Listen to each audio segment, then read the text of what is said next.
they're marrying into other nations. Yep. I can't even pronounce that chapter. Can't even pronounce that chapter.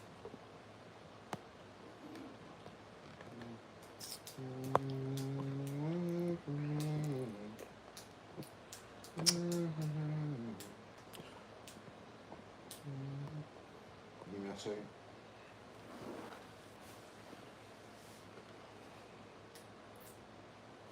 Oh, God.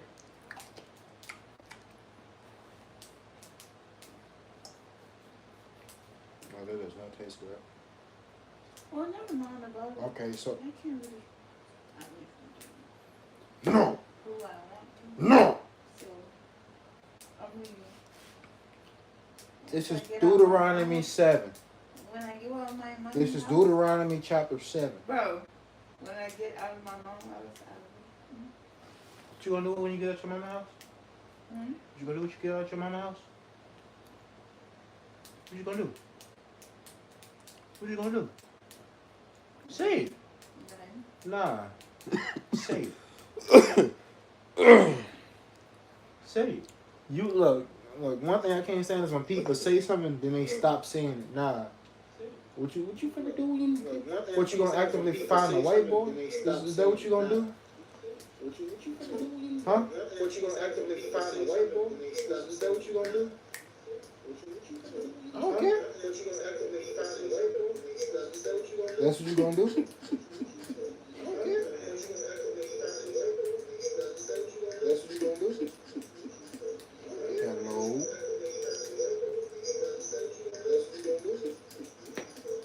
This girl is literally about to actively go find a white boy. Bro, you know this is gonna keep on This girl is literally about to actively echoing. go find a white boy. Okay.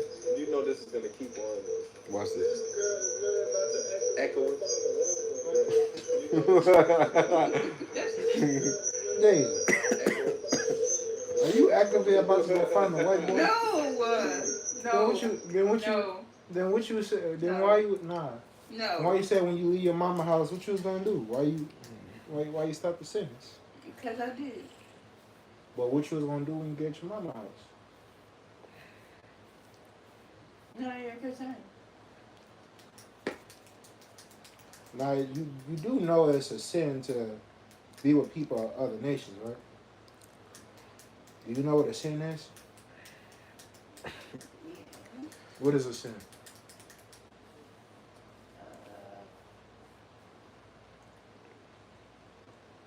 Not following Hmm? not following the rules of the Most High. Yes. So why are you going against it?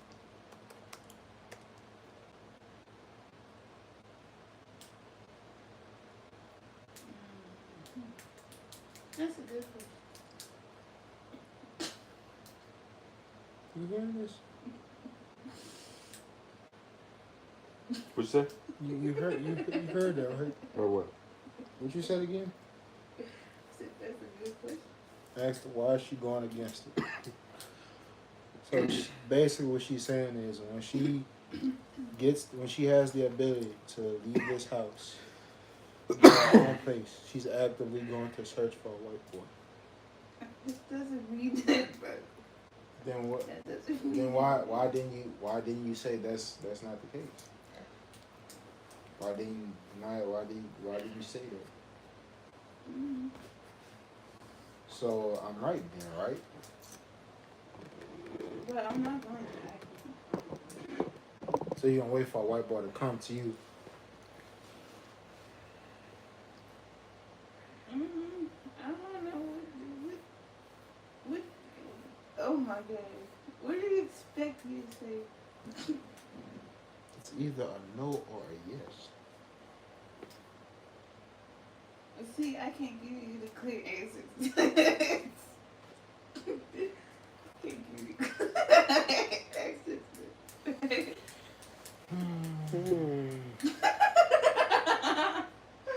Wow, that's crazy.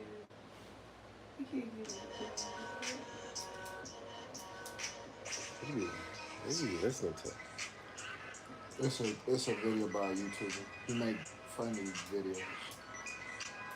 I've been following this dude since 2018. Isn't that Echelon off of the... He ain't got nothing better to do but to watch some dude make some crazy cartoon. Yeah. At Clubhouse. Bruh, I was on Clubhouse yesterday. Bruh. Oh, what they was talking about? I was in three different. Is that going to be on the What? Why? Why you gotta hide your beginning? shame? Why do you have to hide your shame? Conversation? Why do you have to hide your Please shame? edit Daisy? it out. Why do you have to hide your shame? Please edit it Alright, out. be proud of what you gonna do. Don't do it in secret. Don't do what you want to do in secret. What But they were anyway, talking about on Clubhouse? So, okay, I think the first when I came in, right? They started like 12 hours ago. So by the time I fell asleep, I came in there, and somehow somebody brought up the rape doctrine. The what? The rape doctrine. The rape doctrine? Oh. Yeah. And what? You can't say that what? Well, it's a I don't bad care about word. that. It's a bad word. Well, I'm not monetized, so the reason why people blank out rape on YouTube is, I know it's because to protect their money. I get it. I know. Yeah, how so YouTube I'm not. works. We're not monetized yet. Anyway. Yeah, this channel's not monetized. So. But one thing you was right about that I seen, I witnessed. When people don't agree on something, they do get emotional. Bruh, that's like the most obvious thing ever. Know. And like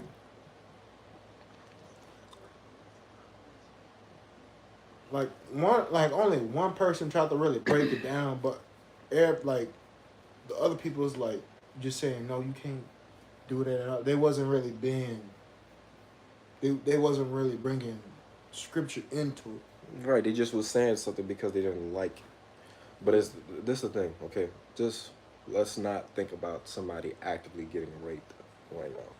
And the thing is, he wasn't even saying that that's what he was gonna do. He was basically coming from the point there's no law that prevents it from happening. That's not true. Like, so, this is the thing. Somebody like him is probably learning from either GMS or they got some other camp that teach that. I think it's one other one. Someone had brought that up, but I think he said that he wasn't like no Israelite.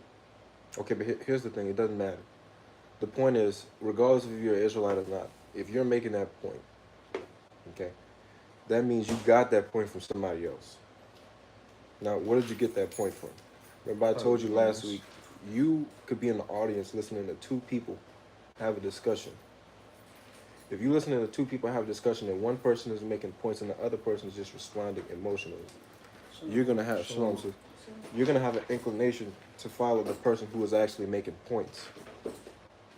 So let's say this dude was in an audience or a room or wherever, listening to two people with two opposing points. One is saying there's nothing in the Bible that speaks against it, versus another person who's just saying you shouldn't do it just because they think it's wrong, which we all believe is wrong. But this person is just coming from that idea.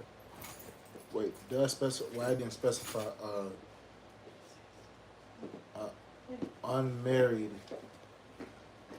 I get it. I already know what but you're going to say a virgin, okay? Yeah. If a virgin gets quote-unquote raped, then it's no problem, okay? Yeah, and actually, I would like to, can we go over that again? Yeah. And then, I ain't talking about like right now, but I definitely do want to go over that again. Because I read the verses and brought, looked up the Blue Letter Bible. It's the lay hold part. Mm-hmm. And then the previous verse has force. Mm-hmm. He wasn't coming from those 2 points. I would have to go back and look at it for verbatim and try to remember what he was saying, because it's hard when multiple people is on the stage. You got this one person saying this, everybody don't like it. Now everybody's talking at the same time. You know what I'm Yeah. saying? So it's kind of really hard to try to hear what he was trying to, what point he was making. Now I was practicing keeping my emotions in check. You know what I'm saying? I'm trying to listen to where it was going, right? But it was kind of hard to make out because everybody was talking at the same time. Yeah, you can find out that And then, most of the points that people make is not really. and then the second one, this just happened out of nowhere, right? Cause everybody that of course, everybody that be in the chat don't be is not like what they don't claim to be an Israelite. Right? There's this one dude named Kufu. I think he was a Kemet something. I think those people are like Egyptologists or something. Right? Is that another Mm, word for it? You know what I'm? the Egyptologists. Yeah. So the the chat room, right? It was supposed to be a part two of the first chat that we was in. Everybody didn't go into that chat, right? That was in the first one. Then it was just like a few brothers just talking, right? I asked a question, and then it was unrelated to what was to come. Then the dude that I'm talking about now, he asked the question. Then it sparked the whole debate. Then somebody retitled the thing Kemet Kemet something versus Israelites, right? And it was like two dudes versus two other dudes, right? The other one sounded like he was either from like the UK or somewhere in Africa, because some of them like kind of got that same accent, or the accent kind of similar. It was him, and then the Kufu guy that I was talking about. Like, um, what was his points? He was talking about how you know people came up with the concept that God is a man. Um, uh, I think he felt like everybody was basically, in a sense, not putting more respect on a woman, like on a woman. He brought up the like the each other's chromosomes. He basically said that the man is like how how the woman got two X chromosomes and the man has X X, and a Y. Y. He's saying that one point it was how men have nipples but they don't do nothing, but a woman has nipples and they have a purpose for you know breastfeeding a child. That's just one point. Like and then he said that the man is incomplete based off of that one point. Another point he brought up was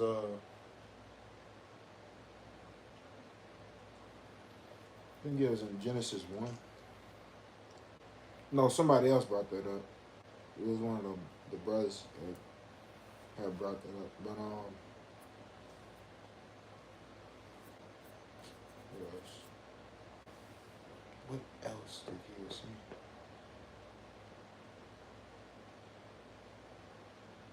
He's basically saying that, like, in a sense, I'm not saying this verbatim, but basically the woman is God. She gave birth to you. She's your God. And then some dude, the one of the brothers brought up that he follows some dude. I forgot what was it. Damn, bro. Shit, I need to. From now on, I need to start like putting this stuff in my notes. He followed some dude who came up with a certain idea or something.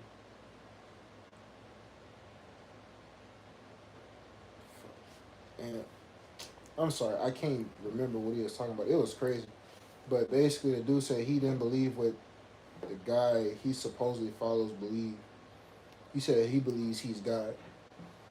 Like he can basically he has the will to do whatever he wants. Um, it was like a lot of stuff being said. Like And then, the brothers was getting heated, and it just brought up, and I was just thinking like, damn, we do tend to get emotional when, shit hit the fan. And well, Like, today we yeah. actually have something that hopefully we don't do what you're talking about, because we supposed to be having a group discussion, uh, and so like I said, I have to say women's Bible. Oh, that aloe? Okay. what? Thank I don't know what that is. you. I don't know what this is either. Especially for that on the phone. Shalom. Shalom. Shalom. How's everybody doing? I'm alright. Thank you. Shalom. Shalom. 6. Huh? Oh, yeah. So anyway, What if I missed? huh? I know we was just talking about some stuff that Yeah, we haven't really started yet. Okay, I was outside. I was just talking about yesterday when I was on Clubhouse. That's what I was talking about yesterday. Nah, he don't remember. No? Some of the things in the second chat, because I was in 3 different rooms. First 2 was wild. Mm-hmm. Like, What I though? came in, one dude was talking about the rape doctrine. Mm-hmm. The other 2 became a debate between, is the right word Kemites or something? Egyptologists. Yeah, Egyptologists versus Israelites. Yeah.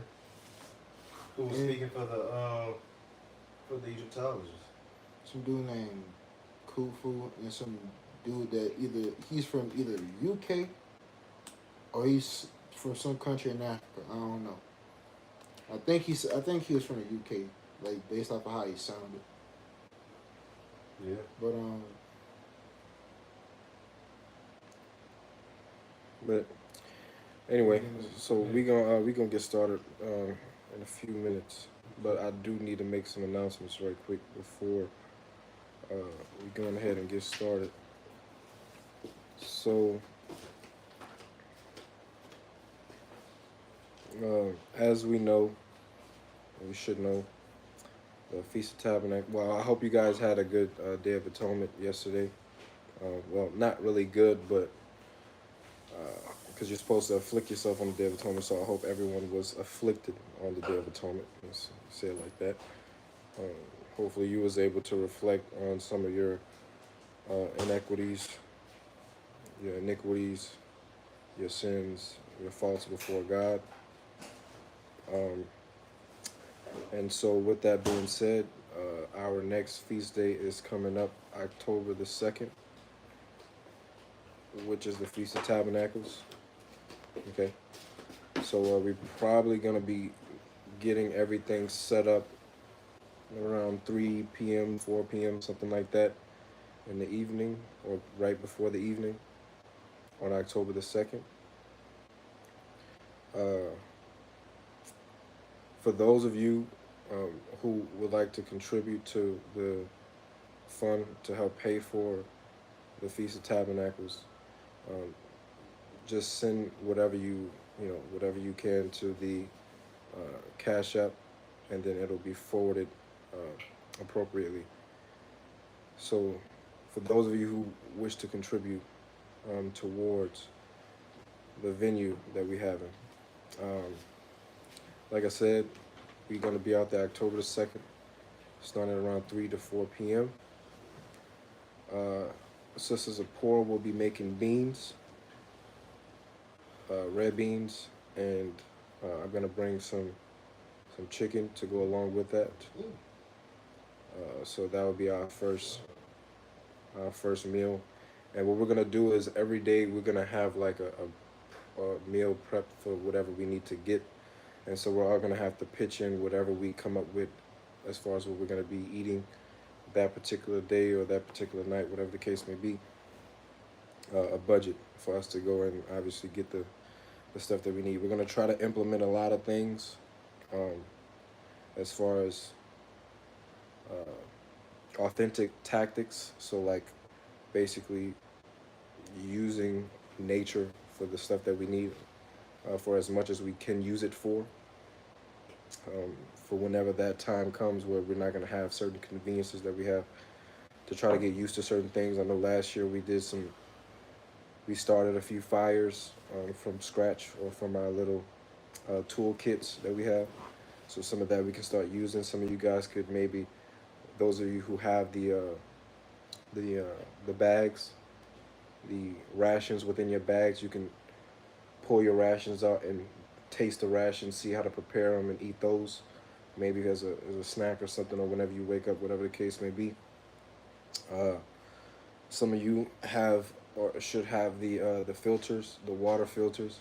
So I'm not sure if it's gonna rain within that week, but using those filters to see how it would be drinking water from the filter itself, from the water filter itself, and certain stuff like that. Basically, I'm sure there's many more things that we can do. So let's be actively thinking about those things prior to us beginning the Feast of Tabernacles, so that once we get out there, the transition could be smoother. What else?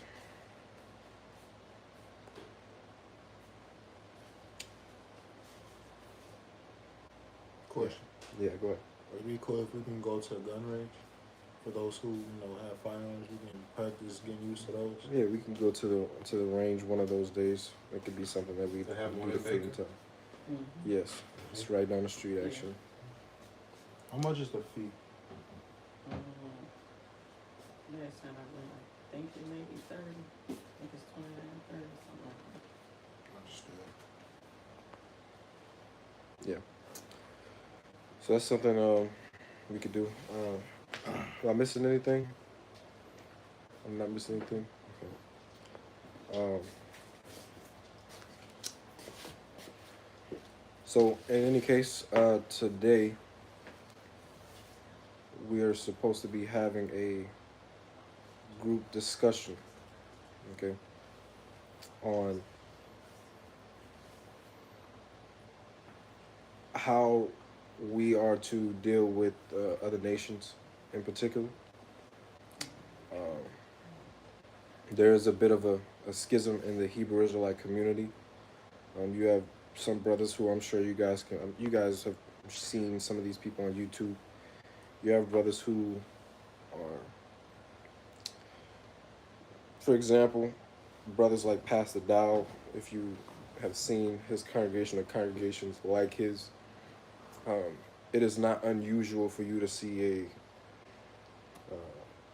basically the only people who really be out there other than brothers is white people, because we live in America. The only people who most likely we will come across is Caucasians. You may see some Arabs, but Arabs are usually Muslims, so they don't really adhere to biblical things.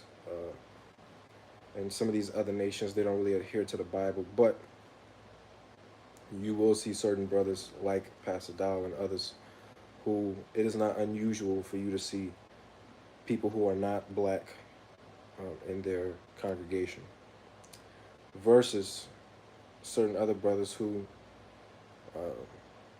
are not accepting of other brothers, or excuse me, not accepting of other nations, or other brothers who accept other nations within their congregation. It's strictly people who they believe to be Israelites, even if that includes Native American and Hispanics, right? Even though they don't look like brothers, they believe these people to be Israelites. And so those people are permitted. However, yeah. However, people who are not considered to be Israelites, who they don't consider to be Israelites, they do not allow in their congregation. It's kind of weird, because both of them have heathens in their congregation. It's just one acknowledges that they're heathens and then they accept them, and then the other brothers, they think that they're Israelites when they're not. So wait, can you repeat that again? So you said they, who are you as in this congregation? So from the perspective of people who don't believe in the 12 tribes chart, okay? if you don't believe in the 12 tribes chart, which none of you in here believe in the 12 tribes chart, correct? Or do any of you believe in the 12 tribes chart? Okay. So people who don't adhere to the 12 tribes chart, Mexicans to you would not be Israelites. Okay. Latinos and Latinas would not be considered Israelites. Okay. However, you have to you they will be heathens or other nations. To other brothers, they are Israelites. Therefore, they can be in the congregation because they believe that they're Israelites. Okay. Somebody like Pastor Dow, he doesn't believe in the 12 tribes chart. Okay, for example, but they have white people in his congregation. Okay. What I'm saying is, in the event of you looking at both of these groups or groups who are like that, both of them have heathens in it. It's just a different approach as to how they deal with them. I see what you're saying. That's from the standpoint of somebody who does not believe in the 12 tribes chart. Okay. So all I'm saying is, this is what we're going to be having a discussion about, trying to figure out what the scriptures say. And we just ask that everybody be respectful of everyone else's opinions, let everyone get their point across, and we'll go from there. So this is a group discussion, so everybody can chime in whenever or in response to whoever. So, like, when you asking, like, when you talking about how we deal with them, you talking about as far as them being in a congregation or just in general? So it really doesn't matter. You could talk about whatever you want to talk about. So if you want to talk about in general, you can talk about in general. If you want to talk about in the congregation, you can talk about in the congregation. It doesn't really matter what is being spoken about. It's just how because how we deal with them is an in general statement. Well, I think we also could cover, because I think one of Havel's points was how Abba deals with them as well. Remember, she compared revealing prophecy and dealing with, as far as communication, as the same thing. So I think it's more than just how we plan to proceed to deal with them. I think it's how it's looked at how Abba generally deals with other nations as well. Because at the end of the day, we should emulate how he deals with things as well, right? Well, that's the point. So in order for us to be on quote unquote one accord, this is not you being on one accord with me. Okay, this is not me being on one accord with you. Okay, none of you should want to be on one accord with none of the other people within here or anywhere else. The point should be each and every one of us should want to be on one accord with God, and that's how we become on one accord. Not that I'm submitting to a point that any of you are saying. Okay, and it should be the same vice versa. Yeah. So let's make sure that that's very clear. Okay, please do. Let me say this as clear as I could possibly make it. Okay, I can promise you, I do not care about any of your thoughts or opinions on anything. I can promise you that, and you should have that same viewpoint with me. It is not about that. If we do that, we will never be on one accord, because all of us are subject to different information at different levels, at different times, at different occasions. We have a blueprint right here, or your Bibles. We have our blueprint. We have our structure that God has given us. So the only thing that matters is that. And we should want to get on one accord with that, so that we are on one accord with that simultaneously. Mm-hmm. Okay, so let's make that the most important thing within this conversation and within any conversation. So yeah. So like I said, the floor is open.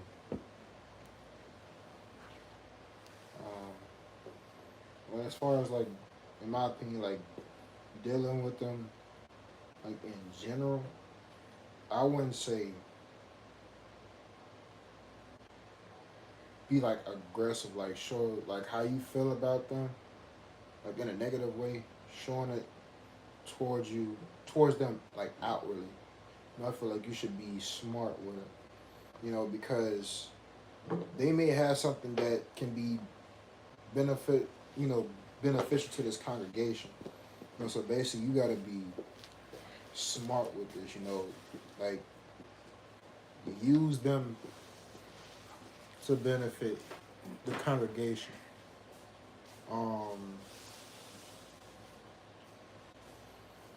Now I wouldn't say, you know, trust them because you know in general they won't have your best interests. You know, we gotta remember we still under curses, and these people, like in general, still hate us. That's because of the curse.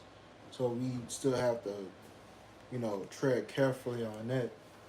You know, basically smile in their face when you see them, but don't trust them. You know, basically how they do us.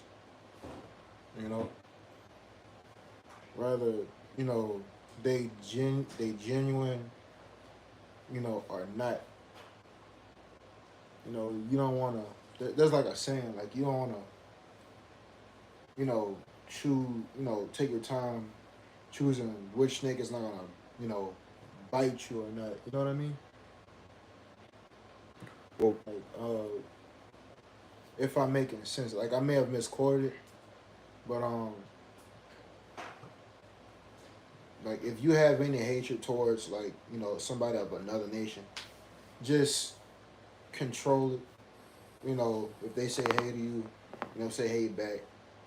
You know, if they have some type, if y'all in a conversation, y'all talking about something, and you know that the congregation may need what they, you know, what they have, and you want to get that information from them, you know, be wise and try to pry that information, you know, out of them for the sake of the congregation.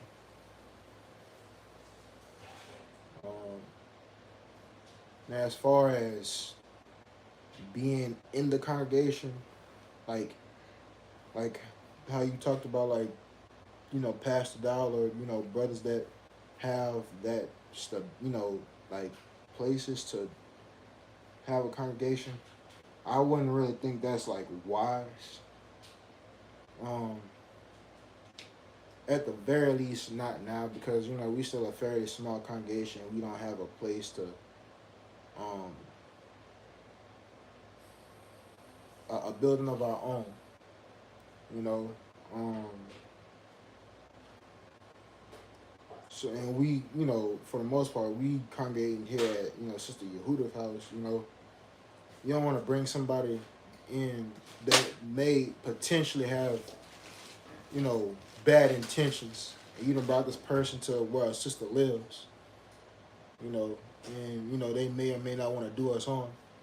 I mean that can be applied to if we even have a building, you know, but it's just like we're not stable and we don't have the numbers like that.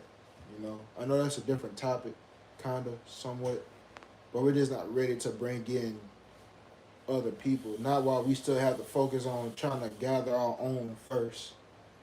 Then we can deal with heathens in that matter because you know if you know what's to come is anything like Exodus, we understand that you know it was a mixed multitude. They had some people other nations with us, but right now we're not. We're still trying to get together, get ourselves together as a congregation. So we're not really ready for that. You know that's like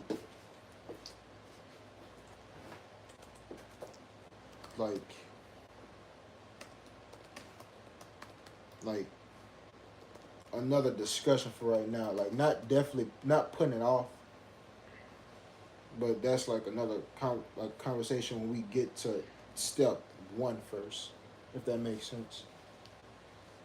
That's just my opinion on everything.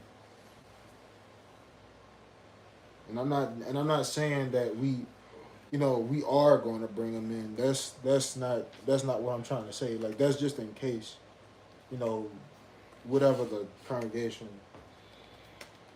you know, decides.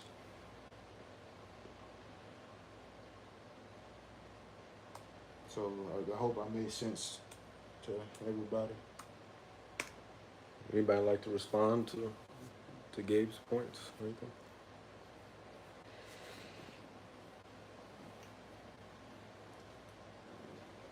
I'm sorry, I didn't quite hear all of it. Okay. Summarize. In general, how you talk to people that's not of our nation, as far as being in general. Don't, if you have bear any hatred towards them, don't show it out publicly. You know, if y'all talking and somehow something, some type of conversation comes up, and the topic y'all talking about, you understand that this could actually benefit the congregation. Try to pry that information out of them. Keep them close enough so you can get that information. Don't disclose why you need whatever they talking about or what the knowledge that they have. Just, you know, try to get it out of them. Keep them close enough, and bring it to the table of the congregation. Then we can discuss what you and the information that you got. That's as far as being in general, you know. As far as being in a congregation, that's not wise, because for the most part we don't have a building. We're congregating at your house. You don't want to bring somebody of another nation in your house, and this person may or may not have the best interest for you. Now this person know where you live. You know, now I can be here, or you out, or it's just Daisy here. We don't know. You know, so now you got somebody that potentially want to do something just because they know who we are, and they know where we congregate. I feel like we should, you know, focus on reaching out to our brothers and sisters. And when we actually do that, and then we eventually obtain a building, then we can discuss bringing people of other nations into the congregation. That's how I feel. Let's go to my response. Leviticus 19. Gabe, could you get 33 through 37 for me? All right, now what you said? I'm sorry. What book? Leviticus 19. And I'm going to start my response there. Leviticus 19 and what? 33 through 30. So. All right, I'm gonna tell everybody to get there. Leviticus 19 and 33 through 37, you said? Yeah. Mm-hmm. All right.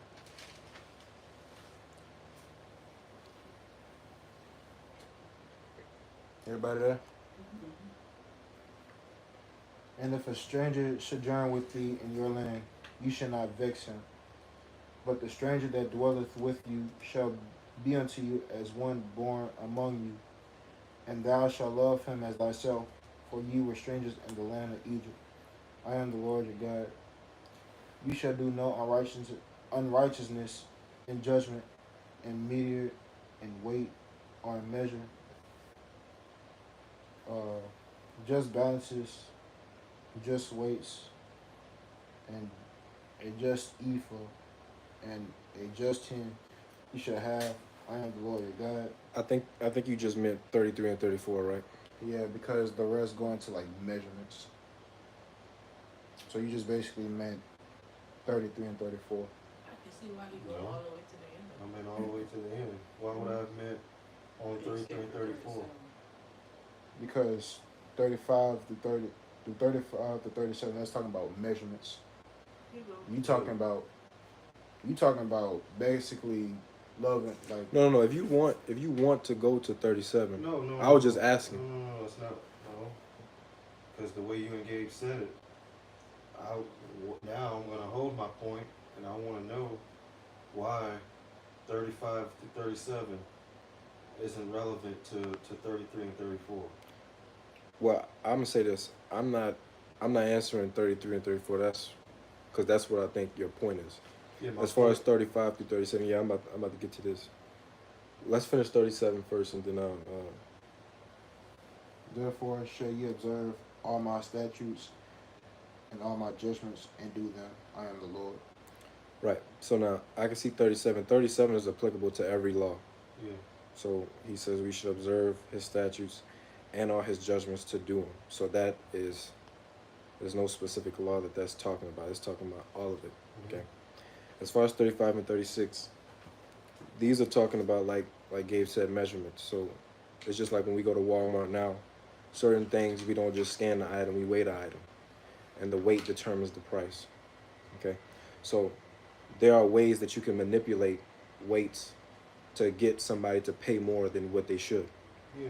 So I was asking you, based off of this law in 35 and 36, How is that relevant? do you believe that? No, I was just making sure that this was part of your point. Yes, it is. Okay, go ahead. And this is why, because I wasn't really going to elaborate on 35 and 36, but I don't really know how to pinpoint it, but I know there's a law that says although we can't eat certain things, we can give those things to strangers for them to eat, correct?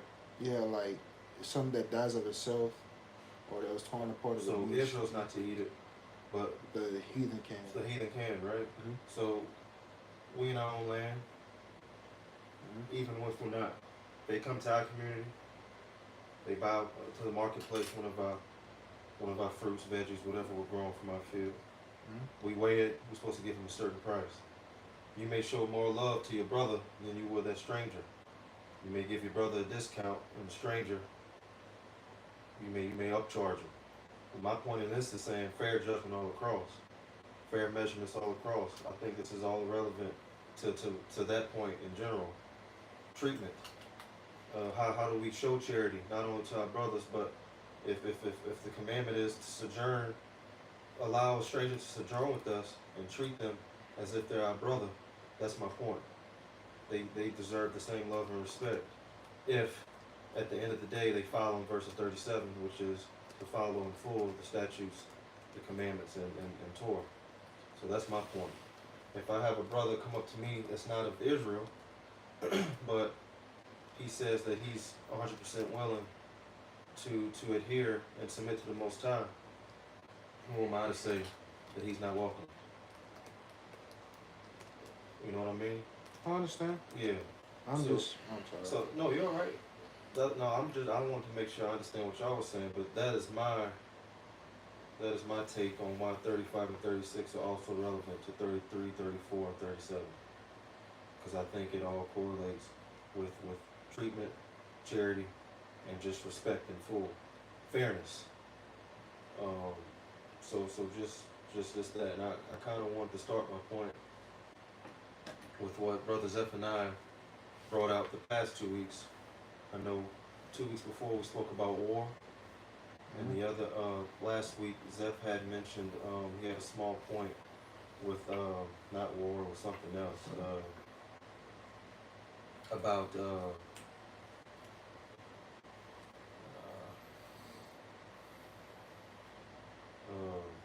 yes, about other nations fighting with us, right? Like the Edomites, and even having Uriah on the front line, the Hittite, right? So I don't think there's a law that states that we can't sojourn, or we should not sojourn with other nations. And I also don't think there's a law that says that other nations can't fight with the children of Israel. There isn't, as far as I know. Okay? But I'm just. Well, I'm sorry. You finished making your point? No, no. Or you, all right. I'm. So I kind of want to start my response in saying, last week we kind of spoke about it a little bit, and I think we also have to take into account when this book was written, when these words were written in this Bible, and how obviously society and what we call ourselves now is totally looked differently than what this is. I think stating somebody's nation or nationality or heritage in here is completely different from what we say we are now. In this society, in this world today. So although I'm an Israelite living in America, I'm not going to call myself an African American or an Israelite American. For me, me knowing what I know, I'm an Israelite. In the process of becoming a Jew. And in this context, when we read, every time it says a Hittite, every time it says an Edomite, every time it says an Israelitess woman, that's very specific. And the Most High is very specific when he's writing or having his prophets or these men write. I think it's very specific and very clear in establishing who these people are. So I also think that should be taken into account. And if that point must be rebutted, I think it must be proved with an external source outside of the Bible, because obviously the answer is not in the Bible. So I think it's hard to debate that as well, unless you prove from an external source who this person is, who his father is, who his grandfather is, and his complete genealogy, right? From the seed, from the initial seed, even. Just like you can do Abraham, just like you can do Noah, just like you can do Christ. I think it has to be the same for everything and everyone. Because right now, we're letting the spirit bear witness, right? I don't think any of us right now can pinpoint which child of Jacob we come from. I don't think any of us have the capabilities of doing that. So with saying that, I think we must remain humble and have humility. And we just need to take into account historical, well, I guess genealogy is a part of that as well. And that's really it. I think my points later in the conversation will kind of be highlighted towards my points previously in the other lessons as far as war, and also just understanding that other nations not only fought with us, but were also sojourning with us.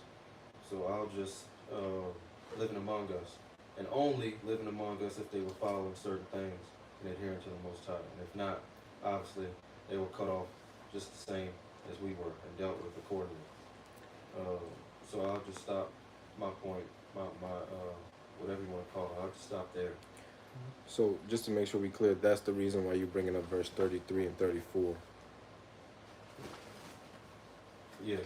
Was to say that, what again? 33 and 34 specifically. Always in Yeah. Leviticus 19, by the way. That strangers can indeed sojourn with us, and they must be treated the same as we would treat each other. Gotcha. If and only if 37 is applied, verse 37 is applied 100%. Did you want to respond to him? Yeah. I'm not disagreeing with you on anything. I agree with you. It's just that you gotta consider the risk, because we're not stable. You see who is here now, right? The person you can potentially bring in can be lying to you. We already looked at as negative. We already have a negative light on us already. You know what I'm saying? That person that somehow knows who we are may harbor a hatred towards us. And if possible, given a chance, right, they might want to do us something. I mean, look at us. We are in Sister Yehuda's house. There's only 3 brothers here. The majority of this congregation right now is sisters. Right? That's already a problem within itself, because we're not on one accord. You already see who comes here on a regular. I'm saying we should focus on bringing our people in first, right? When we are more in numbers, we are in one accord, right? And we have some type of basic knowledge in combat. Somewhere where I can rely on my brother, then we can worry about the other nations. I'm not saying ignore them or anything. I never said that in my point. I'm saying right now, let's focus on getting our people in, Like I said, they may be useful. Y'all trying to buy land, someone, you know, that's not of our nation may know a thing or two about land, or how we can get land, you know, land for cheap. Like I said, you know, use them to your benefit. Never said hate them, right? I'm just saying, be cautious around them because they are capable of being wise like serpents. And I want us to get our feelings in the way of, you know, judgment. You know what I'm saying? Oh, this person, you know, who's not an Israel, he accepts who I am, and now we all good and stuff. That could potentially don't mean a damn thing. Because of that reason, that person, you may be letting that person in to do us harm.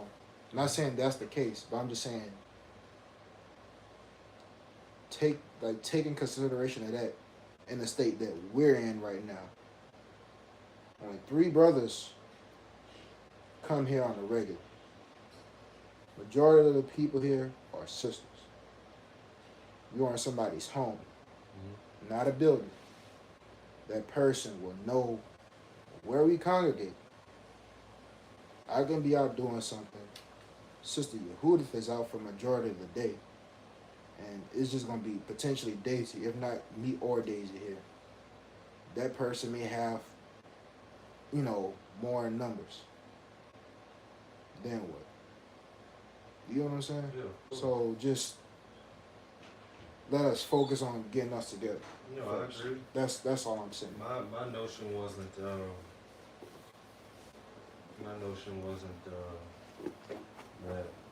I think we should focus on bringing other people in that are willing to serve.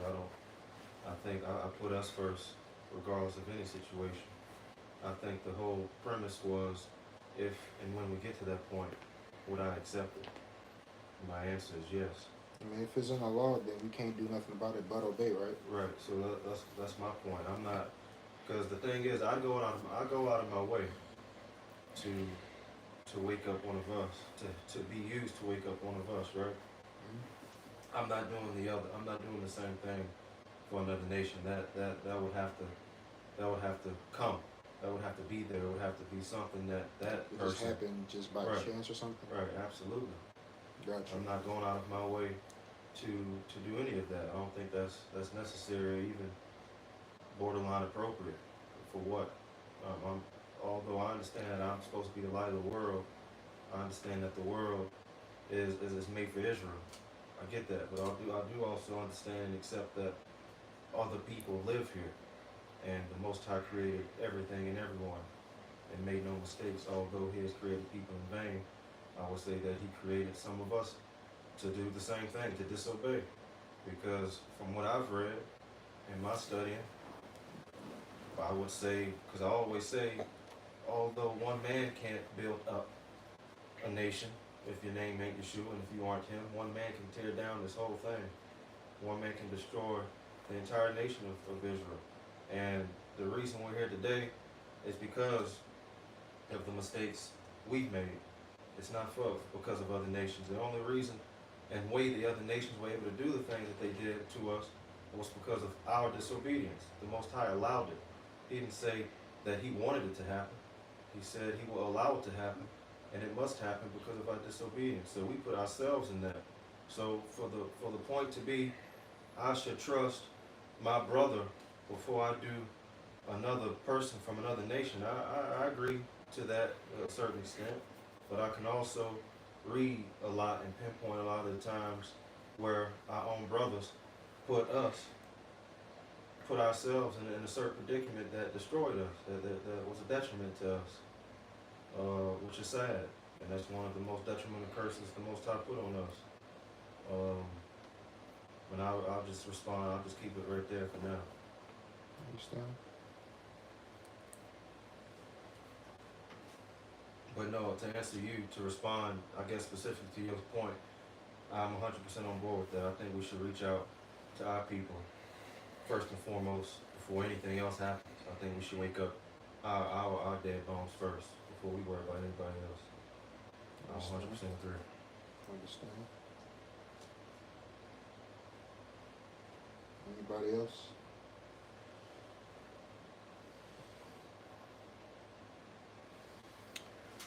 I would like to present some counterpoints to both of y'all's arguments. I got 3 counterpoints for you, and I do have a counterpoint for you. Who would like to go first? I'll go first. Okay. You brought up Leviticus 19, verse 33 through 37. And in your explanation on verse 35 and 36, where it talks about just balances and just measures, you mentioned that we should, in terms of transactions with other nations, and correct me if I'm misquoting you, but you're saying that we should treat everyone fairly in terms of how we deal with them in terms of business, correct? That's correct. Okay. I would like for you to turn to Deuteronomy chapter 15, and I'm going to read verse 2. Start at verse 2. 15.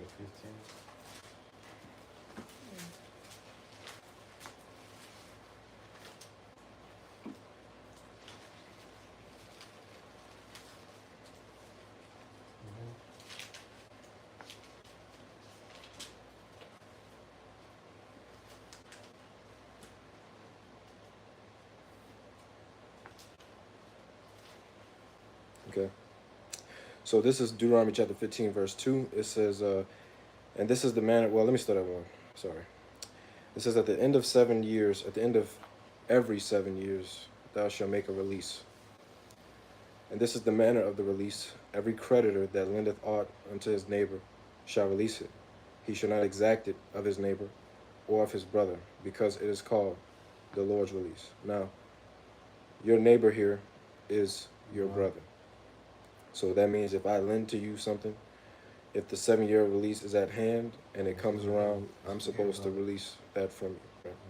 It says, of a foreigner thou mayest exact it again, but that which is thine with thy brother thine hand shall release, save when there shall be no poor among you. For the Lord shall greatly bless thee in the land which the Lord giveth thee for an inheritance to possess it. So now in this law,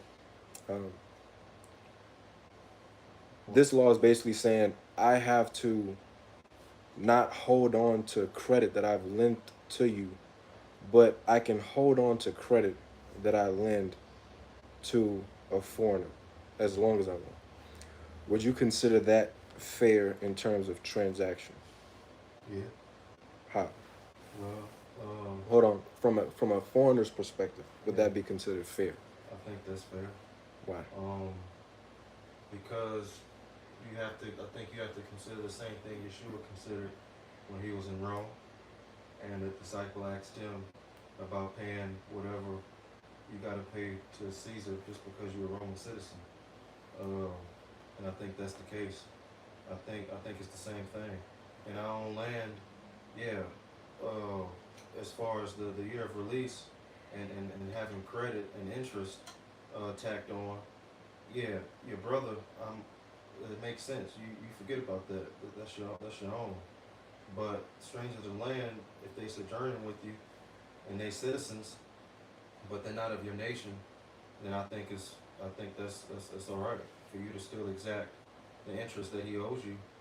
I think that's appropriate. Do you think it's okay for you to pay taxes right now? No, I don't like it, but I have to. So it's not fair to you, right? I wouldn't say it's unfair. But you don't want to. No, of course I don't. Right. But I don't think it's unfair. How? Because this ain't my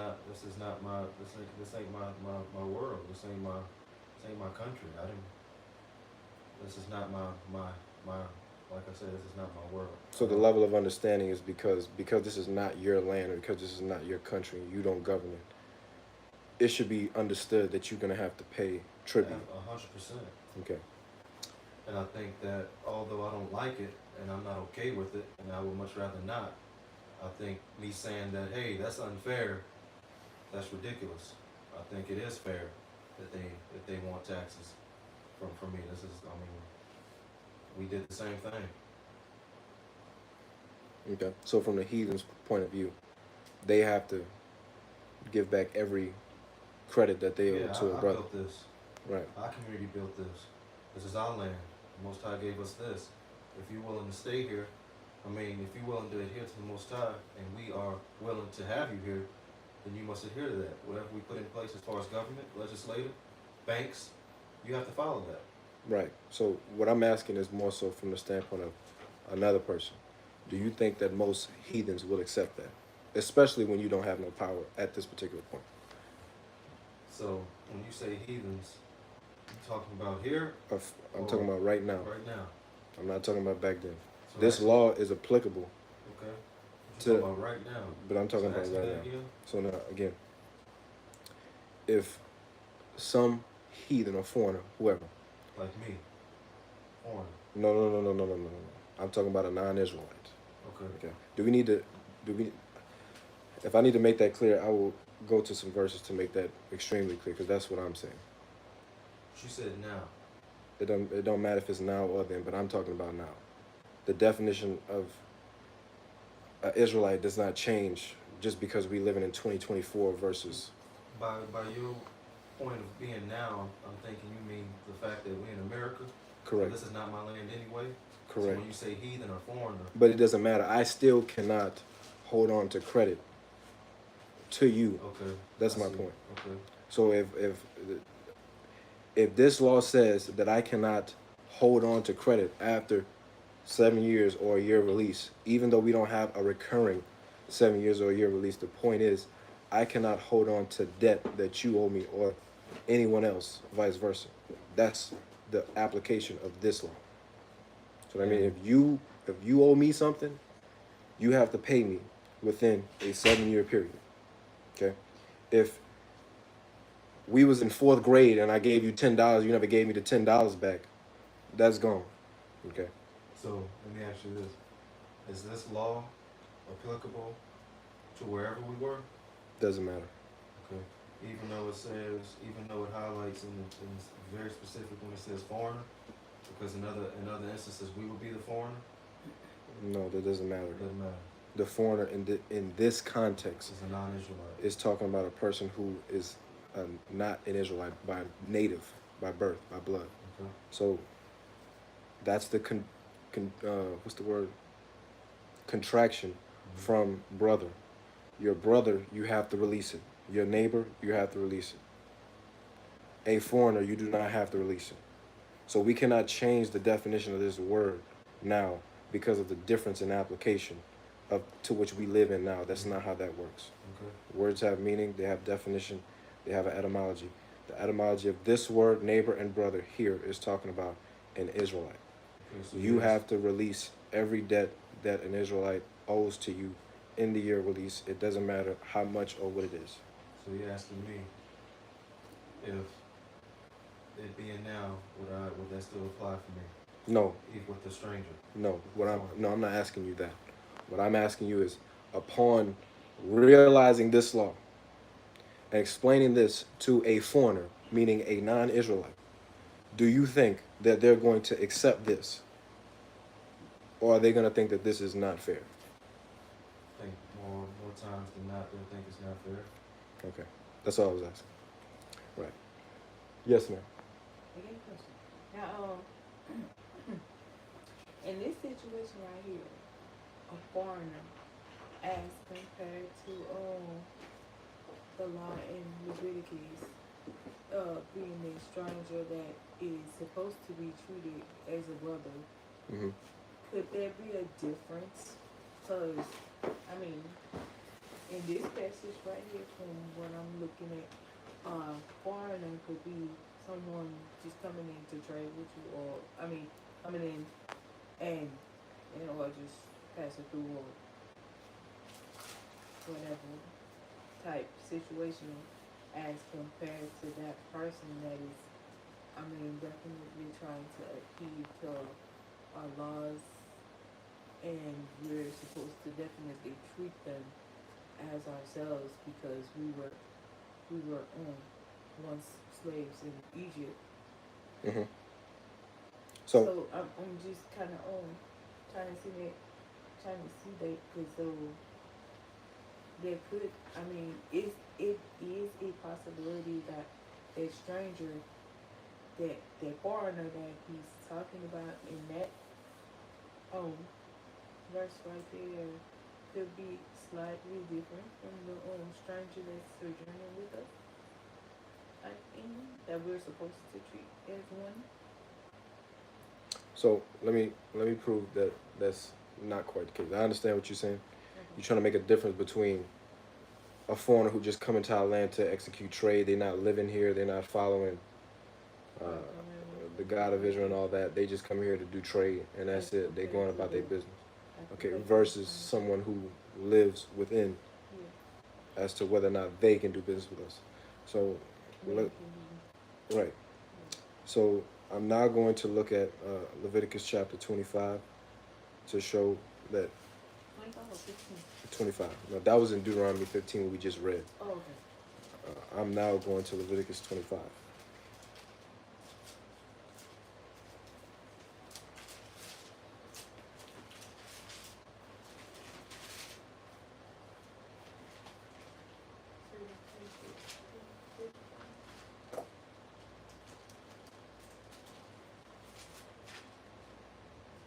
Okay. And I'm going to start at verse 39.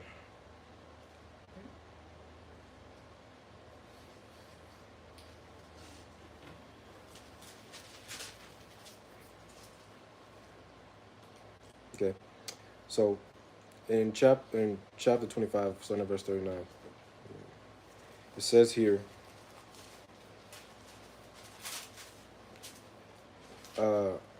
and if thy brother that dwelleth by thee be waxen poor and be sold unto thee, thou shalt not compel him to serve as a bondservant. So this law is letting you know, if you have a brother who is poor and he is sold to you, meaning this is now your employee, your worker, okay? And you bought him to work for you. You should not compel him to serve as a bondservant, meaning a slave, okay?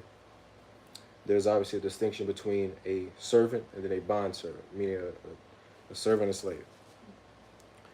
It says, but as a hired servant and as a sojourner, okay? So we see that word sojourner here, talking about how we dealt with other people who we could make as servants. He shall be with thee, and he shall serve thee unto the year of Jubilee. The year of Jubilee is the year of release. It's the same concept.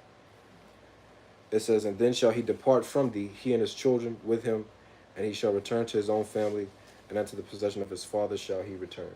So, just like you cannot exact labor, or exact credit from your brother after 7 years, you cannot exact labor from your brother after 7 years unless he decides to continue to work for you forever, right? But under normal circumstances, you have to let that credit go, and you have to let his service go after 7 years. It says, for they are my servants. Because even though this brother is poor and he's sold to you, all of the men of Israel are God's servants. It says, which I brought forth out of the land of Egypt, they shall not be sold as bondmen. Okay? So we cannot basically enslave one another.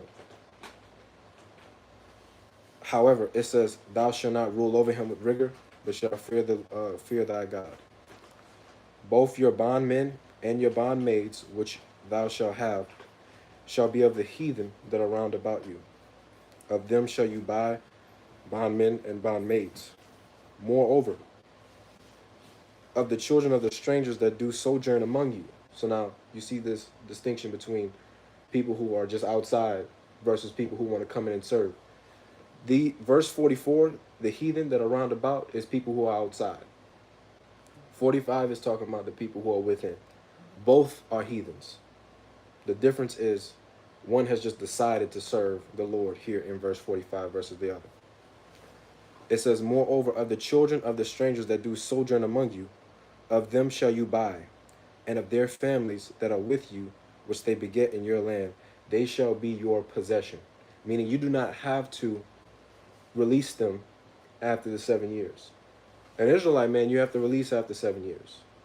But a heathen that's outside of Israel or a heathen that's within Israel, you do not have to let them go after 7 years. These, it says, you shall take them for your children. So you take them as a possession. And if they have children, you take their children as your children's possession. Okay? It says in verse 45 again, moreover, of the children of the strangers that do sojourn among you, of them shall you buy, and their families that are with you, which they beget in your land, they shall be your possession. And you shall take them as an inheritance for your children after you, to inherit them for possession. They shall be your bondmen forever. But over your brethren, the children of Israel, you shall not rule over one another with rigor. Okay?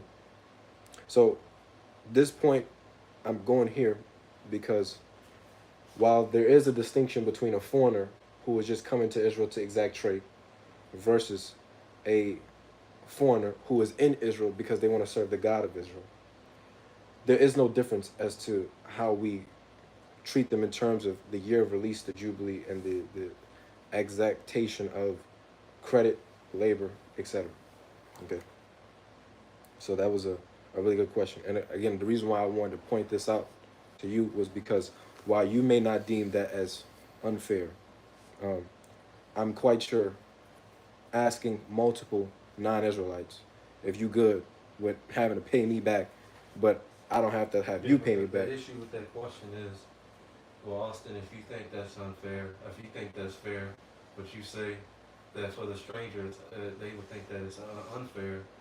That's not really a fair question, then, is it? 'Cause that's the way I think. That's the way I seem fit. That's what I think is appropriate. So you asked me a personal question. You asked me what I think, Mm-hmm. but you may not agree with me. Gabe may not agree with me. Hava, Zipporah, Yehuda, they might not agree with me. No. What I'm saying is a person who is not an Israelite, Yeah. okay, has to accept that. That's my point.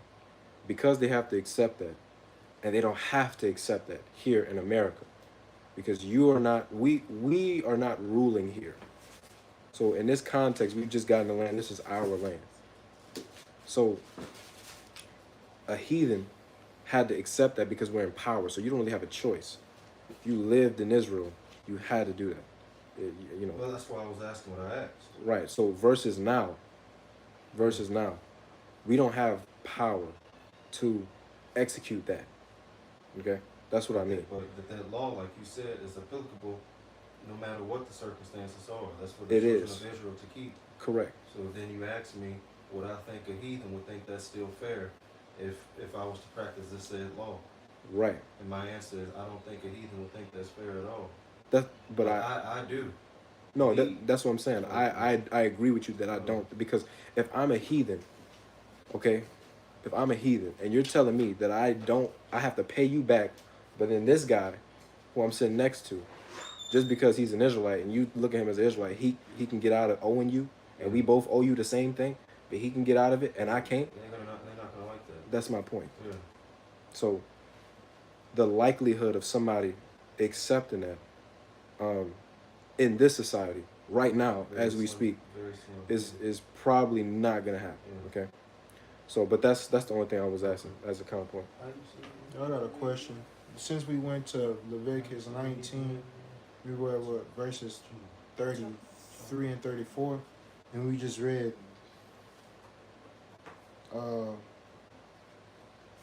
from where you started at all the way to 45, right? Are we supposed to love our bond servants and bond mates? Like, the reason why I'm asking this is because Leviticus 19 to where he went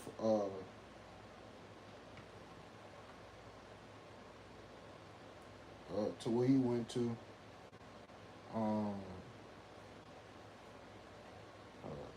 my bad, I went too far back by accident.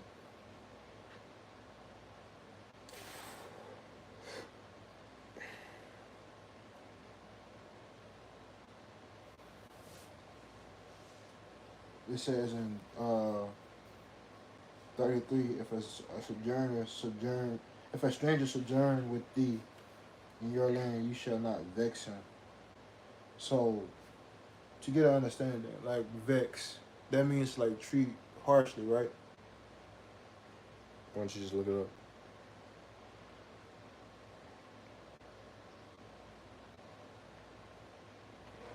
Vex. Strong's H 3238. Yana. To oppress, treat violently, maltreat, do wrong. So okay. So this guy is different from a bond servant, then, right? What? What I do you mean? said, What do you mean no. it's different? Okay, so you just read it. Basically, treat them harshly in a sense, right? That's what vex means. Yeah, and Leviticus 25. Mm-hmm. We're talking about the bond servant, and how we deal with them. Like those are like two different like circumstances. No. So how can you not vex a stranger, but we can have them as bond servants? And in verses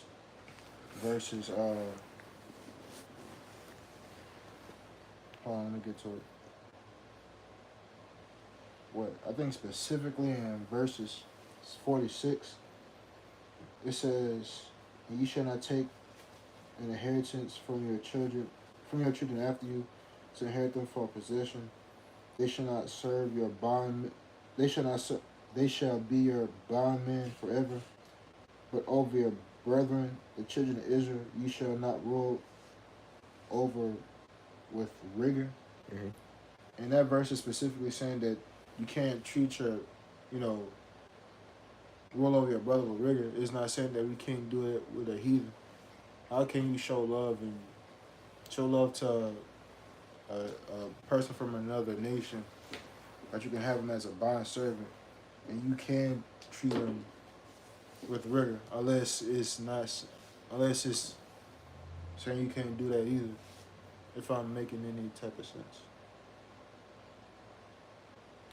Does everybody know what Gabe is asking? Yeah. Okay.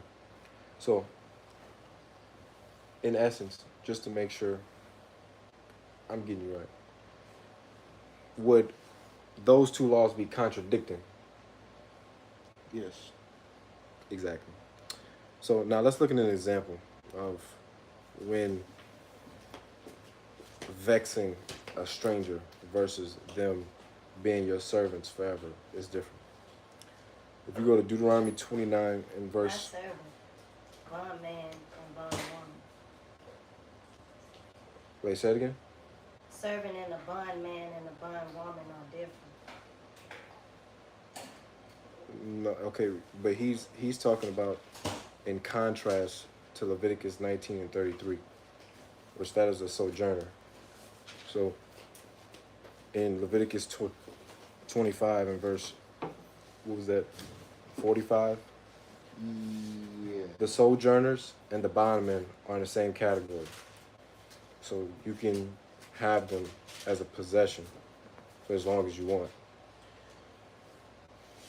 So it doesn't quite matter if we're talking about a bond servant or a regular servant that's a heathen that's in the land. In that instance, it's going to be the same point. I don't understand. In Leviticus chapter 25, starting again at verse, what verse was that? You said 45? 39. Nah, I didn't.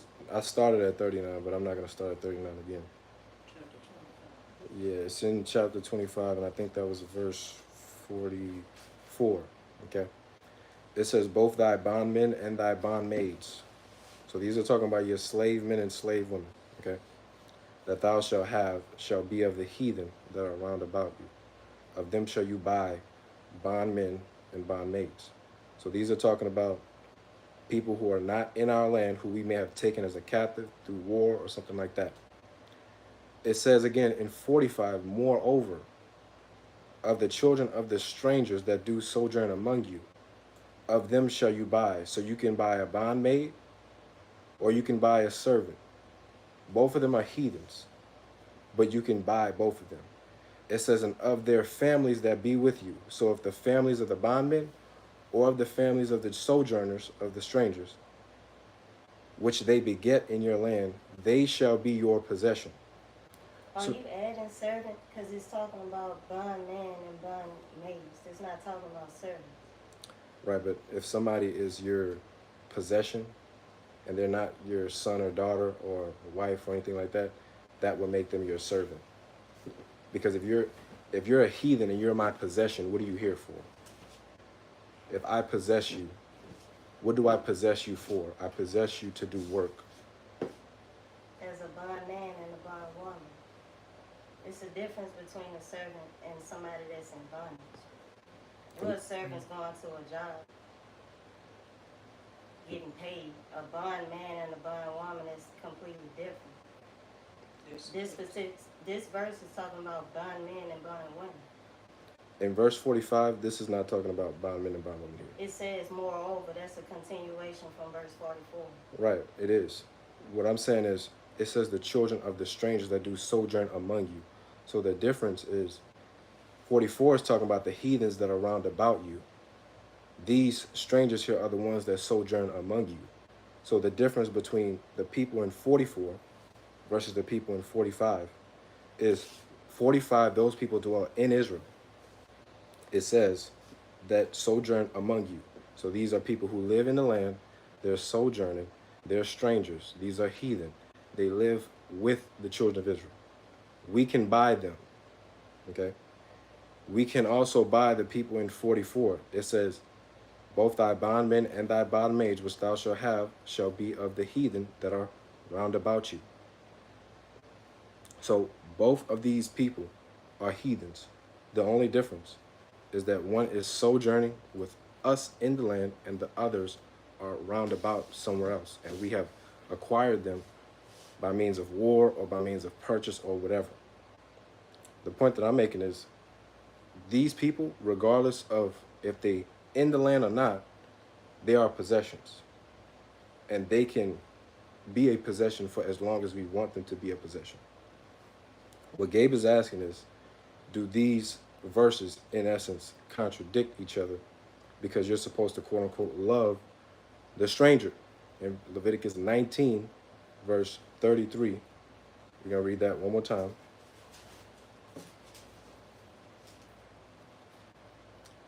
It says here,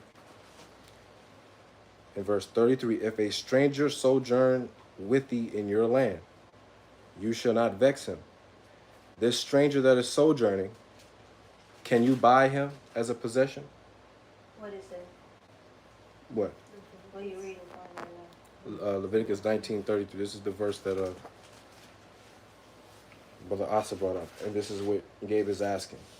This stranger, let's just make sure that we all are in agreement in this. Can you buy this stranger? In verse 33, it says, if a stranger sojourn with thee in thy land, you shall not vex him. Can you buy this stranger as a possession? Leviticus 25, then yeah. I have a couple of questions that,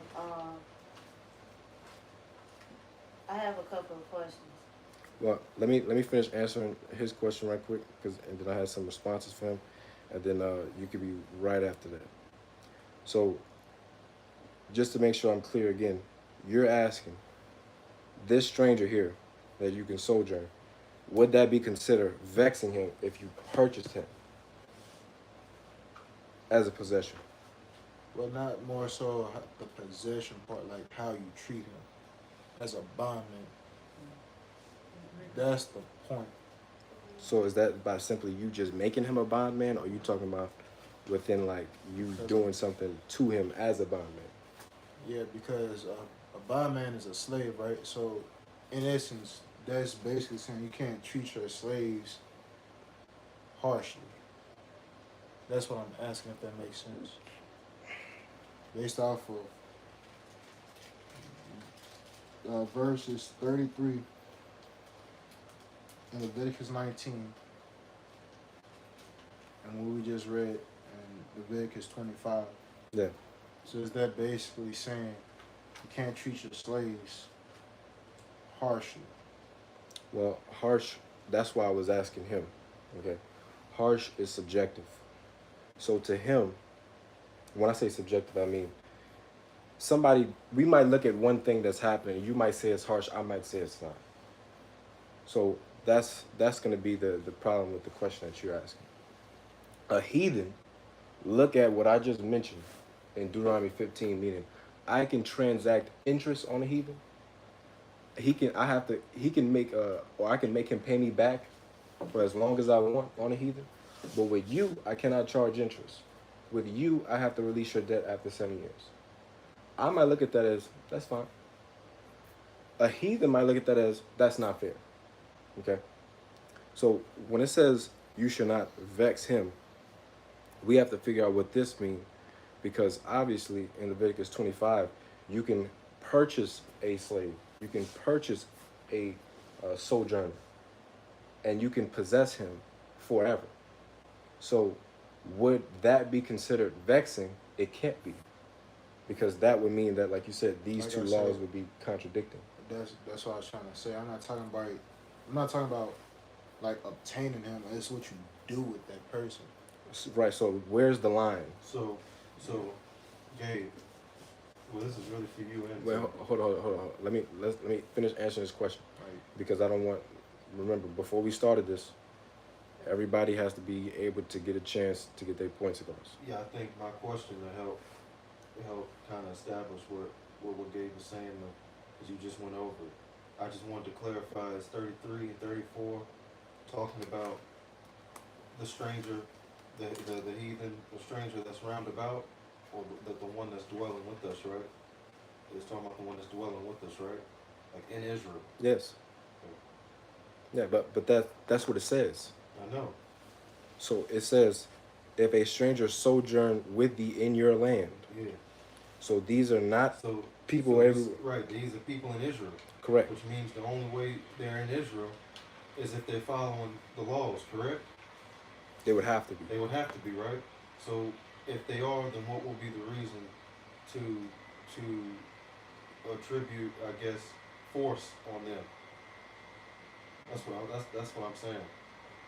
like basically, What reason would you have to vex them is what I'm asking. because the way I'm thinking about a bondman is how our ancestors were. That's how I'm thinking of a slave. Well, I can tell you right now, that's not it, because the way people treat a slave is different versus one civilization and another. Some civilizations might give a slave a house or stuff. You're a slave, and you don't get paid, but you get compensated with food and a shelter or something like that, right? You talking about how the white man did to black people in slavery times, which is different from how the Arabs treated slaves who they took from the eastern state. Like, those are different. You have to recognize, how did we treat slaves according to the Bible? That's why I'm asking. So that's why I'm about to give you this example, because I think this will help with your question. So now we're going to go to 2 Samuel chapter 21, and I'm going to give you an example of Israelites, quote unquote, vexing strangers that were sojourners and were punished for it as a response to breaking that law that he just gave. So this is 2 Samuel chapter 21, and I'm just going to start at verse 1. And again, this is an example of Leviticus 19, verse 33 being broken. So it says here, then there was a famine in the days of David 3 years, and year after year. And David inquired of the Lord, and the Lord answered it. So now there's a famine in the land for 3 years. 3 years we are going without food for long periods of time. It says, and David inquired of the Lord to ask what was the problem. It says, and the Lord answered, it is for Saul and his bloody house, because he slew the Gibeonites. Okay? Do we know who the Gibeonites are? Those are the people that basically lied about them being from a far country, right? Correct. So, who were those people? Do you remember? The guys that lied, saying that they were from a far country, Yes. and they basically tricked the men of Israel to making a covenant with them. Correct. Do you remember who they were? Specifically, no. I Okay, remember those were that. Canaanites. Huh? Oh, if I said Amorites. No, they were what? Same thing. Okay, because Amorites are Canaanites. So these are Canaanites, but their specific tribe of Canaanites. These ones come from Gibeon. Okay. It says, and the king called the Gibeonites. So now David has just inquired, why is the whole of Israel being punished with a famine for 3 years back to back to back? And the Lord said, it's because Saul, an Israelite, and his bloody house, Saul's children, have been slaying the Gibeonites. It says, and the king called the Gibeonites and said unto them, now the Gibeonites were not of the children of Israel, but of the remnant of the Amorites, like you said, who are Canaanites. And the children of Israel had sworn unto them that, Saul sought to, the children of Israel had sworn unto them, and Saul sought to slay them in his zeal to the children of Israel and Judah. So it says Saul sought to slay them in his zeal to the children of Israel and Judah. What does that mean? Saul wanted to slay them because of the zeal of the rest of the people. What could the rest of the people be saying to Saul to cause him and his house to slay Gibeonites? Why are they here? Why are they here? They're not supposed to be here. These are Canaanites, right? This is some things we just speculating, but these are things that they could have said. Overthrow you if you don't get them out of here. Something like that. It says, wherefore David said unto the Gibeonites, what shall I do for you, and wherewith shall I make the atonement, that you may bless the inheritance of the Lord? So David is trying to alleviate the problem that the Lord has caused on us as a nation, having famine because of what Saul did. And he does this by asking these Gibeonites, these strangers who were sojourning in the land. These were not people who lived on the outside. These were strangers that were living with us that wanted to serve the Lord God. He asked them, what did they want to make an atonement? It says, and the Gibeonites said unto him, we will have no silver nor gold of Saul, nor of his house, neither for us shalt thou kill any man in Israel. And he said, what ye shall say, that will I do for you. Then they answered the king, the man that consumed us and that devised against us that we should be destroyed from remaining in any of the coasts of Israel, let 7 men of his sons be delivered unto us, and we will hang them unto the Lord in Gibeah of Saul, whom the Lord did choose. And the king said, I will give them. Now, imagine, and again, I'm pointing this out because you're asking, what's the difference? If you'll remember, these Gibeonites, they carry out water and they hew out wood. We don't have to carry out water. We don't have to hew out wood. These Gibeonites did it though. Meaning we made them do work that we would not want to do. But that wasn't considered vexing them. Here, what was considered vexing them was not only having them do the extra stuff that we didn't want to do, but then oppressing them to the point of killing them, which is what Saul did here, where now David has to ask some heathens, what can I do for you so that God can stop oppressing us with a famine for 3 years straight? This is an example of breaking Leviticus 19:33, while at the same time understanding Leviticus 25, verse 44 and 45, because these men hewed our wood and drew our water. When they had to build the temple, that took a lot of hewing wood. Who did that? They did that. That's the laborious, the hard work. Okay? So that's why I said vexing and, looking at something as if it's fair or whatever, that's subjective based off of who you're looking at it. If you're asking God, the Lord said we can buy them, they could be our possessions forever. but I cannot buy you and make you my possession forever. I have to let you go free. That's a very biased perspective. Well, why you say that? Because the reason why this famine or whatever happened wasn't because we vexed them. It's because we made a covenant with them. And he went against that covenant. He broke the covenant with them. They didn't come to serve the Father because they loved the Father. They did it out of fear. They didn't want to be destroyed. We went up back on our word, and you're supposed to be a representative of the Most High who don't go against his word, and that's what they did. Therefore, the Father punished us because we went against our word against these people. So that's not maltreatment. Us going That's against. us going against our word with the covenant that we made with them is why we had a famine against us. It's not because we vexed them. It's because we broke covenant. So when I looked up vex, again, it says to oppress, suppress, treat violently, maltreat, do wrong. So that would not be synonymous to breaking an agreement with them that you have? If I make an agreement with you and I say this is going to be our agreement and then I break it, is that not wrong for me to do wrong? Is that a vexation?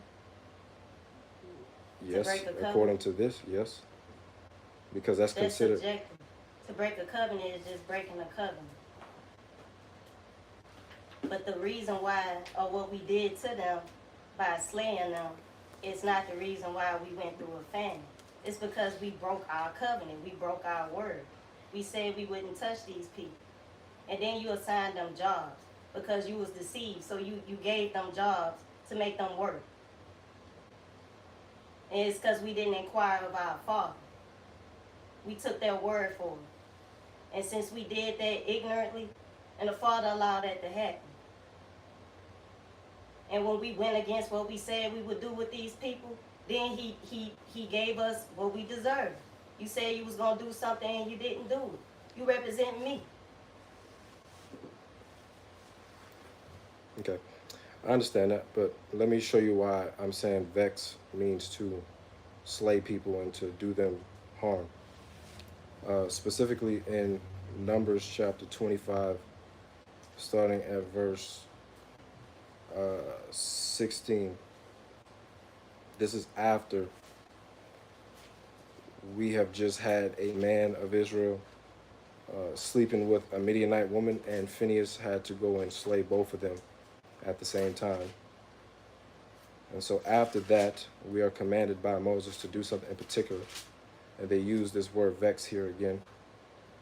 And it says here, Oh, yeah. Numbers 25 and verse 16 and 17. So here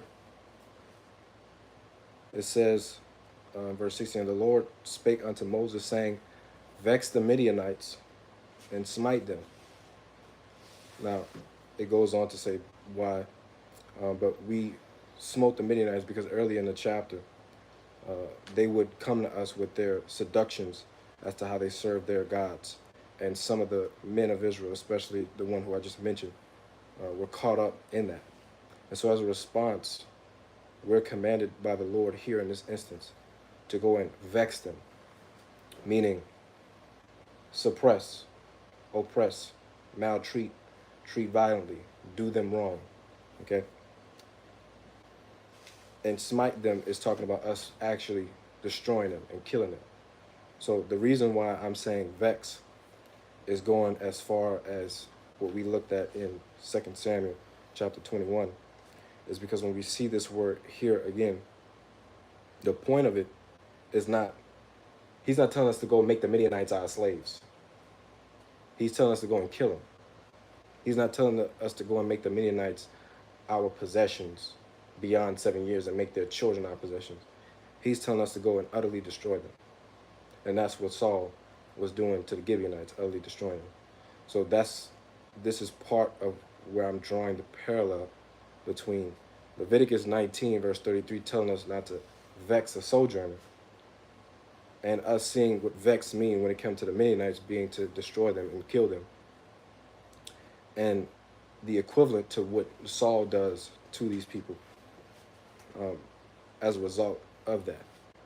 I am not denying that the context of that situation is because we made a covenant with them, as clearly seen in the book of Joshua. However, those people were not Israelites, and we see them sojourning with the children of Israel for whatever reason, however they got there. It's not no whatever reason. It's because we made a covenant with them. That's not something to just be, that's not life. They only sojourn with us because we ignorantly made a covenant with them. Yes, we did ignorantly make a covenant with them. That's correct. We ignorantly made a covenant with them, and now, or at that point, God is punishing us because we didn't keep that covenant that we made with them. Exactly. That's not because of vexing or whatever else. That's because we didn't keep our word. But they did vex him. Vexation, this verse that you just pulled, do not prove that vexation equals killing. This is a separation. It says, vex the Midianites and smite them. That don't mean that vexation is killing. That don't mean that. Okay, so what is vexation versus? Well, what is vexation? I'm not saying vexation isn't what you're saying. I'm saying vexation this is not proof that vexation is killing. It may be associated with it, but vexation is not limited to only killing. This is it's a separation. In scripture, when you see something that applies to a scripture line that's prior to it, you will see even.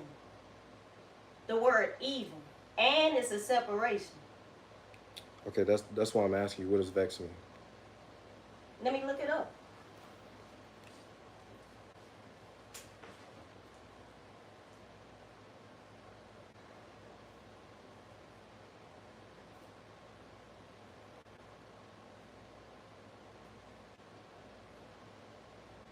A state of being annoyed, frustrated, or worried. And what word is that? What's the Vexation. no, I'm sorry. What's the number attached to it? I don't look at that. I looked on Google of what vex. I can go to the etymology of it.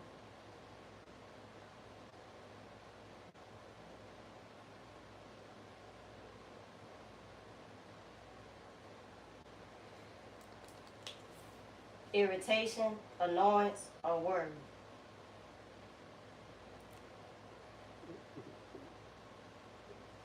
So is that the definition that you're sticking with as far as what vex mean in terms of Leviticus 19:33? I'm showing what's being given. You asked what's the definition. I looked up the etymology of it. So and it said what I just told you. So we cannot annoy a sojourner or a stranger. We can. You said annoy and what else? Annoy and what did the rest of that definition say? Bring annoyance. Irritation, annoyance, or worry. So, when making a sojourner, buying them as a possession, would that be considered bringing annoyance or worry to a sojourner? Doing what again? Purchasing them as a servant or whatever, a bondmaid. That wouldn't cause them annoyance? I wouldn't think so. I haven't, and we got to keep in mind, we're talking about customs that we are not accustomed to. We do have similarities with us going and working for a company or whatever place that we work at, and we're servants to whatever jobs we go to. Is it an annoyance for you to go clock in? Yes, absolutely. Okay, then that would fit what this definition is saying. That's a vexation. So, are you getting paid what you think you deserve? No. That's a vexation. You don't have to kill somebody to vex them. Okay, and so that's the genesis of Gabe's question. Because if we're applying that logic to a foreigner who is serving an Israelite, and he have to pay back all his credit, regardless of the year of Jubilee. He has to serve this man beyond the year of Jubilee. His children have to serve my children. If I'm looking at that as if I'm having to serve the white man and my children are having to serve the white man, and I look at that as an annoyance, this is the reason why Gabe is asking the question, how can those two verses make sense if one is saying you can purchase them and the other one is saying not to vex them? So if I got it wrong, I would like you to answer his question. What's the question? Basically, like, is Leviticus 19, right?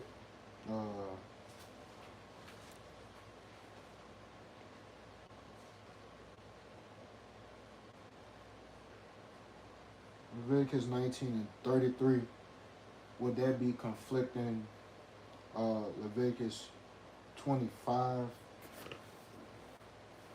verses, I think starting at 44? Wait,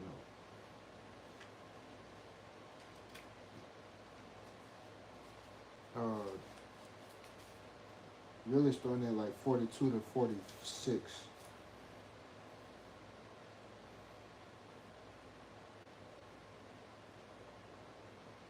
Is vexing contradicting not vexing contradicting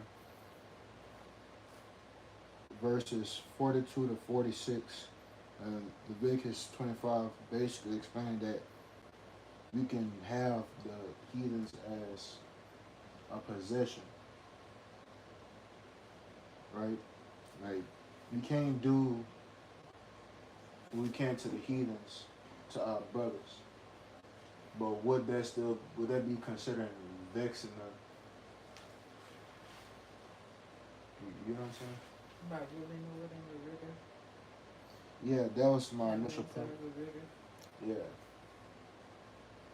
So, to answer your question, I have questions. I have a couple of questions. All right. When the 12 tribes was given their lots, their land, you had a tribe that had, Judah had their land, Benjamin had their land, so on and so forth. If somebody from a different tribe went into the land of another tribe, what is that person considered? Are they a stranger? Are they a foreigner? What is their title?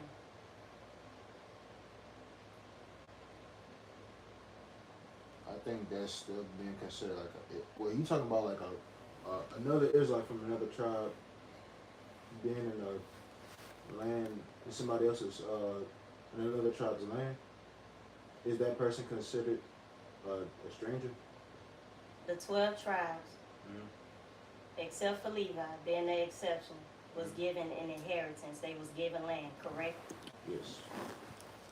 If you have a man that came from their land and went into another land, it's a different tribe that they go into. What is that man considered when he go into the land of another tribe? Is he considered a foreigner or a stranger at all? I guess he would be considered a stranger. I'm asking. No, I'm saying I guess he would be considered a stranger. Because they're like, stranger has like two different meanings, depending on the verse you're looking at, as far as I remember, from me looking it up. So it can either be talking about a brother or a heathen. So technically, yes, that brother could be a stranger. I'll bring it to modern day times. At this very day, don't we have our people that come from different cities, different states, that when they come and they bring what they do wherever they come from, it's some type of tension or something that you look at them as if they're a stranger. Is that true? The patience. I mean, no, I think you talking about from like another state, right? State, city. I use city because I can go back to when Katrina happened and our people from New Orleans came and they mixed with us. And we was two separate people, but still the same people. But you still treated them like they're strangers or foreigners from different lands. So my question to y'all is,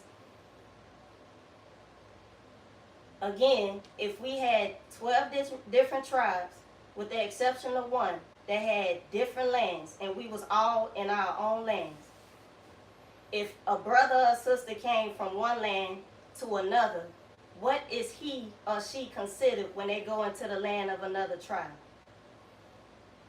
Well, honestly,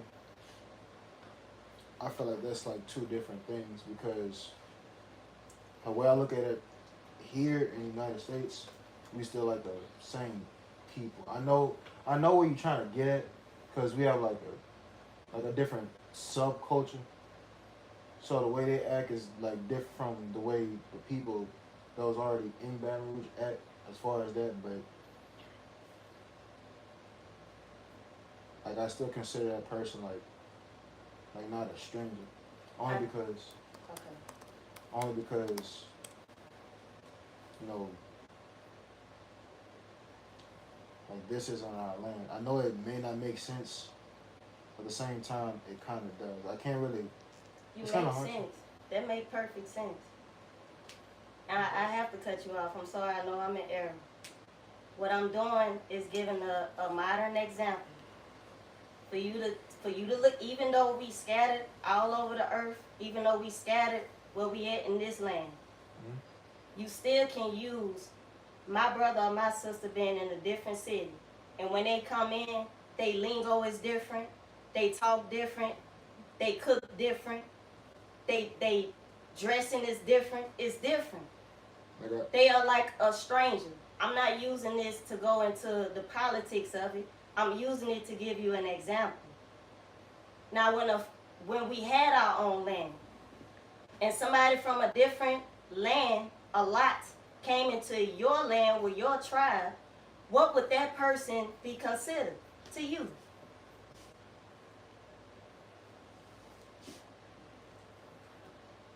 I guess in that sense he would be a stranger. He would be a stranger.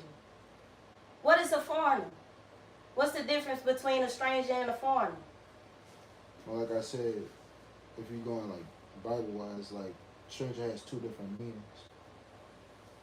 So that could be applied to a foreigner or a stranger because when you look at the definition, like foreigner is listed in one of those things. If you look up the etymology, I believe. Hold on, before I continue, like let me look it up before I say the wrong thing. Because I don't want to just, try to make a point I can be wrong. So, hold on.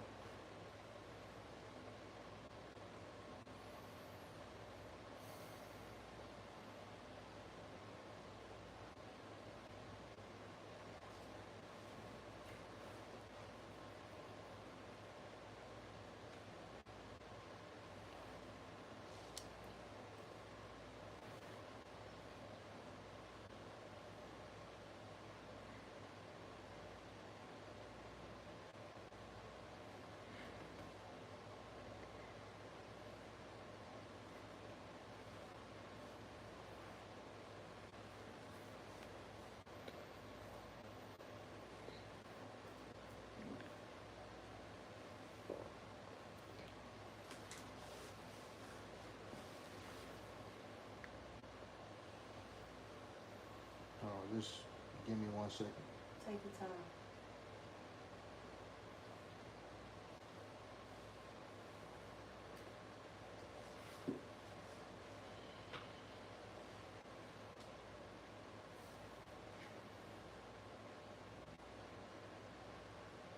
Got 9 people on here for.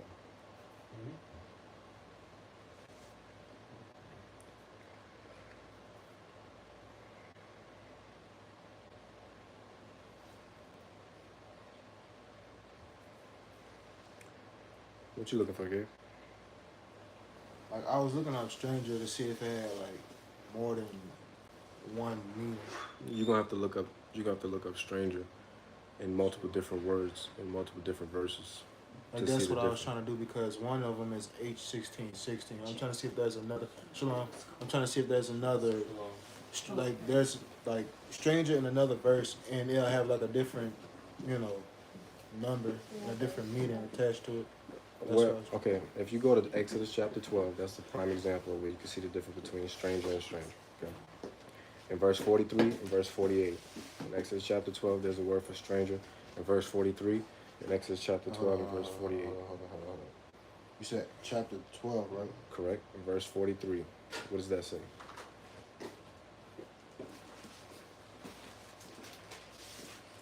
Do you see stranger there? Yeah, I'm trying to get to. Yeah, there is two different meanings. All right, so Strong's H5236.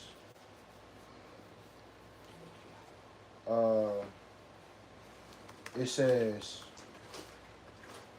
foreign or consequently a foreigner or abstractly heathendom, alien. I'm sorry, Strange. start over, please. All right. So this is stranger in Exodus chapter 12 and verse 43. The number is Strong's H5236. And it says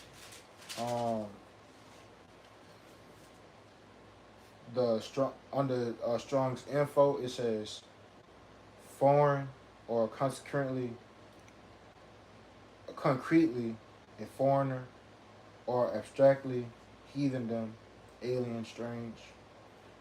In the biblical usage, it says foreign, alien, foreignness, that which is foreign, foreignness, foreign gods, alien, foreigner, foreign vanities.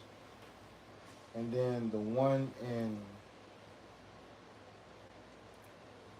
I forgot which one this was, but the one is, this one is Strong's H1616.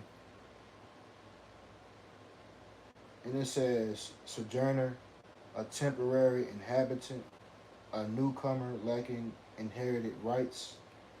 And then there's the second definition is of foreigners in Israel through conceded rights. All right. So I guess like a. Oh wait, and then under the Strong's info, I was in the biblical usage of it, but the Strong's info says, a ger, or fully ger, properly a guest by implication, a foreigner, alien, sojourner, stranger. I know it's kind of confusing, but when you look under biblical usage, there's two definitions. And the first definition is a temporary inhabitant, a newcomer lacking inherited rights, versus Strong's H5236. And the biblical usage for that is foreign, alien, foreignness, that which is foreign, foreignness, foreign gods, alien, foreigner, or foreign vanities. That's under the biblical usage. So what's your point of reading? So basically, from what I'm reading, based off the two, the one in Strong's 5234, it's talking about like heathens, like or people of the nations, based off the biblical, the Strong's info. When in particular it says heathendom, right? And when you look up, and then Strong's H 1616. When you look up the definition, it has two definitions, but the first definition is a temporary inhabitant, a newcomer. That's a biblical usage. This is the definition right here. My bad. A guest by a guest. Well, that's the No. This right here is Yeah. the definition. That's the word gur. yeah. So read this. Is 'Cause that the this one, definition? Yeah. that's the Strong's info. The definition's right here. No, No, that's the biblical that's usage. the biblical usage. Yeah. Okay. So the definition is properly a guest by implication, a foreigner, alien, sojourner, stranger. So let me make this a little bit. What I'm asking is, what does that have to do with what she just asked you? Basically, there's two stranger can have two different meanings. It can mean basically like the example that you gave, a brother coming into like another tribe's land. He basically like a guest there. Then there's another meaning, basically meaning like a whole person of another nation or a heathen. So when you asked, can a brother be a stranger? And I said technically yes, because stranger has two different definitions according to the scripture. When you look up the etymology behind it. So depending on how it's used, heathen can be a stranger and a brother can be a stranger too. It just depending like how you use it, I guess, or the predicament, if that makes sense. So yeah. So My point is this: if we can't establish within our own nation whether or not we can be a stranger to one another or not, you're not in a position to bring nobody that's truly of a different nation into this. We don't have ourselves established. Just like all the points that you brought out were on point. We can't even consider bringing somebody else into this when this is still weak. To me, this shouldn't even be a conversation. For me, it pisses me off. It's so much work that we haven't done as a body to even have a conversation about people of different nations.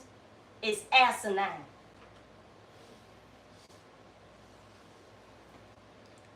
Well, listen, one of the reasons why we can't talk about things is because there is an obvious schism in terms of how people are going to react whenever points are brought up.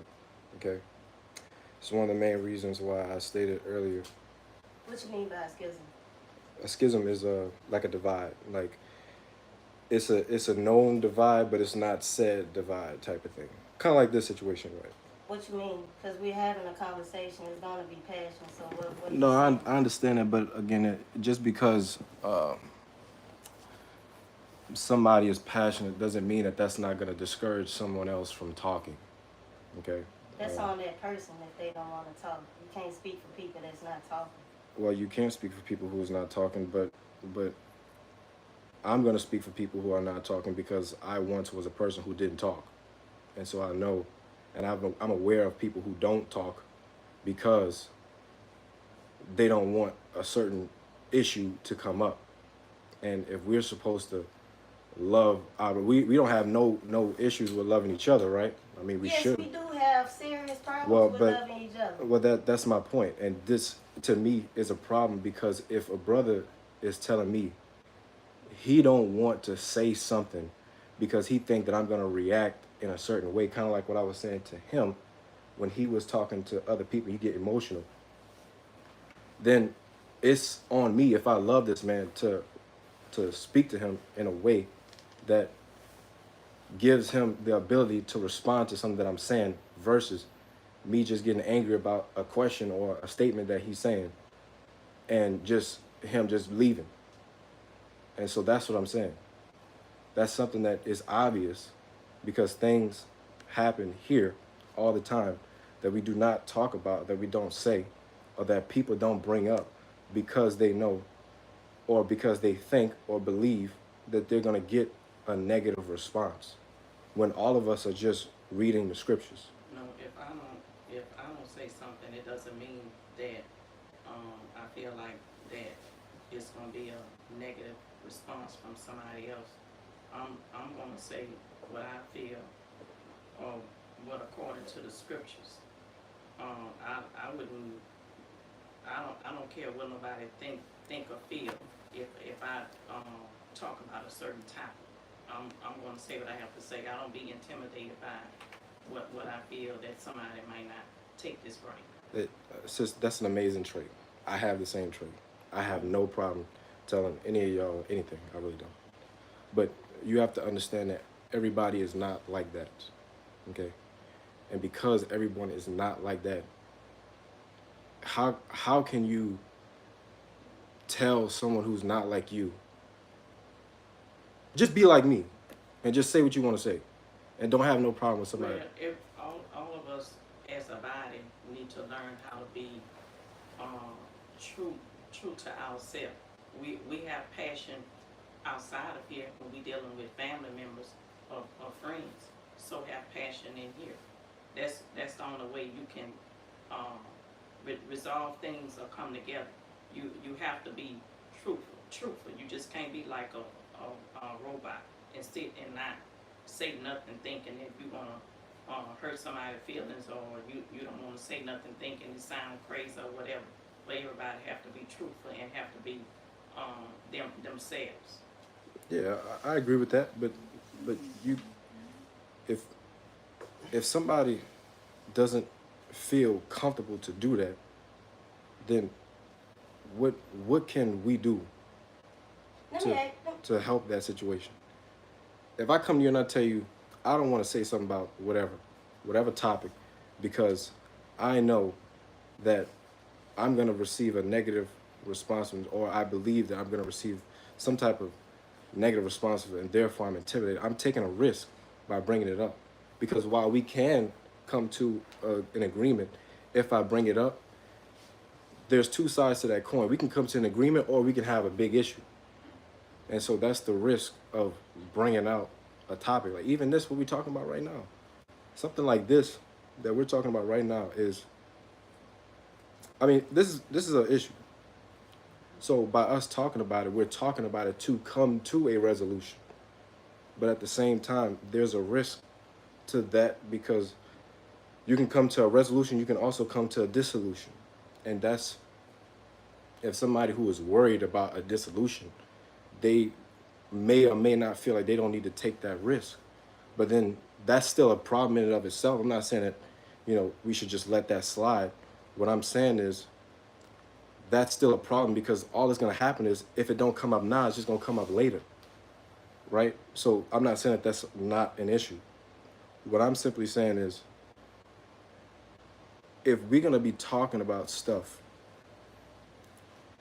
we should be cognizant of the fact that everyone in here has a right to say what they need to say, and it's okay if we disagree, but you're not going to get anywhere having these backlashes, or what we perceiving to be backlashes. That's not going to happen. So the only way that we can do that properly and come to some type of resolution is to talk to each other with passion, but at the same time with respect. And that's all I'm saying. What happened today to where that wasn't done? No, nothing has happened today to where that wasn't done. But this has happened in the past. But why are we talking about this? Because we have a matter that's on the table. We talking about something that happened in the past, but not today. Because there have been things that we've talked about in the past where it has caused a dissolution. This is deterring from something that we should be dealing with. This is an empty conversation that you're having. This is not an empty conversation. We talking about building and bringing people in, when there have been more people who have left than there have been people who we've brought in actively. And that is a problem. Christ literally says, if he have 99 sheep and one go astray, he gonna go and go get the one. Did he not say that? He said that. Do we agree that he said that? And we have had issues where there's been a person who's left for whatever reason, it don't matter who. And instead of us trying to say, How can we move forward in the future so that we don't have this situation come up again? What you're now saying is me talking about that is an empty conversation.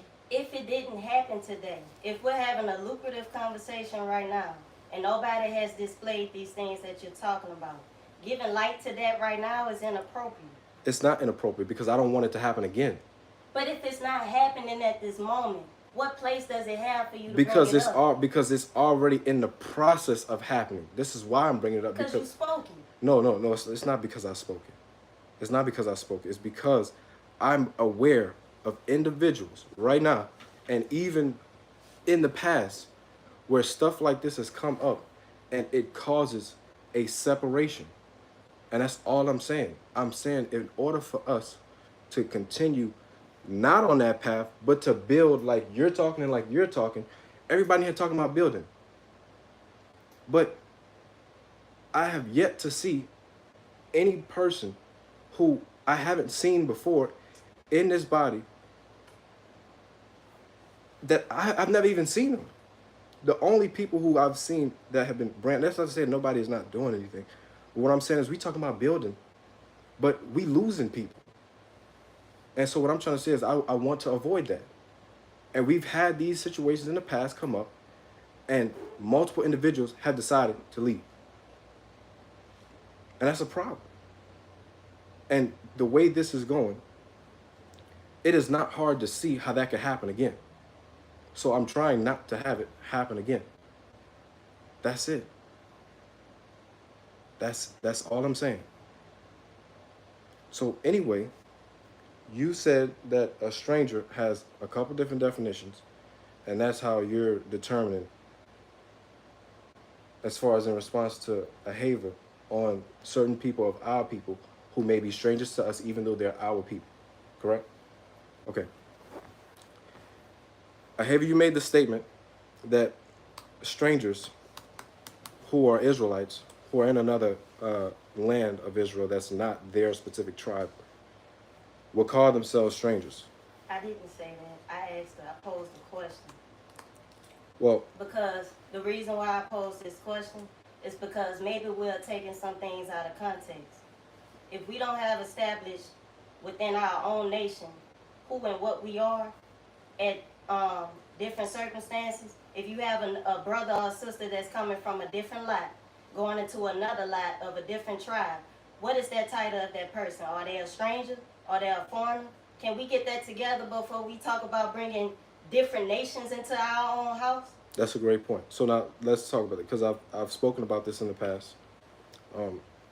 So let's refresh some of the things that we've discussed in the past about what a stranger is, what a stranger is not.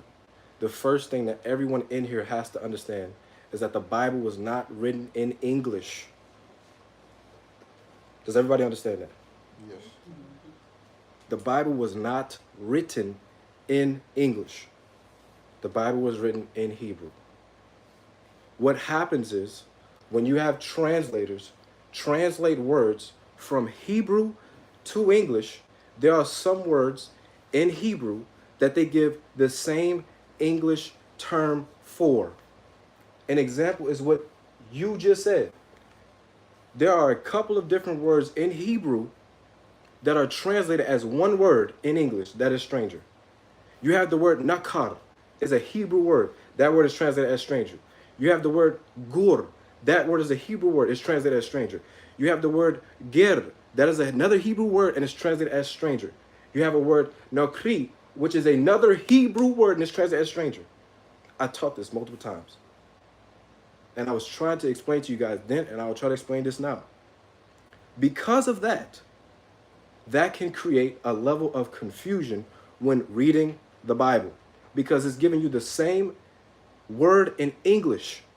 And in our minds, because we speak English, you're going to look at that word and say, huh, that's stranger. When they have 4 different Hebrew words that are attached to it. Our language don't work like that. When our true native tongue, a word means one thing. It don't mean multiple things. It's not a whore of a language like English is. So this, what you saying, whatever Hebrew that is obviously tainted. Our words means exactly what it is. That's the point. So that's what I mentioned. Okay. That's literally why I brought that up. These are 4 different Hebrew words. They do have a meaning and they all separate. But in English, they translate as strangers. So those 4 words that I just mentioned, they all have their own concrete definition. They are different. Why is it 4 different Hebrew words? Is my point.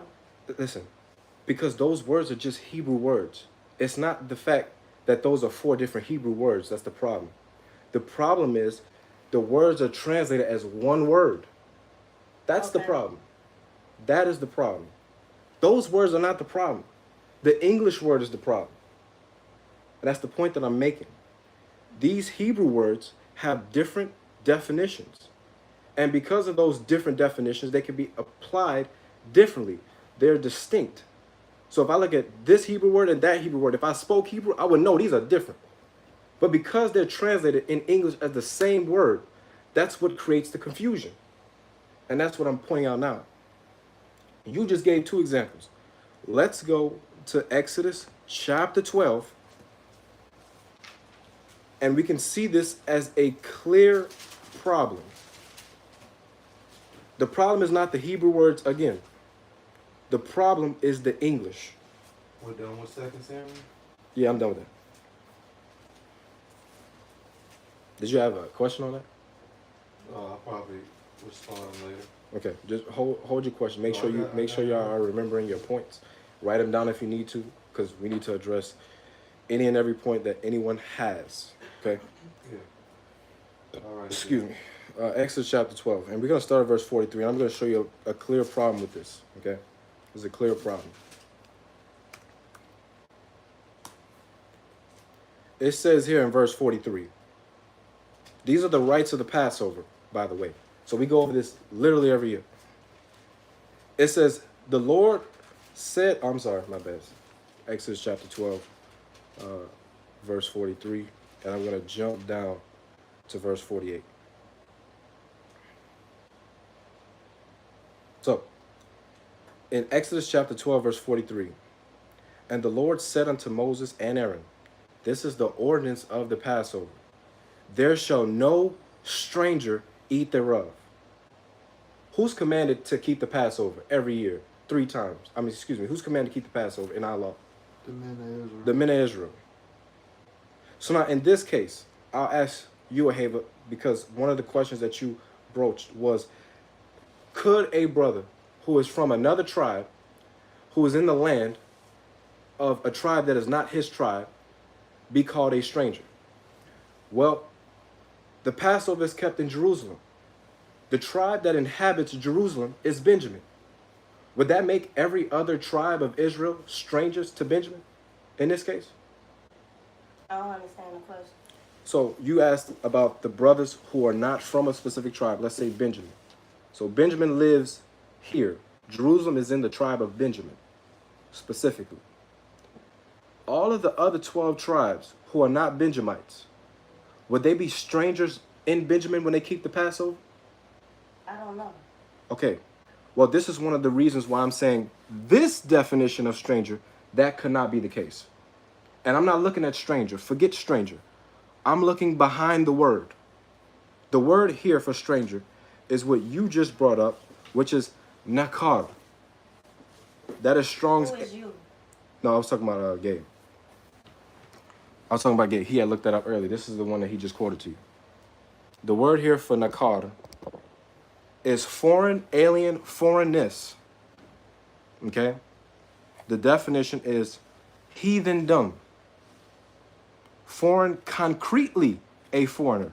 So concretely means, just like you said, in the Hebrew, things are very, it's not no confusion. Concretely, heathendom.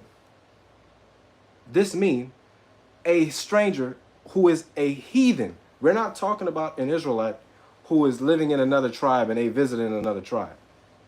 This is talking about anyone who is not an Israelite. It says here, they cannot keep the Passover. That's what verse 43 is saying. More specifically, if you want to apply this to the laws that we just went over, these would be considered the people who are on the outskirts of Israel, who are not living in the land. Okay? But here's the problem. Let's go back to Exodus chapter 12, and let's look at verse 48, because it's going to use the same English word. It's going to say stranger again.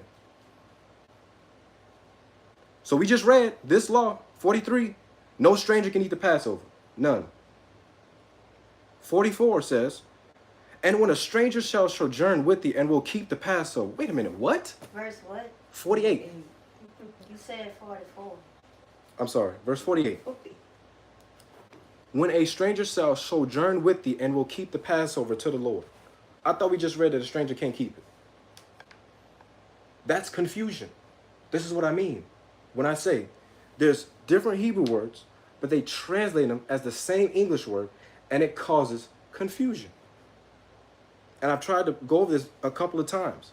This right here is a different word.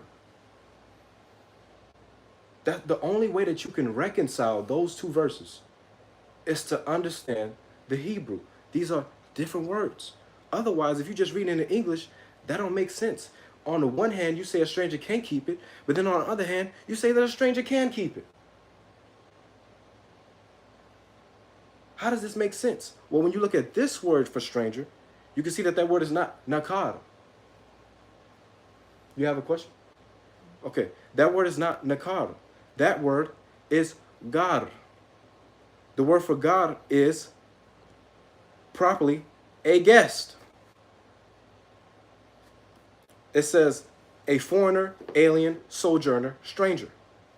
This could be like what you're talking about, where a brother is from another tribe and he's coming to Benjamin, so he will be a guest because Jerusalem is where we have to keep the Passover. But if I'm not a Benjamite, I don't live in Benjamin. So I'm, quote unquote, a gar, a temporary inhabitant. I'm not here permanently in Jerusalem. I'm here temporarily to keep the Passover. But this word isn't always talking about an Israelite. This word could talk about a heathen as well, hence why it says foreigner, alien. That's the difference in the stranger in verse 43 versus the stranger in verse 48. And by the way, these are not the only two words for stranger. That's just the two different words for strangers in that context. I wasn't able to follow you. Okay. So, stranger. We can see, or can you see, let me just go with this with you. Can you see that these two words here are both stranger in verse 48 and verse 43? That they both say stranger. Yes. Yeah. Now, can you see that when you look it up, it's a different word in Hebrew? No. Okay, that's what you have to do. You would have to look up the manuscript. What does the manuscript say? If the manuscript, well, here, this will be the Masoretic text. So the Masoretic text, the way that that manuscript reads, those two words are two different Hebrew words. This King James version that we're reading, is you saying that this is the Masoretic text? No, what I'm saying is the translators of the King James Bible translated it from the Masoretic text. And what is the Masoretic text? The Masoretic text is a Hebrew document. According to who? Well, according to the text itself, you can see that it's written in Hebrew. When you look at a book, or when you open the pages of a document and it has writing, you can identify the writing based off of the alphabet. And you can identify the alphabet based off of the language. And the language that the alphabet coincides with from the Masoretic text is Hebrew. And what is Masoretic? What do you mean, what is Masoretic? That's just the name of the text itself. That don't mean anything? I'm not sure exactly what it means. You could... I'm not sure exactly what that means, though. Me personally. So...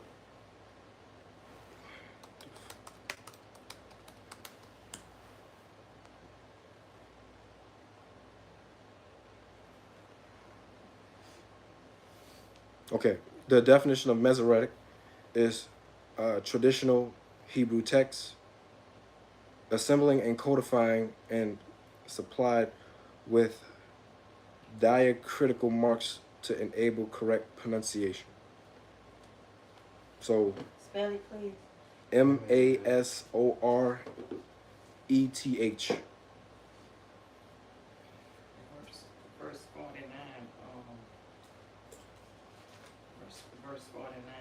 it shows it's a distinction. In this Bible it says there is one Torah for the native born and for the stranger who sojourns with you. So it is a difference with the strangers that's in 42 and 49. Because it happened here. It's one Torah for the native born and one for the stranger. So what they verse have in the Bible, the King James, in verse 49. So I think your Bible is one verse. I'm not gonna say off, it's just adjusted. So my 48 is your 49. But in my 48 in the King James, it says here. Oh no, that's verse 49. It says, "One law shall be to him that is homeborn, and unto the stranger that sojourneth among you." Right. So this word in 49 is the same word in 48. So their homeborn must be dealing with verse 48. And the stranger, what you talked about, should be verse 43, right? No. So that's the difference that I'm making. Mm-hmm. The difference is in both of those verses. Those two verses, while they both say stranger, they are talking about two different people. Two different, yeah, that's what I just said. Yeah. Mm-hmm. So you're correct in that. I wanted to make sure I was clear. So in 48 it says stranger who sojourn with you. These two words, what I'm doing is I'm showing how if you just read the English, that would obviously confuse some people. Because if we're supposed to be keeping the laws and we're trying to keep them correctly, and this law says no stranger shall eat the Passover, but then if you go down to verse 48 and 49 and it says that a stranger can keep the Passover, those two things are contradicting. You can't keep it and not keep it at the same time.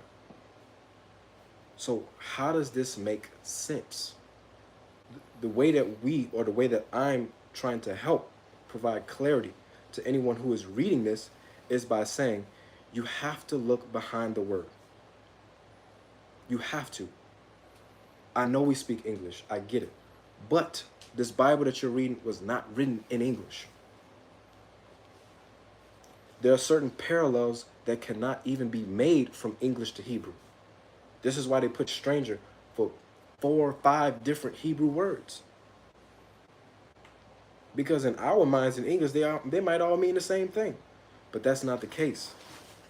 So the only way, again, so I want to walk with you with this again to make sure that you're following what I'm saying, okay? So you stated earlier that you can see how verse 43 and verse 48 both read as stranger, okay?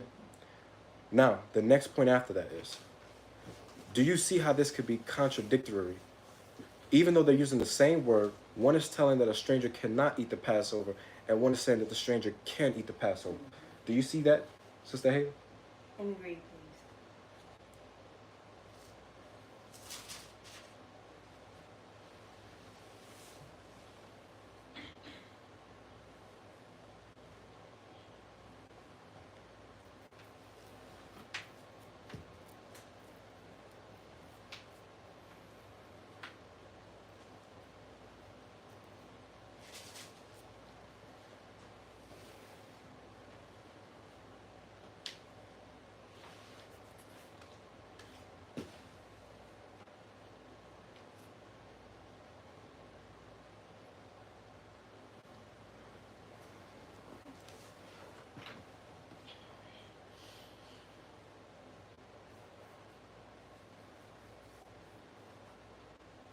What's the question?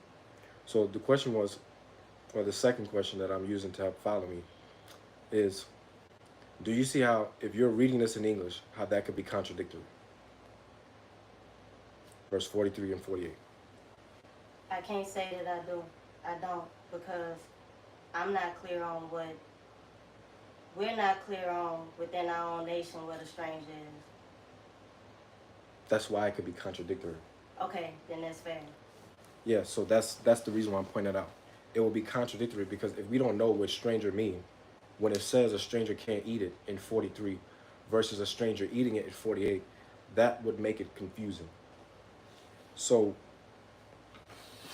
what I'm trying to do now is provide some type of clarity or start the pathway of providing some type of clarity to a conclusion on this matter. How can those two things make sense? If we look behind the word, you can see that those two words are different and they have different definitions. It's a different Hebrew word. Therefore, it should have been translated differently, but it wasn't. Okay? Can you understand that statement? Yeah. Okay. Why the translators decided to translate both of those words as strangers is beyond me. Now, when you look at both of those words, let's start with the one in 43. Because to me, this brings more clarity to the point. The word here for stranger is nekhar. That is Strong's H5236. The word for nekhar, by definition, is foreign, concretely a foreigner, or heathendom. Do we all agree that heathens are people who are not Israelites? Yes. Do we need to see scriptures that provide proof that the word heathen means people who are not Israelites? Is there ever any circumstance where Israel are called heathen in the scripture? Not to my knowledge. If you have a verse that says that. I don't have a verse that come to mind, but I'm asking. I'm not gonna say no, because I don't have because I don't know if there's a verse that is gonna describe a brother or sister as a heathen specifically. Are you speaking of the verse in I don't know what it's 1 Corinthians where it says that if a sister or brother of Israel commits, I think it's Oh, you talking about the trespass? You talking about Christ? Yeah, it says that if a sister or a brother, so to speak, go back to doing what they were doing, they would be considered a heathen. Okay, so let's read that, because it don't say that they be considered as a heathen. It says for you to treat them like a heathen. I was Right. thinking that Yeah. too. Right. I That couldn't remember that's a good the example. So that's Matthew. Real quick, let's go to that right quick. That's Matthew chapter 18, and I think that's verse 15. We were thinking the same thing. I was trying to figure out what's the verse in the book. Matthew chapter 18 and verse 15.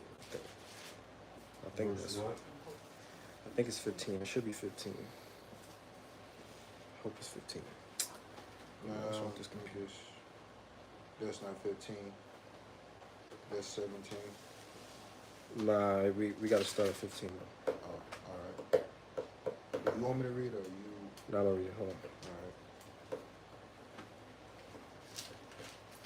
All right. So this is Matthew chapter 18. What is wrong with this thing, bro? You go ahead and read it, because I don't know what's wrong with this computer. Moreover, if thy brother shall trespass against thee, go and tell him his fault between thee and him alone. If he shall hear thee, thou hast gained thy brother. So now this is talking about how we deal with each other, right? If a brother has committed a sin against you, you are supposed to go and tell him what he did to you, to his face. Not talk behind his back. You're supposed to tell him what he did to you, to his face. Okay? Then what? But if he will not hear thee, then take with thee one or two more, that in the mouth of 2 or 3 witnesses every word may be established. So now if he disagrees that he did you something wrong, then you take 2 or 3 people with you, because what? Out of the mouth of 2 or 3 witnesses shall every matter be established, right? That is the law. And if he don't hear you or the witnesses who are coming with you, then what? And if he shall neglect to hear them, tell it unto the church. But if he neglect to hear the church, let him be unto thee as an heathen man and a publican. So now, if he don't hear the 2 witnesses, then you bring it to the whole entire congregation. And if the entire congregation is on your side, and you have been done wrong according to the Torah, and he don't listen to them, then it says, let him be unto thee as a heathen man. So basically, how we treat heathens, meaning we don't trust them, we stay away from them, the way we deal with them is how you should deal with this brother who does commits a sin against you, and he don't hear you, he don't hear the witnesses, he don't hear the church. So in this example, you can see the concept of a heathen being applied to an Israelite man, yes.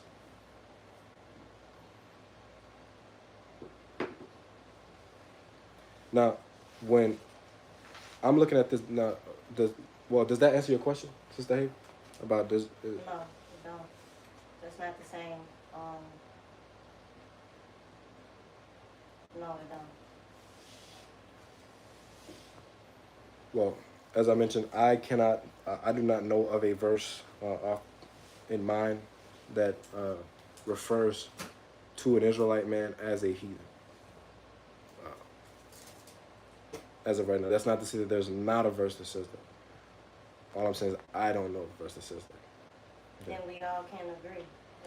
Well, the reason why I'm saying that heathen concretely is talking about a non-Israelite is because I do have a couple of verses that mention heathens being none other than non-Israelites.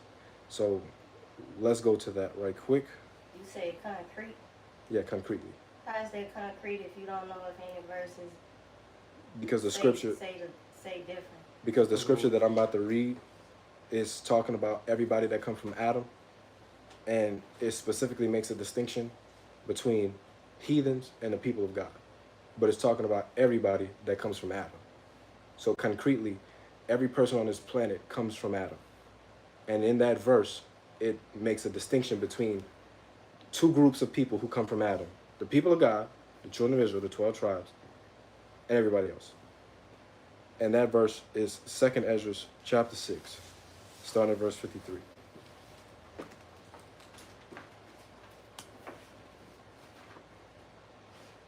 What was the chapter again?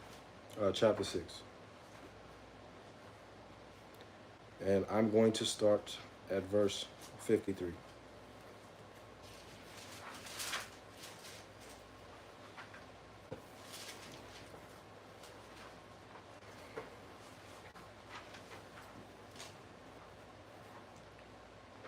So now in 2nd Ezra chapter 6 and verse 53 is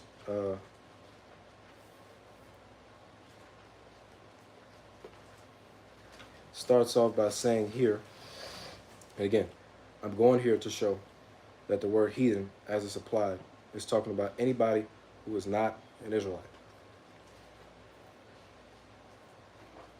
It says in verse 53, upon the 6th day, oh my bad, hold on, 1 second.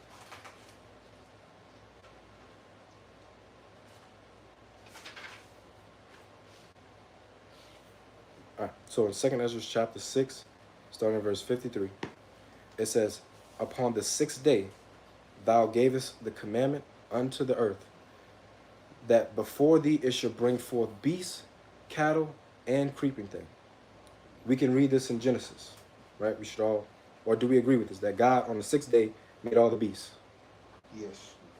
In verse 54, it says, and after these, so after he made the beasts, Adam also, whom thou madest Lord of all thy creatures. Of him come we all.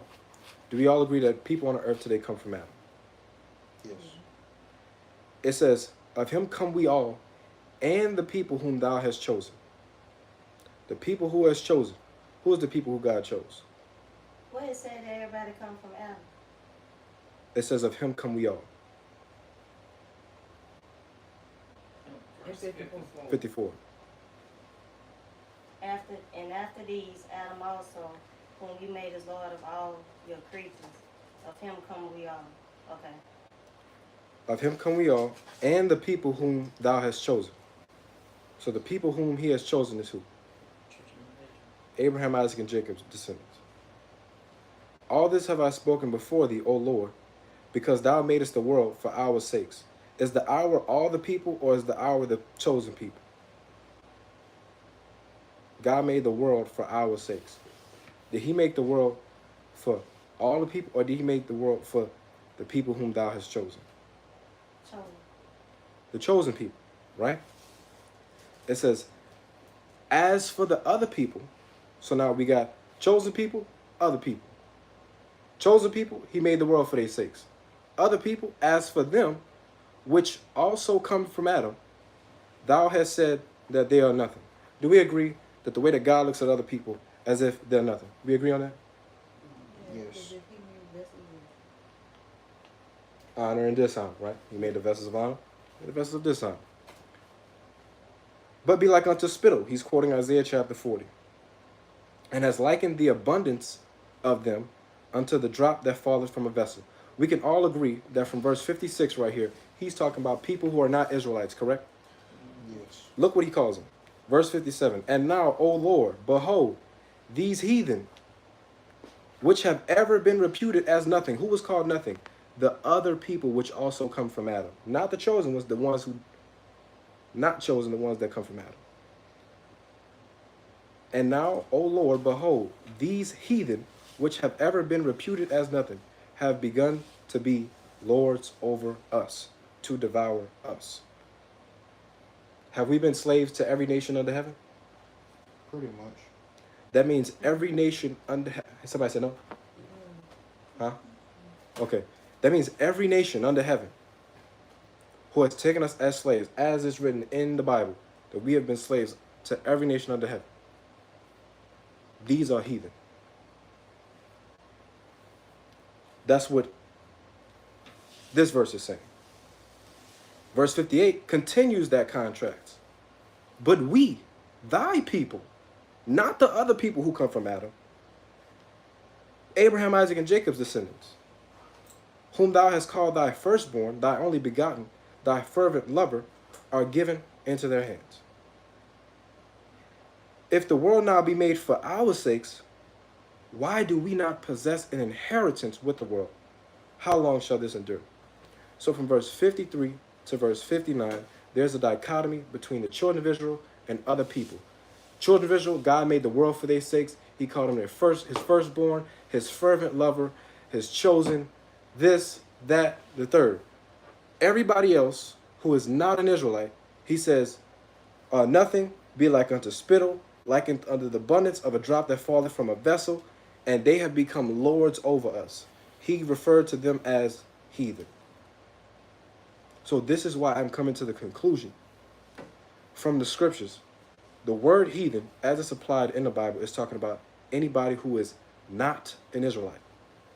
So when we look at this wait, hold on, before I go there. Do we understand the point that I'm making here? That's not a concrete point. How is this not a concrete point? You saying that this is only heathen is only pertaining to other nations. This is not a concrete point. In this context, it's saying that. But if you don't know if there's any other scripture that's calling Israel heathens, then how is this concrete? Well, this is the thing. Until I'm provided with a verse that shows children of Israel being called heathens, I'm going to have to change this point. Like I said, I'm not saying that this is a verbatim point that I'm making. I stated that I'm trying to provide clarity between why stranger in Exodus chapter 12, verse 43 is different from the stranger in Exodus chapter 12 and verse 48. I'm trying to provide clarity as to why that's happening, because you stated earlier, if we don't even know what stranger means in the context, then how could we start talking about trying to bring other people in here? I agree with that point. So now what I'm trying to do is go down the path of bringing clarity to that point. Those two words are different. When I look at the definition, the first one is talking about heathendom, i.e. foreigners. What does that mean? The word heathen, when I look this word up and I find examples where the scripture is using the word heathen, I see it being applied to people who are none other than non-Israelites. So until I'm able to see a verse where there is somebody who is an Israelite being called a heathen, I have to come to the conclusion that that word is talking about non-Israelites. Why are there scriptures that say, we were acting like heathens? Acting like a heathen and being called a heathen is different. We just read a verse where it said, if you commit a trespass against me, and come to you and I tell you the trespass that you committed against me, you don't listen to me or you don't hear me out. I bring a witness, you don't listen to them. I bring the church, you don't care about what the church says. I treat you like it, even after all that, it don't call you a heathen. After all that, after you didn't committed a trespass against me, that's a sin. You didn't broke Torah against me. You don't love me as yourself. You didn't broke the law. Even then, the Bible don't call you a heathen. It says you treat them like you treat a heathen. So what I'm saying is, if there's a verse that says this heathen man, and then when you look that man up and you go and find out that he's an Israelite, you go to his genealogy and all that. What I'm saying is, I have never seen a case in the Bible where there's a man who we know without a shadow of a doubt is an Israelite and he's been called a heathen. I don't see that in the Bible. Or I've never seen. I'm not saying there's not. I'm just saying I've never seen. So now, let's do this. Let's just word search heathen. I thought about that too. The word heathen in the Bible. How many times does it appear? And in what verses does it appear in?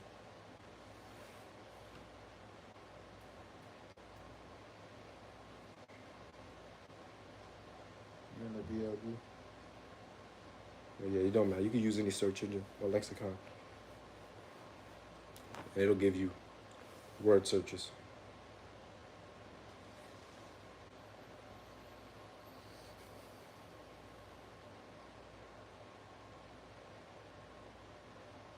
Heathen.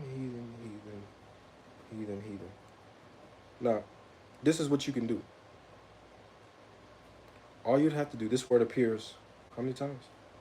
This word appears 150 times in the Bible.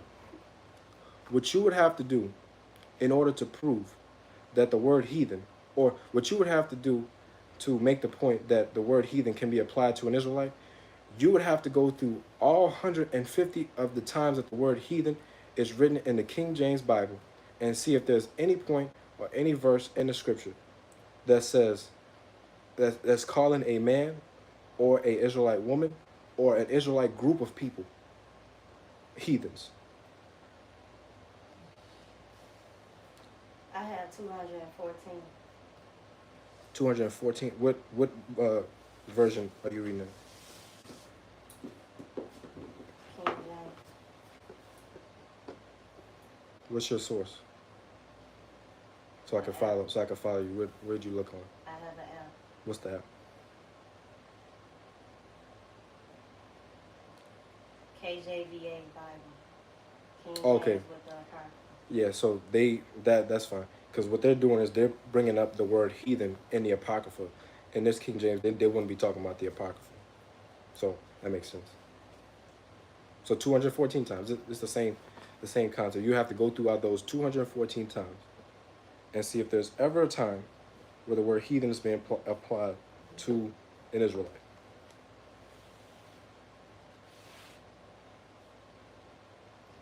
Second Ezra chapter 2 and verse 34.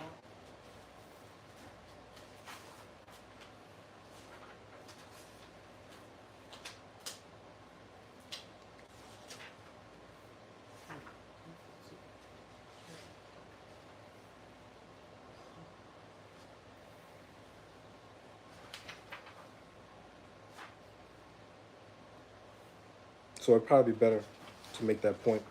We start in 33. So it says in 2nd Ezra chapter 2 and verse 33. And I, Ezra, received the charge of the Lord upon Mount Horeb, that I should go unto Israel. But when I came unto them, they set me at naught, and despised the commandment of the Lord.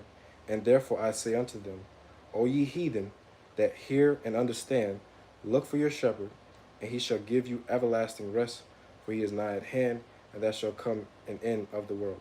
So right here, we can clearly see the word heathen being applied to Israelites, because he's talking to Israel right here, starting in verse 33. So is this will make the point that you're saying that Israelite is called a heathen? I didn't make that point. I posed the question. Mm-hmm. Has at any point Israel been called heathens.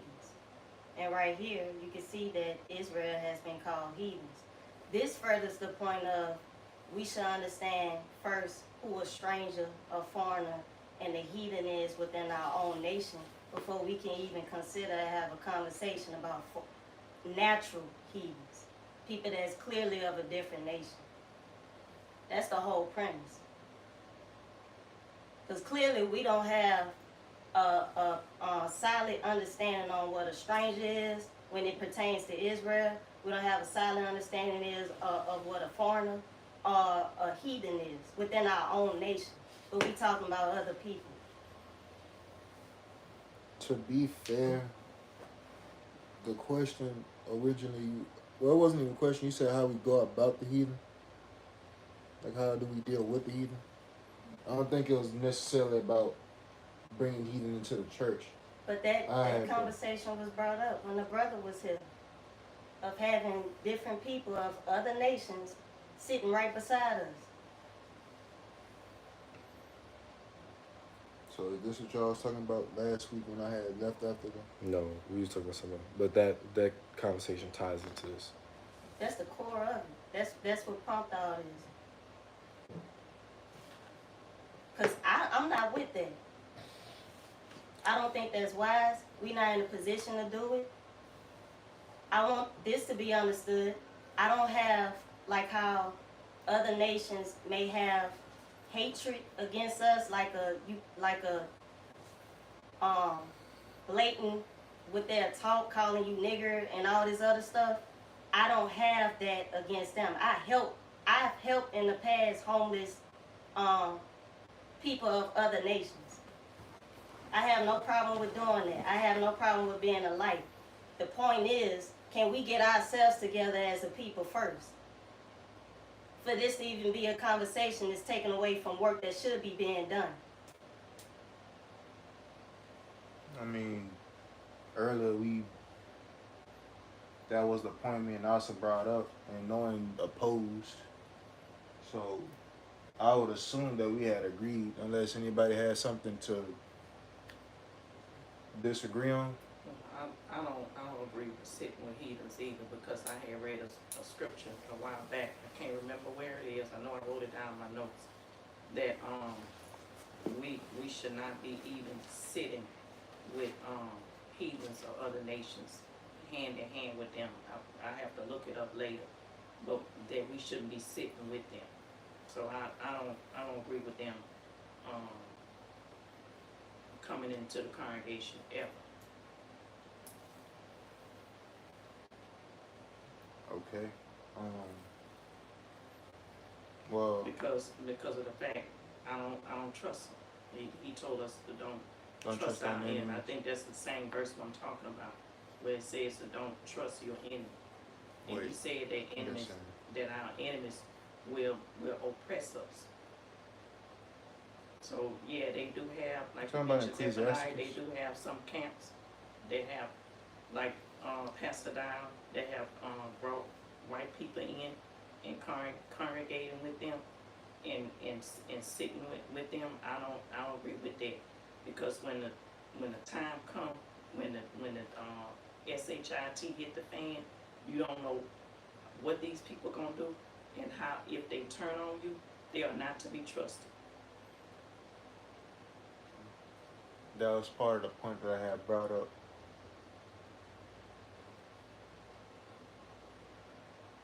Remember? Well, I think you was here first when I said, you know, we congregating here. You know, you bring somebody here, now that heathen knows where you live and where I, stay with y'all. So I have helped homeless heathen. I have too. I don't have no problem with doing that either, but I have a problem with sitting with them in the congregation. all right, and that's no issue. Like, well, like I said, all right. That's just that part. They bringing the heathen into the congregation part. Let's save that for later, because like I said, You know, we should be focused on, like, what you agree with me on. We should be focused on, you know, building this body, you know, and focusing on getting that building.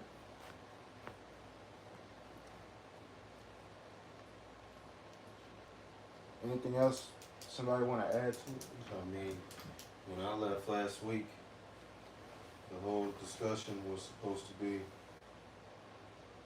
our viewpoint on it. It wasn't so much geared towards us allowing that at the very minute. So I'm a little confused on that. Yeah, kind of. I didn't, because now I came here prepared to speak about if there was ever a situation, how would we handle it? Not so much, hey, let's build us up first and then worry about that, because I don't think anyone in here, including myself, has ever said, oh, let's start preaching this truth to white people in other nations. I've never said that. No, it just went. Yeah, I understand that, but it shouldn't have gone nowhere. It shouldn't have been.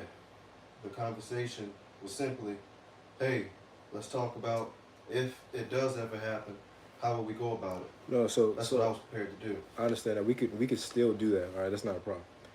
I think the point is that the day that the brother came here, remember I told you that I wasn't here. I know you weren't here. That's fine. But what I have to do is I have to bring you up to speed to the context of where someone else may be coming from when they're talking about this subject. So who is this brother? That's why it came up. Brother Larry Young. Okay, who is this? Who? So Larry Young. It's all. So the brother is a brother who came into the truth from looking up the Sabbath. He used to be a pastor of a church. He's now coming to the knowledge of the truth. There's a lot of questions that he's asking, Okay. but me and him talked. We have some things that we agree with, and the question was posed. He made the statement that basically he was trying to make a contrast between himself and brothers who are in camps. So we know that brothers in camps do a lot of cussing out white people and, you know, other nations and telling them they're going into slavery, all sort of type of stuff. Mm-hmm. He was making a contrast between himself and those guys by saying, what did he say? I think he either said, I love other people, I respect other people, one of them, okay? And that prompted the question of, what did you ask? I don't want to misquote you, but you had asked him something after he said that. After he said that who is he to not allow other races of people to come in and congregate, basically. Yeah, like what was your? Because I know after that, whenever he said that, that's when you asked the question. I asked him, would he allow other nations to come in into their building or whatever and worship and congregate with them? Right. And he said yes. Yes. So that's where this other stuff is coming from, but that's still part of the conversation. Mm-hmm. Okay, because I guess and you can correct me if I'm wrong, Gabe, but what you're saying is, and what you saying that we should all agree with, is that we should be, quote unquote, building up ourselves first before we even get to that conversation about whether or not you're going to be allowing somebody else to be coming into a building that you have or whatnot. Exactly. And then brought up the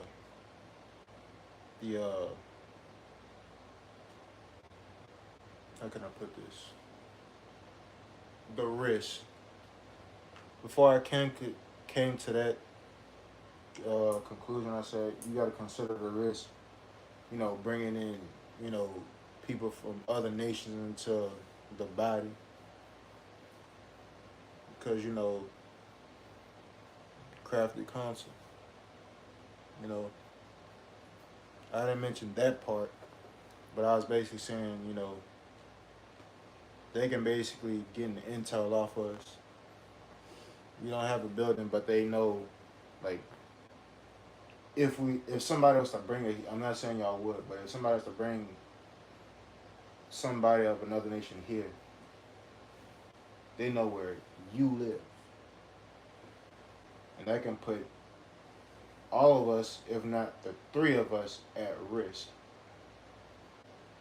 You can be out doing work. I can be out doing whatever. She can be here, being dropped off, or I could be here just in a room and you still going. Now it's just me and her.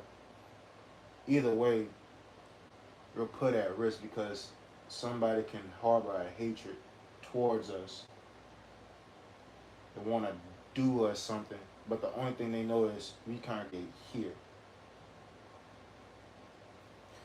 For me, it's Potentially.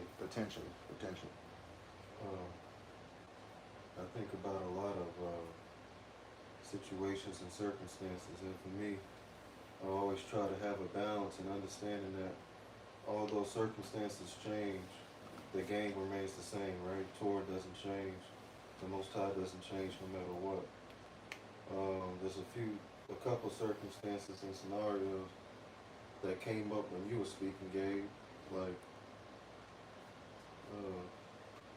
every time that we were moving, as our forefathers and foremothers were moving, there were,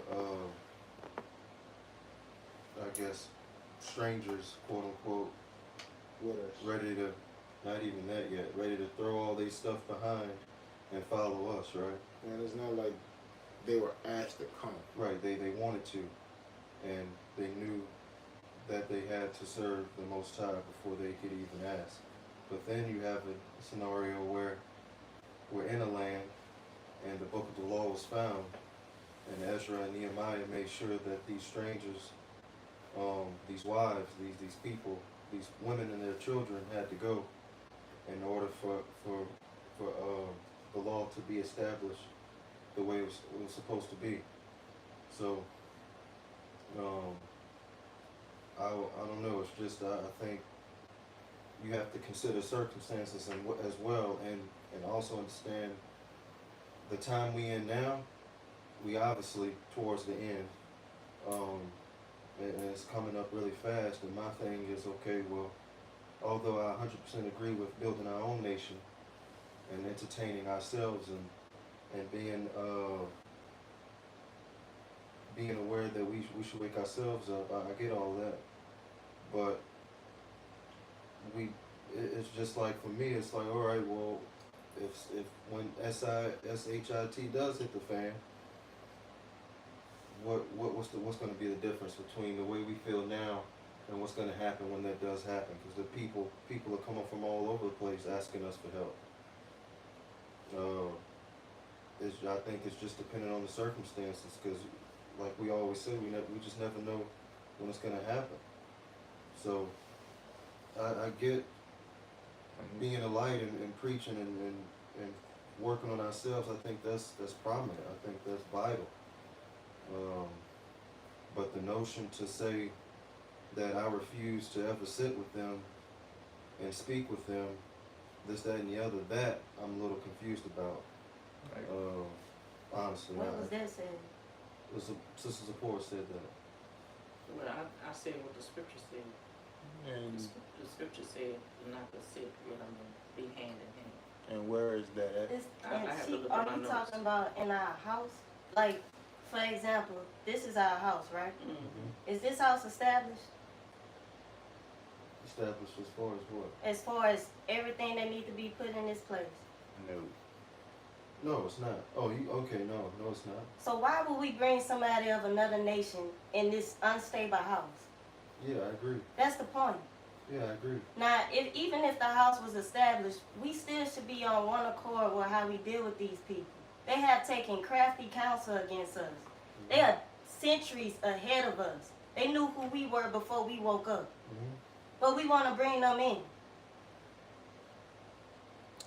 Yeah, I don't think the thing is people wanting to bring them in. I think the thing is when the conversation is had, because there are people who are not in Israel, or who are not African American. That's what I keep saying. I would never. I don't. It's not the fact that I want them to be here. I'm not gonna go out of my way. I said that maybe an hour ago. I'm not gonna go out of my way to teach a heathen. It's the by chance they just happen to hear. But I'm also not going to, even now, like I have companions that I consider my friends. Ever since I left North Dakota, I don't think I have one single white friend, but for some reason I have a lot of Arab friends, for example. And I have a couple of them that are very aware of what's going on in their culture, and they see the way I'm living, and they ask me questions. Why do you do this? Why do you do that? And it's also based off of the experience I have when I was practicing Islam. So I'm able to resonate with them a certain way as far as their heritage goes. But I'm also able to show them, hey, you know your own religion, that you may be ignorant of, practices Torah. Y'all believe in the first 5 books. So this is why I say what I say. And this is where I'm getting it from. So not only do I show them the Bible or even archaeological facts, I try to educate them on why I believe the things that I do. And that may hinder them or influence them to do certain things. But it's not the fact that, oh, I wouldn't dare bring any of them here, because I don't care. I don't care about what they doing. I don't care what they got going on in Palestine. It don't concern me whatsoever. What I care about is us. But what I'm saying is, I'm not about to hinder or dim my light for a certain person simply because they're not of Israel. If they have a genuine question, or if they genuinely want to learn, then I'm going to share that light with everybody. How do you know that they're genuine? Well, only the Most High will know. But if they have, I'm not about to hesitate. I'm not about to hesitate from at least sharing some light and showing them what I've learned and what I believe in. What if they're asking you these questions to see how much awakened you are? The saying, keep your friends close but your enemies close. Just to see where you are. What you mean? What I mean is this. Your enemies are centuries ahead of you. Mm-hmm. They know you better than you know yourself. So questions that they may be asking you, you don't know, first of all, the way that our households and our parents and stuff taught us, completely different from these other nations who have stable households, whose parents passed down wisdom from their people, so on and so forth. Okay. So how they pass down knowledge, and especially dealing with Israel, what they know about you, you have no idea. So what if they are asking questions to you to see how much you know, or how much awakened are you? Just so I know at what point is my enemy at right now? They smiling in your face seeming genuine, but who are you really dealing with? I guess that's the whole point of being discerned. I mean, I could still care less about what they choose to talk about or how they feel after the conversation. In my head, I've done a good deed. It's not if you casting pearls to swine. They don't have to know what you know. They can see you. Be a light if that's what it is. When I saw a homeless white man or whatever, and he looked like he was hungry, I went and bought him some food. I ain't tell him this because this a commandment that I should be a light to the world. You see what I'm doing, but you ain't gonna know who I am and what I'm really about. That's not your business. That's my people business. Yeah, I don't think I've ever been asked a question as far as what I'm doing and how I'm doing it. I think it's more so of them wanting me to explain, okay, Austin, well my connection is, my understanding is, you keep mentioning the children of Israel and who you are and how does that pertain to you. But my idea and my knowledge is the people of Israel are these white people in Israel. Well, what do you mean? Can you explain that to me? And I tell them the disconnect that they have and who these people really are. That's about it. They don't really, I've never really been posed a question, oh, why do you do this? What's the Sabbath mean to you? And this, that, and the other. It's really none of that. The fact that they know that you know who you are, they have an upper hand on you. Me personally, I wouldn't spend my time talking to another nation when I know it's people of my own that have no idea who they are. How exactly would them knowing that he's an Israelite give them an upper hand? Wouldn't you knowing that you're an Israelite and the word Israel means to be a prince and to have power with God, wouldn't you knowing that you're an Israelite give you an advantage over anybody else? The fact that your enemy know that you're awakened, give them an advantage over you. How? Because they know that you're awakened. He know he ain't a nigga. He know he ain't under the spells of what we cast on them. Can somebody do us something if God is with us? They're doing something in secret. These people are preparing. That's fine. While we sitting here talking about how if they ever was to come in our path, how we'll deal with them. Exactly. But my point is, when the Lord is with you and you know who you are and where you come from and the power that you have just by being connected with him, how is that not giving you the advantage? I have an advantage because I know who I am. I know who my father is. But that don't take away that if your enemy know that you're not under this illusion of you're black, you're African American, you under this ideology that's false that we've been given for centuries, if they know you have awakened from that, that's giving them an upper hand like I need to do this and that. How?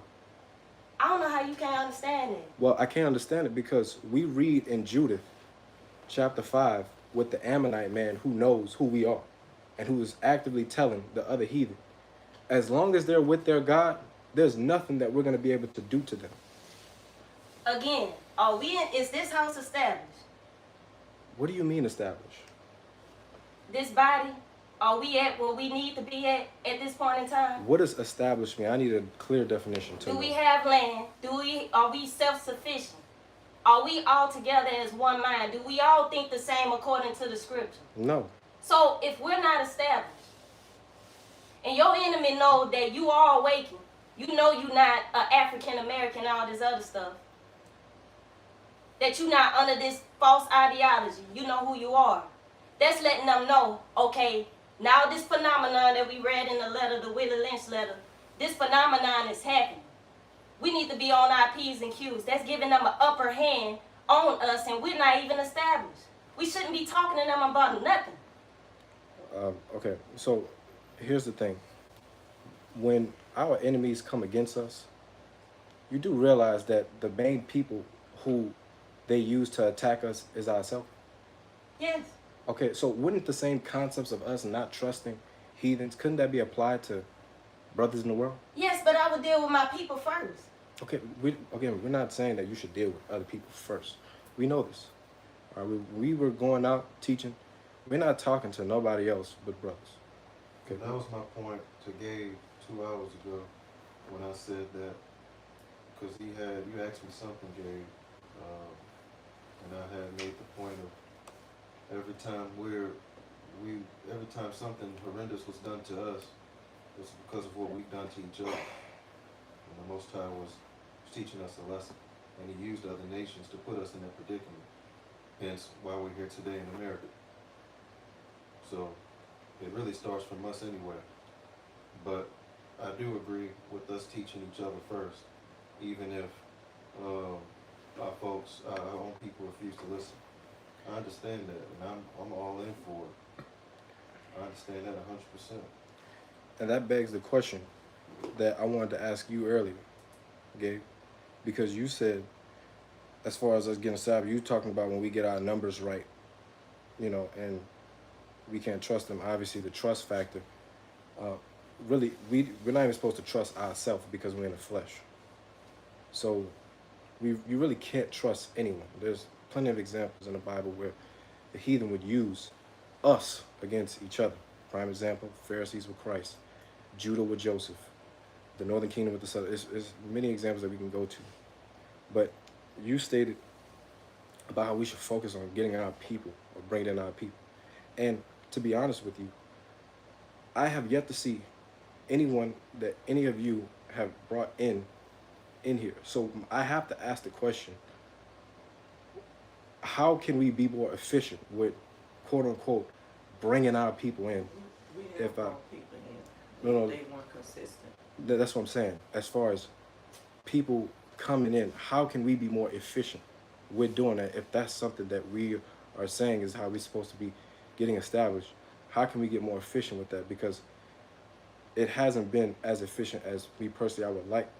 But how can we become more efficient if that's something that we're trying to get to?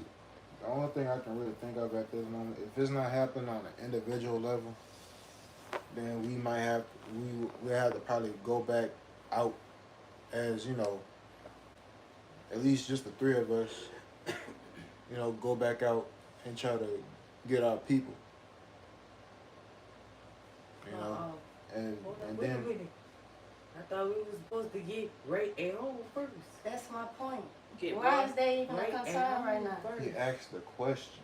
Because y'all are saying we have to, quote unquote, talk to our people first. That's the point. We shouldn't be talking to heathens. Don't concern yourself with talking to heathens. Go to our people. And then you Well, I mentioned think again. she said get us established first, Then- and then we'll talk about people. Then okay. Then there's this. Okay, well, You mentioned that. I'm Then sorry. Why go you good? Why are we not doing that now? What is okay?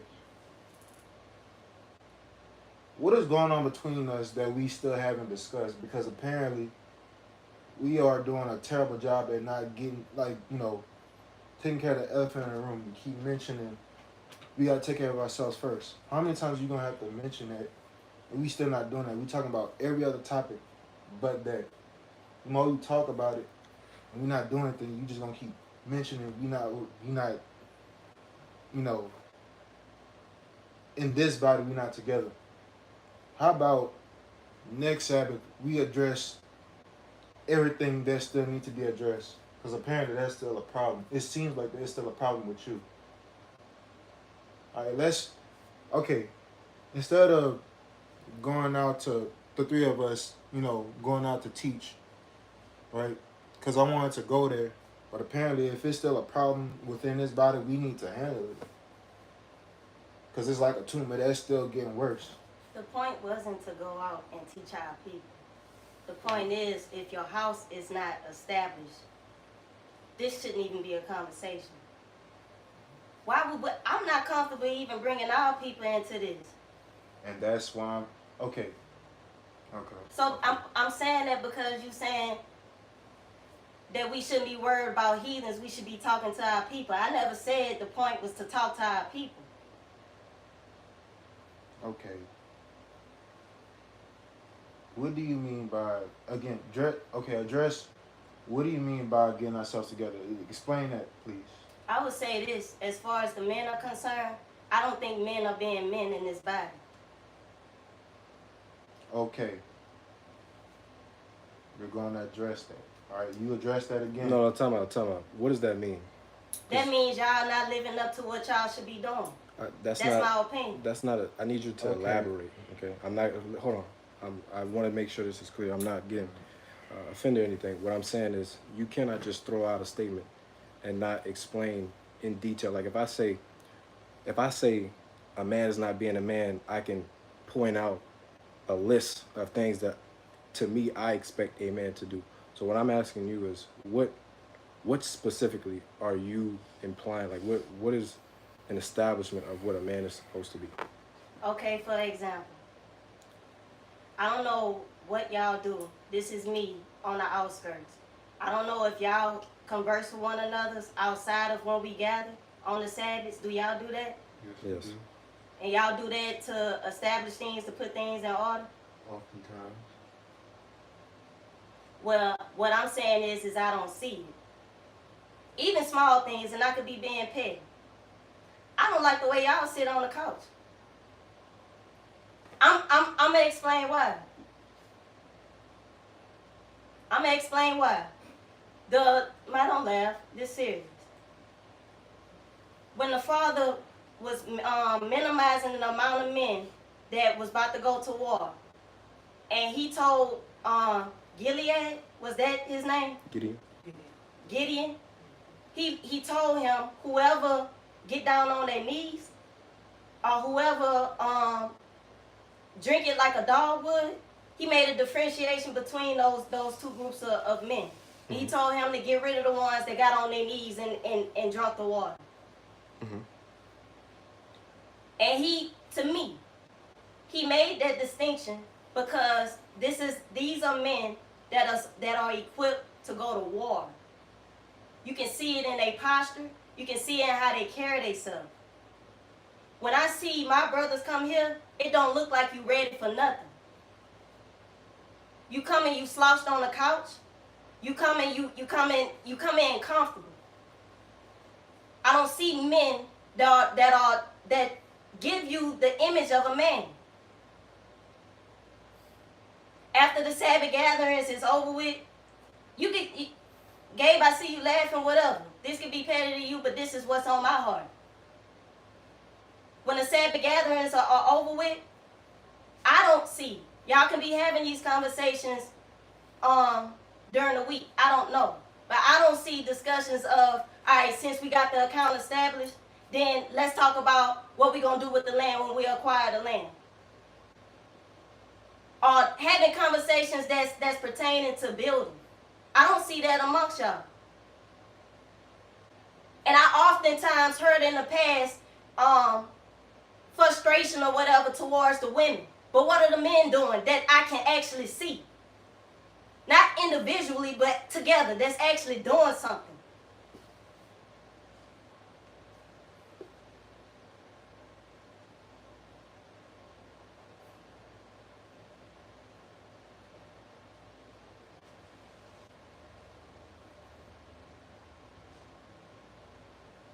Well, I want to say I appreciate your elaboration. I will say that there are things that, at least me personally, I'm trying to do.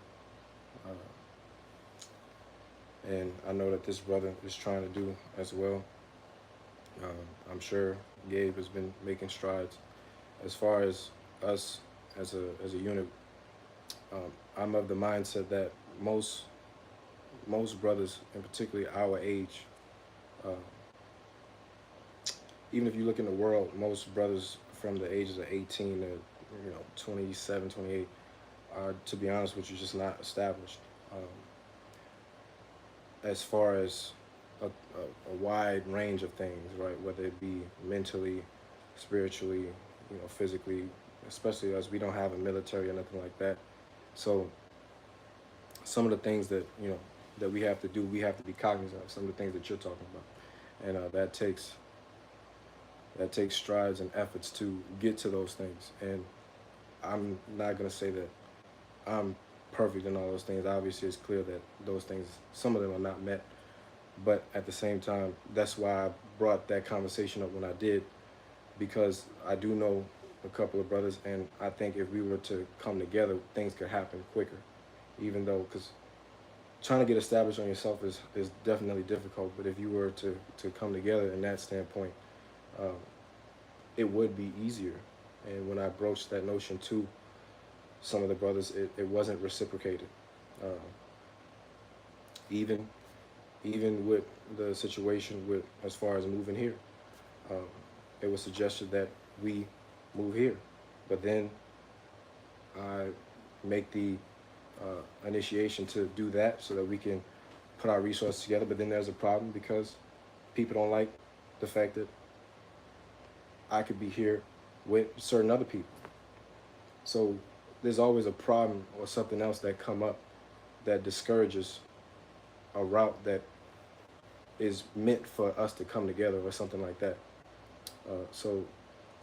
But I do appreciate what you're saying. I will say I understand your point about Gideon, as far as certain men looking a certain way. At the end of the day, it's going to take hardship. It's going to take those situations that come up where you don't have nothing to do, you don't have nowhere to turn to, and you're just going to have to. It's going to make or break a person. I think every man has to go through that situation to prove that image that you're looking for. And a lot of men just don't receive that situation here in this society because it's too comfortable. And so you have to make a conscious decision as a man to put yourself in that position, to be uncomfortable, to be inconvenienced, to go through those things and find a way out and, fight your way out. And so you have to make that decision. A lot of men, I'm just going to be quite honest, just do not. I can say that I've tried, and I'm currently doing that now in certain ways that I see. But I appreciate what you're saying, and I will definitely consider that in my comings and goings. Yeah, well, I appreciate your thoughts, but I highly, respectfully disagree, and here's why. I'm a grown-ass man for one, 28 years old, I'm almost 30, that's almost 3 decades on this earth that I did not ask to be a part of. I know for a fact, no matter how old any of you ladies are, respectfully, you couldn't last one day in my shoes. Neither his shoes, nor his. I've been an athlete for a very long time, so I know what discipline is. I know what commitment is. I know what effort is. I know what becoming a man is, because although I have a father figure in my life that I've never had to worry about not being there, and he is a Catholic, and he's way off as far as Torah goes. I have one of the best examples of what it is to be a man. So if I'm out here working my ass off Sunday through Friday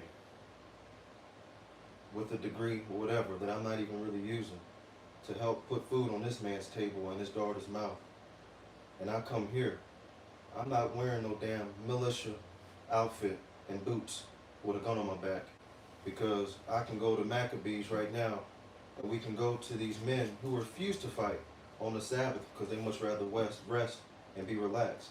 So I'm slouched on this couch because I'm not a fat fuck and I work out every day. So my body's hurting. I care about my health. And I work in that hot ass sun each and every day. And when I come here and congregate with you all, it's very upsetting looking at the same two men and people that I've attempted to bring in, the Most High used to help me to bring in, they're not here. They always have excuses. So although I understand that I have a lot to work on, I think we have to be very careful with understanding that men and women, I've never said anything bad about a woman in here other than the situation with Heather, with Miss Heather Bean. That was the only problem I had with the woman in here. Other than that, I don't have a problem. There's order and there's respective roles that the Most High has appointed to us. And I feel like, although I have a lot to do, a lot of work to do, I think I'm handling that pretty well, in my opinion. So I do disagree with that, because one thing I'm not gonna really, I guess, allow is for a woman to tell me how to be a man. That's not gonna work. Now, if shit hits the fan, like Sister Zipporah said, oh, you best believe I'll be one of the first ones to suit up and go to war. That's not a problem. But on the Sabbath, on the day of rest, when I'm here with my family, and I'm not out here doing anything else, I'm gonna be relaxed. I'm kicking my damn feet up, take my shoes off, socks off, and I'm gonna chill. But if that alarm rings, I'm gonna be ready. So I think we gotta be very careful, because that's just not. I think you.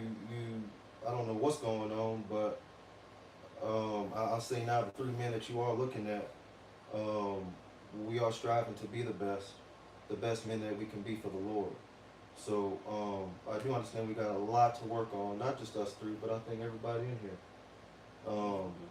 But I think these two gentlemen, like I always tell Zephaniah, I wouldn't want to do business with, I wouldn't want to work, and I wouldn't go to war with any other two men besides these two gentlemen here. I trust them with my life, and I mean that. Other people that have been here, hell no. He's had to tell me to chill out in how I talk to other people. Y'all have had to tell me to chill out when I've talked to other people.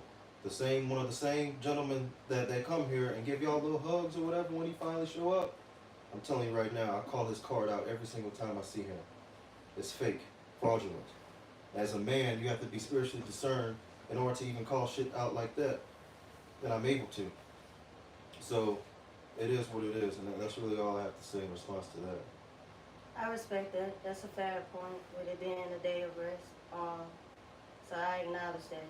As far as clothing, I don't care what type of clothing you have on. My frustration comes from a lot of different places. One of the strongest ones is I've heard for a while women, sisters being beaten down for the lack that they're doing. And from the outskirts, from the outside, looking at my brothers, well, it's a lot that can be done with my brothers. So what is this talk that I hear about the women for the majority of the time? And maybe it's because I am a woman, and what point in talking about men to you, what profit is that? That could be the case. But when hearing it for so long, and when you doing what you can with what you have, but then the head, you don't see the head doing what they supposed to do, but then a woman getting beat down for not doing what she should be doing when she's supposed to have somebody that guide and lead her. So my frustration is strong, and it comes from a lot of different places. Time out. Go ahead, bro. Where did you hear this? That don't matter. The It fact, does matter. no, it because don't matter. It don't matter. The fact is, it's being spoken. It's being said. That's what matters. How do you hear that? Who's saying it? That is important. People that's within my circle and people that's not within my circle. Zephaniah, did you say that? I have no idea what she's talking about. What you was talking about? About the women being talking No, about? I heard what she said. I'm saying I don't know that. I So mean, you ain't say- if I have said something, I want to make it very clear. You just said you ain't saying nothing, right? I don't recall if I have, then I would like to know what I said. I damn sure didn't say shit about it. It's not about who said what. It's about it's being said. Well, and it's about what I see. Listen, sister. Here, hold on. You gotta relax for a second. Just take a few breaths. You're absolutely 100% correct. We as a man cannot tell women to be in order if we're not in order, right? That's ridiculous. And I understand your frustration because you're being told to do something as a woman, and a lot of brothers do this a lot, to be honest with you. Not just in our community as Hebrew Israelites, but black men in general. We put a lot of onus on women to do stuff, okay? And I've always had that as a disagreement when talking to brothers. It doesn't matter if you're speaking from a worldly standpoint or from a person in a true standpoint. We put a lot of impetus on women to change stuff, okay? And that there is no society under the sun where the men in that society create their culture based off of making a woman do something. It's always the men set the standards and the women either adhere to the standards or they get excommunicated from that area, okay? And so I understand the point that you come. That's why I think Gabe is asking. I will always point out things that the Bible says for somebody to do, whether you're a man or a woman or not. So I don't know if that's what you're referring to, but if I've ever said anything that I guess beat a woman down per se, spiritually and mentally, I would say that I actively try to not do that whenever we're talking about certain things. But if there's something that I need to work on in that regard, I would like for you to tell me. Because if you're frustrated, especially if it's something that I'm saying, then the only way that we can resolve that problem is for me to change that. And that's why he's asking if it's something that I've said or whoever has said. I want to know, so I don't ever do that. So that it could be addressed. You see what I'm saying? Because the way you're feeling, first of all, is warranted, meaning it's justified. We can't as men tell women to do something, and we're not in order. That's just stupid. Because that means you still operating how Satan wants you to operate. Satan wants the woman to be the head. So if you waiting for her to do something for you to execute or whatever, that's a problem. It's not how it's supposed to be. And I understand that. And that's why the dynamic in here is so off. Most of you sisters are a little older. How old are you? 25.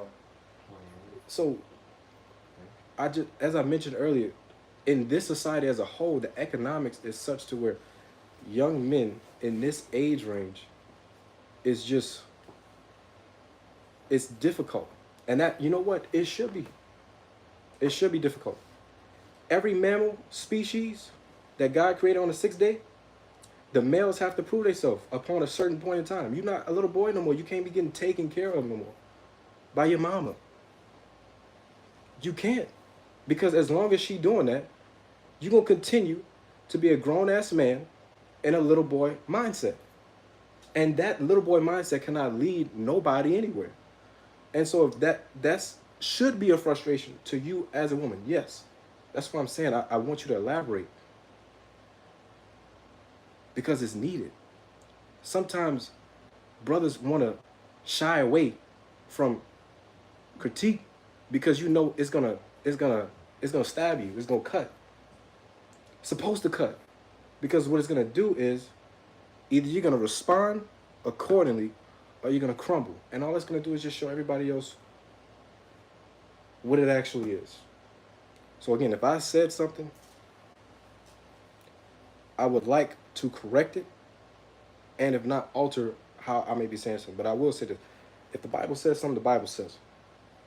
And I will try to be as understanding, but I'm not going to shy away from something that the Bible says if it hurts somebody's feelings. But at the same time, I do want to be understanding of a point if you feeling like, something is being addressed too much or just being beaten down. And so again, if I'm doing that, I would love for you to tell me. And it don't have to be now. You say it in private or whatever. But I I just would want to say make that this, clear. it's not anything that any of y'all have said that I can recall. It's what I see. I'm not saying that y'all have said something that's disrespectful to sisters.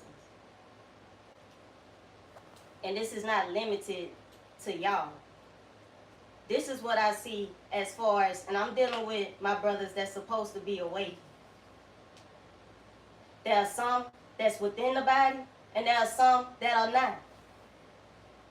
But on a broad scope, this is how that's what I see. Yeah. The women are being scrutinized, they're being criticized for not living up to whatever standard that they say we should be at, but I don't see that work. Why hasn't it been, well, these brothers that's supposed to be awakened, why haven't all of y'all gotten together and done something as men? Because pride. But then you have no room, my opinion, you have no room to talk about your women. You can't even as men get together and do something.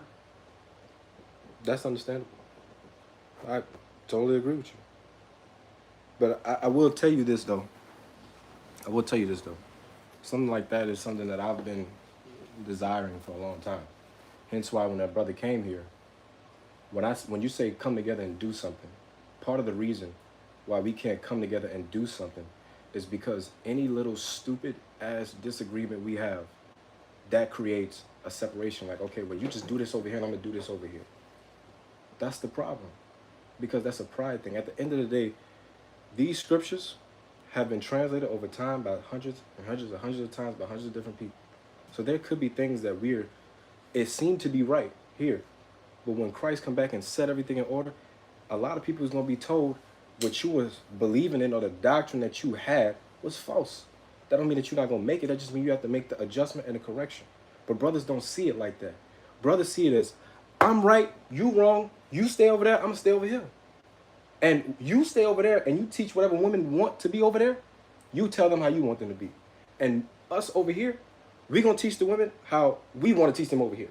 Hence why you got some women in certain Hebrew Israelite communities that wear pants and some don't. Because those brothers over there, they're like, look, you can wear pants, baby. Brothers over here, no dresses, skirts. That's why we can't do nothing. So when brothers are talking about women, let's make it clear. They talking about women in a broad sense, but the only women who actually listen to that is the women in their group. And so if we as a people, we're going to continue to do that, that's a problem.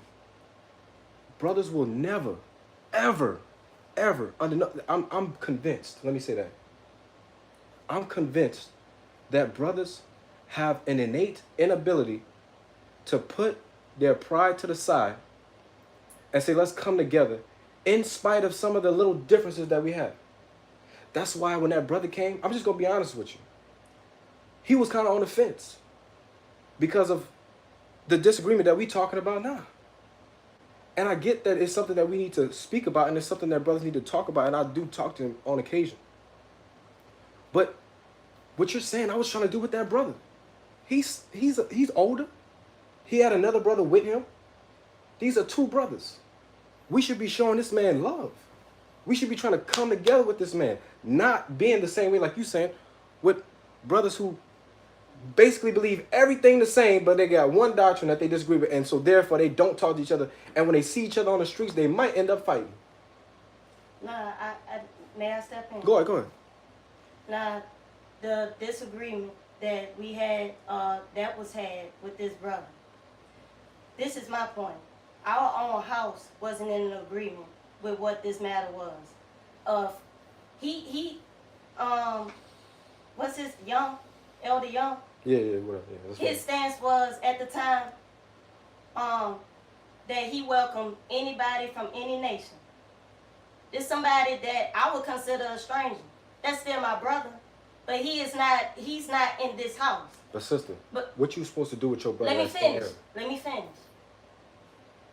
He had a different stance. Uh-huh. In our own house, you and I had different stances on this matter. Uh-huh. You had no problem with other nations coming in. I do. Uh-huh. Now, how can we bring our own brother Uh-huh. into this house when we are not even on one accord? And again, what you're saying is the problem.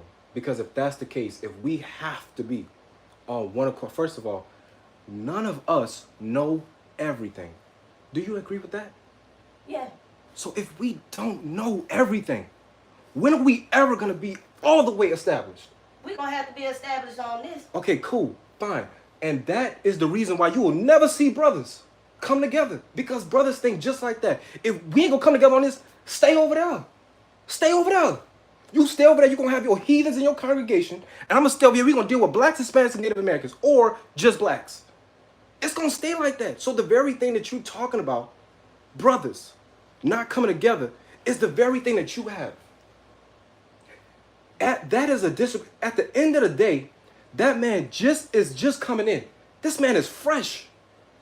He been a Christian pastor, so he don't really know anything, but he's fresh. That brother is fresh.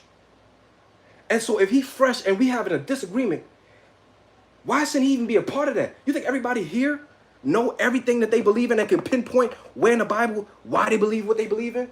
But you brought this brother in. So what? And you brought this brother in, and we're now on the same page as far as how we deal with other nations. And you spoke for everybody, saying that you don't have a problem with them coming in, but you don't know what everybody else. I never speak for everybody. But you did. You did say that you didn't have a problem with other people coming in. No, what you I said. represent this body.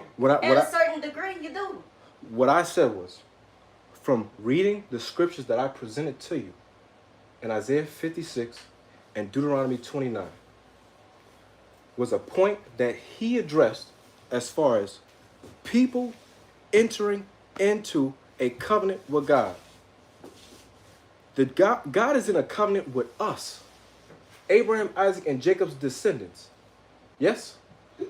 But when he took us out of Egypt, there were many people in Egypt, and some of those heathens came out with us. And all I stated was, from reading the Bible, in Deuteronomy 29, those people, God said, not I said, God said, those people entered into a covenant with him. I didn't say that. God said that. Now you made this. What is it? That was in Deuteronomy 29. And again, before we go there, because we're about to go there now. We can go there now. But before we go there, I want to highlight this again. I just want to highlight this again.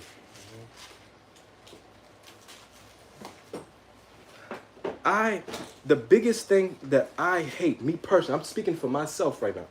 The biggest thing that I hate among our community is the very thing that you're talking about. Is the lack of unison, the lack of understanding, the lack of toleration that we have for each other when we disagree. I hate it. I'll tell y'all all the time. Me personally, I vehemently disagree with the 12 tribes chart. Vehemently. I mean, I'm serious. If I hear somebody talk about the 12 tribes chart, it's so stupid to me that I look at it like, I can't even believe that you're making this argument. But you better believe, if they got a brother who come in here, he believe in the 12 tribes chart, I'm not going to look at that brother and say, you can't be here because you believe in the 12 tribes chart. I wouldn't do that either. Okay. But at the same time, I don't have to say that to make that happen. I could just be passive aggressive with him. I could just act a certain way with him. I could just be like, yeah, I don't really mess with him like that. You can come, but I don't really mess with you like that. Like, you know, stuff like that you're not saying it, but it make it clear that that's what it is. You see what I'm saying? Brothers do that all the time. Sisters do that all the time with each other. We do that all the time. And I promise you, if nothing get me out of character is that. Because that is the very reason why we can't do exactly what you're saying. To come together and do something. We got too many people who know this, that we should be doing a whole bunch of stuff by now. But we can't, because We divided among petty stuff. We can't. I can't tolerate this man. Do you know this man believe in the oral Torah? In the oral Torah that was given from the Babylonian Talmud, all that Jewish stuff. Me and him will talk about that. I promise you. I will tell him every time, I'm not doing all that. Every time we talk about that, I have something. We disagree on that. We disagree with. We talk all the time about that. I will tell him every time I disagree with him on that. I'm not looking at that as no authority. I will never tell this man he can't come here. Ever. He even be quoting it sometimes. Well, he be saying, like you said something earlier about, yeah, I'm an Israelite and I'm going through the process of being a Jew. I already know what that means. That means you talking about some oral stuff, right? All right. Jewish teachers. Listen, we don't have to go into it, but it's. No, I'm asking because I don't know what oral yes, Torah that's some Jewish stuff. Okay, some of it is believed by brothers to have come from our people and not them. Okay, so that's where the concept comes from. I'm just saying that that's a disagreement, but I will never look at that man and say I can't build with you because of that. Because by all means, you're probably right and I'm wrong. God could come back and say that oral stuff, that's right. And if God come down and he send Christ down, he said that that's right, you better believe that I'm about to sit up there and I'm about to say, you know what, brother, you was right. I should have listened to you. But we don't do that. We say, I'm 100% right and I don't care what you're talking about. And that's what keep us away. We going to continue to do that. Brothers do that in camps. Camps do that to congregations. Congregations do that to camps. Congregations do that to each other. I hate that with a passion because that's the reason why we can't do nothing. Because we think we're God. All of us. We all think we're God and that we got it right. And as long as we continue in that mindset, you will never allow or accept somebody else. So there's always going to be these schisms.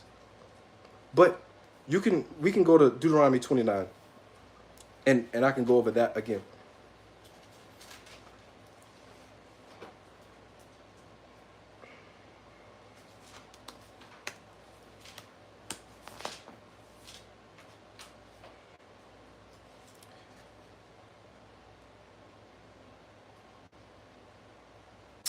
Shit, bro.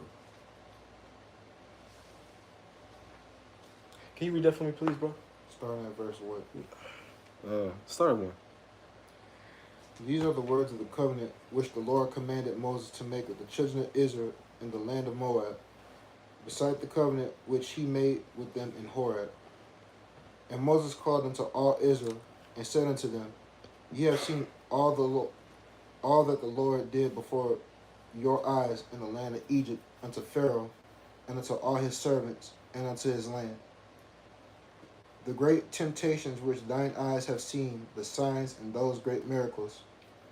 Yet the Lord hath not given you an heart to perceive, and eyes to see, and ears to hear, unto this day. And I have led you 40 years in the wilderness. Your clothes are not waxing old upon you, and thy shoe is not waxing old upon thy foot. Ye have not eaten bread, neither have ye drunk wine or strong drink, that ye might know that I am the Lord your God. And when ye come into this place, Sihon, the king of Heshbon, and Og, the king of Bashan, come out against us into battle, and we smote them, and we took their land, and gave it for an inheritance unto the Reubenites, and to the Gadites, and to the half tribe of Manasseh. Keep therefore the words of this covenant, and do them, that ye may prosper in all that ye do. Ye stand this day of all of you before the Lord your God, your captains of your tribes. So real quick, let me take over from here because this is the point. In the beginning, we read some of the history about the covenant that we made. Right now, we're making a covenant with God in the land of Moab. But if you will remember, when God gave the 10 commandments in Exodus chapter 20, we was in Horeb. Moab and Horeb are in 2 different places. So this is why when it says in verse 1, these are the words of the covenant which the Lord commanded Moses to make with the children of Israel in the land of Moab, beside the covenant which he made with them in Horeb. So meaning he's making an addendum or an addition to the covenant that he made when he gave us the 10 commandments. The 10 commandments was the first initiation of the covenant, and then the curses, the blessings and all that, as a response to whether we keep those commandments, was added here. And so he's making this covenant with the children of Israel. And he says, You stand here in verse 10. Yeah. You stand here this day before the Lord your God. The you is the children of Israel. Your captains, the captains among us of your tribes, your elders, your officers, with all the men of Israel, your little ones, your wives, and the stranger that is in thy camp, from the hewer of thy wood unto the drawer of thy water. Now, this is the point that I made in that conversation when that brother was here. And I asked the question because I know that there are times where the word stranger is used to talk about an Israelite. The reason why I said that this stranger was talking about a person who is a non-Israelite is because it referred to them as the hewer of our wood and the drawer of our water, which is the same concept of talking about laborious, rigorous work that we apply to our bond servants and our the sojourners, like we read in Leviticus 25. The reason why I came to that conclusion is because these people are doing our laborious work, and we can't make each other serve with rigor. So the only people who we can make serve in this fashion is talking about the sojourners. And that's the point that I made. And when I made that point, you stated to me that you would have to get back with me on that. So that's the overall point that I was making here.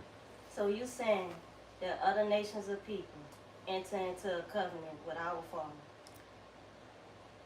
Hold on. What I'm saying is, who are the people who are hewing our wood and draw? First, let's get that established. Who hewed our wood and drew our water? Did we do that for each other? We probably did at this point because that covenant we made later on was at a different time. What covenant? With these other people, the Gibeonites. Didn't he just make a distinction between in verse 10 all the way to verse 12? What do you mean? Hold on. Let me answer that question first. What were you saying, sister? Can you ask your question? I'm sorry. The Gibeonites, we wasn't in a covenant with them at this point, correct? No, we're not. No, we're not. So my main question is, are you saying that other nations of people, with them being a mixed multitude, that they enter into a covenant with our Father? Yes. They enter into a covenant with our Father. That's what you're saying. That's what I'm concluding here. Yes. After he said that he have only made that with us and only us, and that the other nations didn't know, they don't know him, neither do they know his judgment. So when it says, hold on, when you say other nation, I'm not talking about a nation as a whole. What I'm talking about is remnants of people within certain other nations who are making a self-proclaimed decision to do this. That the Father made a covenant with them. Yes. I'm not talking about... In our covenant. Correct, yes. Well, why in Psalms it said he only gave the laws and the covenants and the commandments to the children of Israel? That's in Psalms, I think, 131. 119, verse 147, verse 19, yes. He gave that to the children of Israel as a whole. He has never dealt with a nation where he gave them the Torah. That nation as a whole, that. He only did that with the children of Israel. So when you, that's, my bad, you look for that verse? It's Psalms 147 and verse 19. If you could read that for us.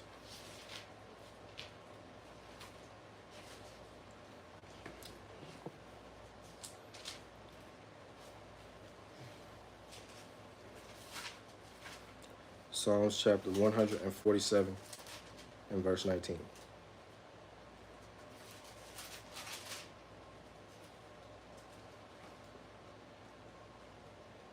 You see what I'm talking about? Mm-hmm. Where it says, he showeth his word unto Jacob, his statutes and his judgment unto Israel.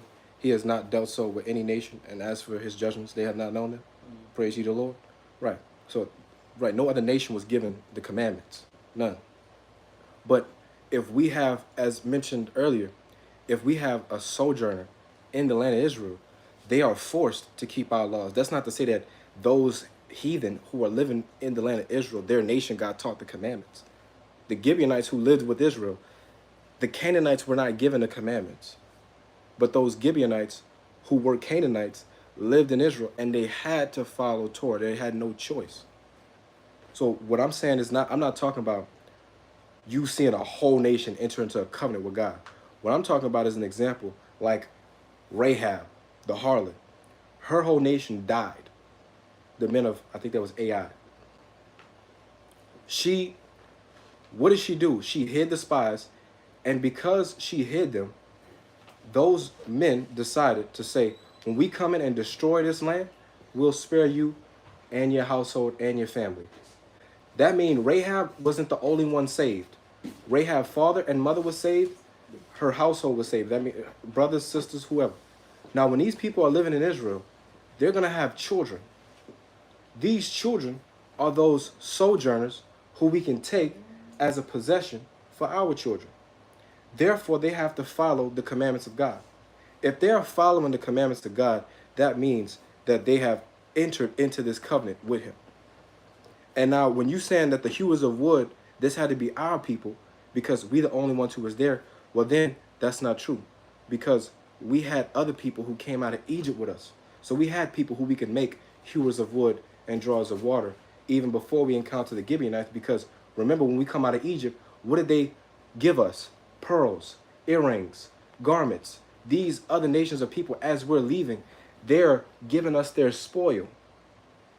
And when they come along, those people end up, if they decided to enter into that covenant with God. And that's why I'm saying, now, again, I'm not proclaiming that I'm absolutely 1000% right. What I'm saying is that is what I'm led to believe based off of what we're reading. We did not make each other hewers of our wood and drawers of our water. When you see that, that is applied to other people. So when it says strangers here, from the hewer of our wood to the drawer of our water, I am led to believe that these people are talking about heathens.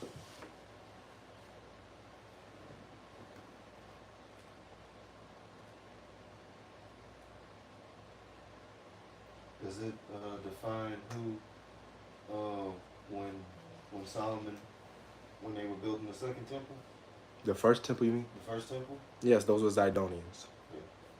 They got their wood from cedar. Cedar grows in Lebanon, which is where Zidonians live. You go to 1 Kings chapter, let's see, the chapter 4, 5, 6, or 7, one of them. In those chapters where you can see that a lot of the wood that we received to build the temple was given to us by, Zidonians. correct, And they were the ones doing the labor. right, who are also Canaanites, Right. by the way. That was sojourning among us at the time. Correct. And really and truly, we should want that. If we're establishing our nation, who established this nation for the white man? Who built his cities? Who does his laborious work? Because he showed as damn sure don't do it. And this is a common concept throughout all of civilization. The civilization that is in power, the nation that is in power, never is doing the hard work. Why would I do the hard work if I'm in power? If I'm in power, somebody else about to do this work. I'm not about to do this work. You could do this work though. You can hew this. You know how long it take to hew wood? Somebody else was, again, this is what I'm led to believe. Somebody else was doing that laborious work for us. In verse 11, it says, your little ones, your wives, and your sojourner who is in the midst of your camp, from the one who cut your wood to the one who draws your water.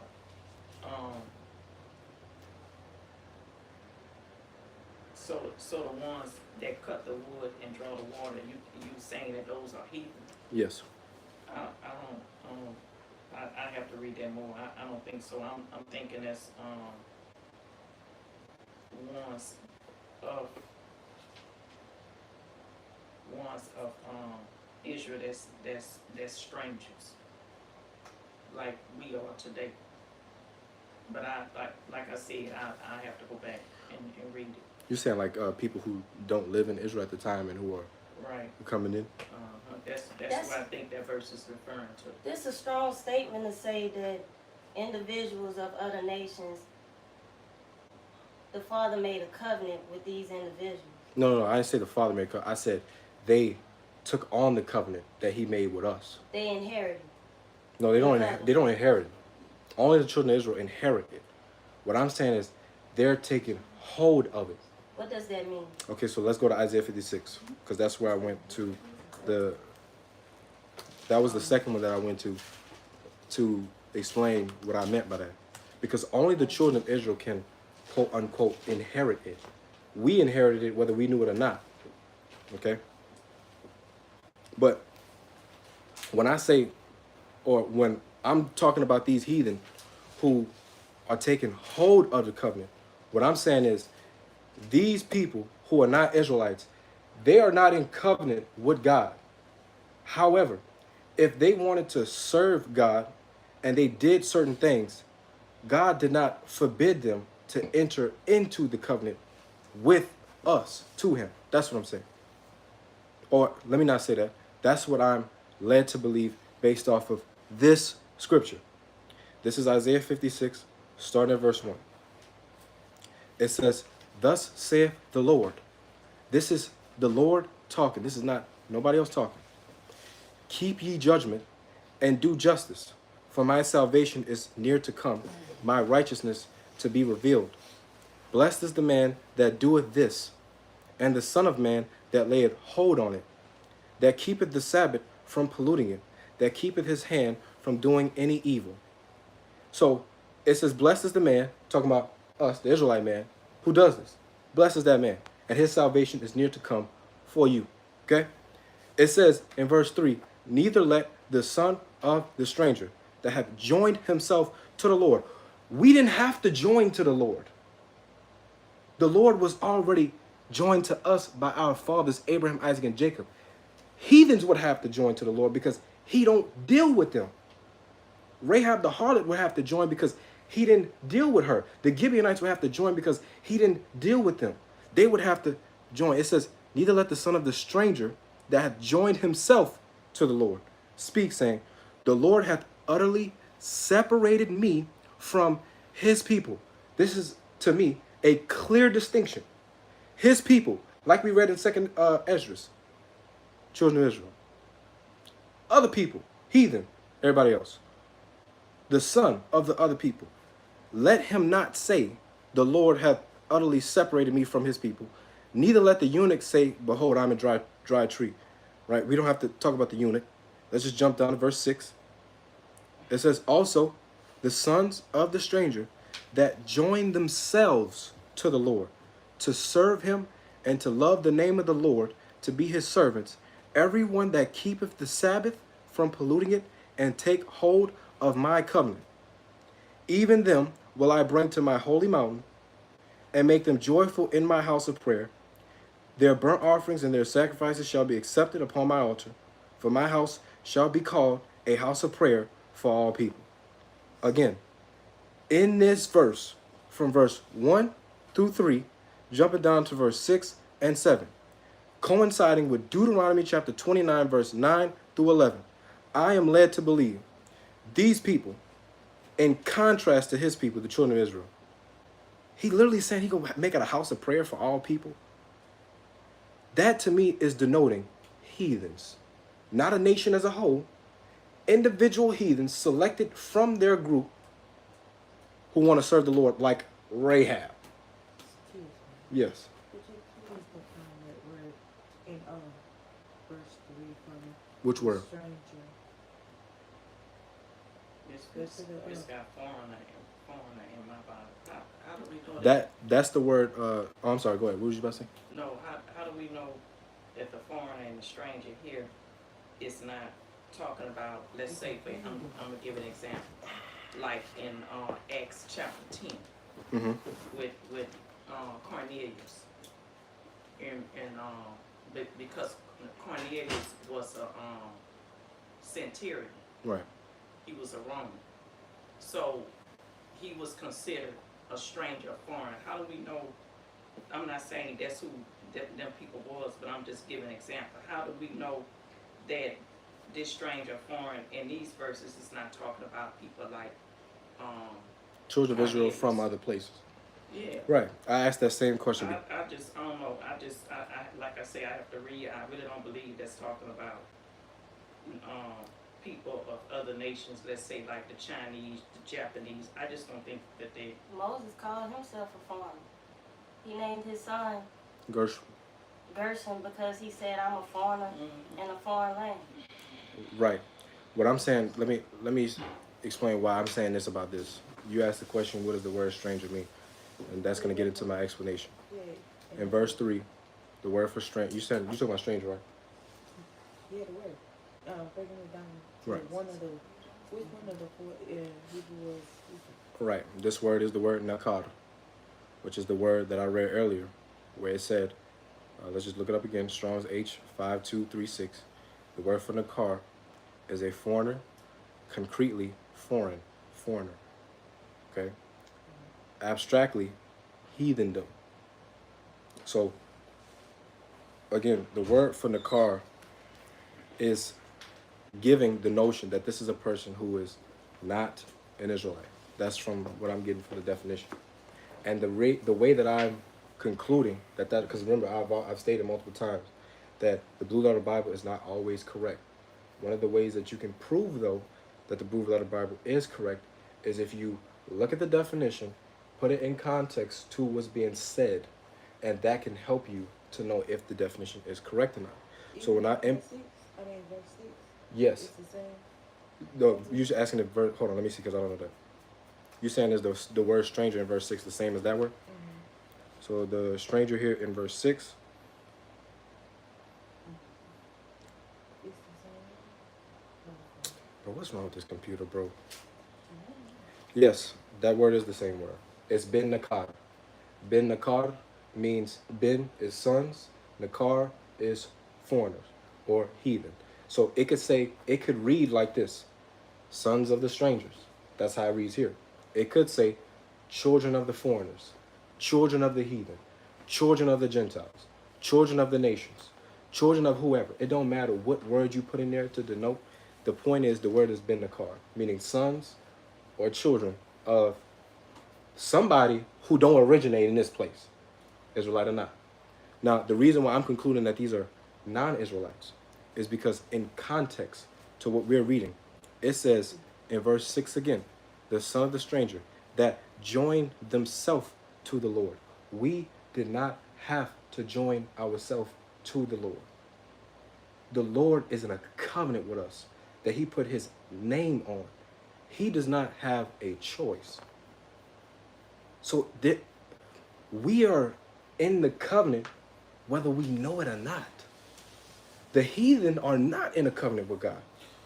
But if a person like Rahab wants to, quote unquote, join themselves to the Lord to serve him, again, in verse 7, it says, I will bring them to my holy mountain and make them joyful in the house of prayer. Their burnt offerings, their sacrifice shall be accepted upon my altar. For mine house, this is God's house, his house shall be called an house of prayer for all people. Now, this all people here, if this word for stranger is talking about an Israelite that's not from Israel like us, American blacks, or Jamaican blacks, or Haitian blacks, or whoever, if that word is talking about Israelites who are not from Israel or actively living in Israel, all nations, all people here will be out of context because we're not all people. We're one people. Now we're in all nations. And we may have been separated into two nations after the split. But the way God look at us and the way he's prophetically said will happen is we are one nation, not two. Even though we had the separation, we're one nation. We're one people. But when it says all people here, again, I am left to conclude that's talking about heathens. That's why, and not only that, but that lines up with the definition for what we just read as the word nakar. Even if you read verse 8, it says, the Lord God, which gathereth the outcasts of Israel, said, yet will I gather others to him, beside those that are gathered unto him. Somebody please explain to me what this means. Well, he would have to gather other nations of people are going to be in the kingdom. How else will you have other nations serving us? Exactly. That's my point. If they hold on, if they in the kingdom, will they have to keep the Sabbath, or can they break the Yeah, Sabbath? they would have to keep the Sabbath. That's what I'm saying. If when Nehemiah told us he gonna put hands on you if you keep on serving the heathens on the Sabbath day when we was reading about that in Nehemiah, those heathens, those people weren't in a covenant with God. They was trying to do work on the Sabbath. They were trying to get us to do work. Those people, I'm not talking about them. What I'm saying is, if these people, the sojourners, the people who we're going to be buying as possessions, these are going to be my possessions for me, my possession for my sons, for my sons' sons. That's your purpose on this earth. Your purpose as a heathen on this earth is to serve the children of Israel in righteousness. That's their place. If you're not doing that, you vessels of dishonor. But at the same time, if we're having them as a possession, they got to be circumcised. They got to keep that. They got to keep the Sabbath. They can't do what they want to do. They can't keep their own statutes, which mean they would have to serve God. And if you don't want to, let's say we bring them, and you don't want to serve God, you're dead.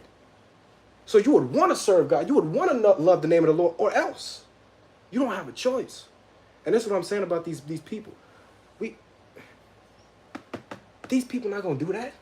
It's a rare specimen of people that's gonna look at us, who they lightly esteem, and say, I gotta serve these Negroes? Yeah, I'm not serving that God. Okay, no problem. You're done. That's what I'm saying. Even though I'm reading this, my mind, this ain't even about to happen. Not, especially not right now. But it is in here. And I have to acknowledge that it's in here.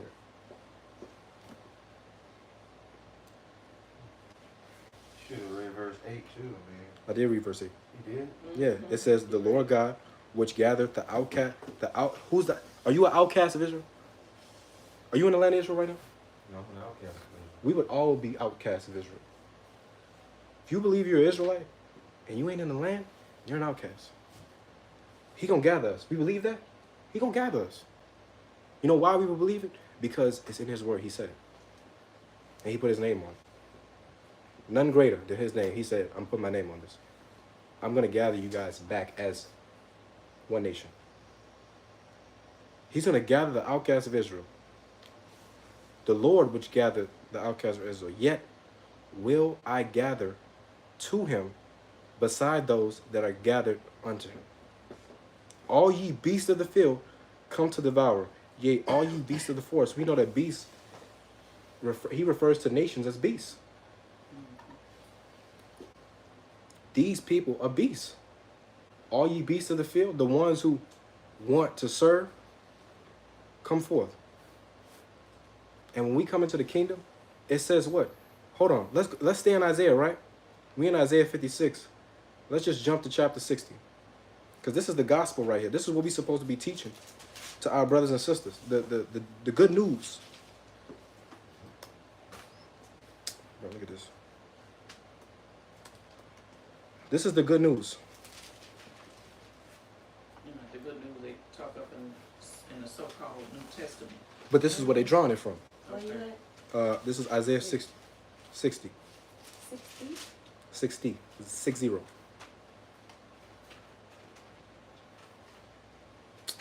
This computer will load. It's not taking all day. Anyway.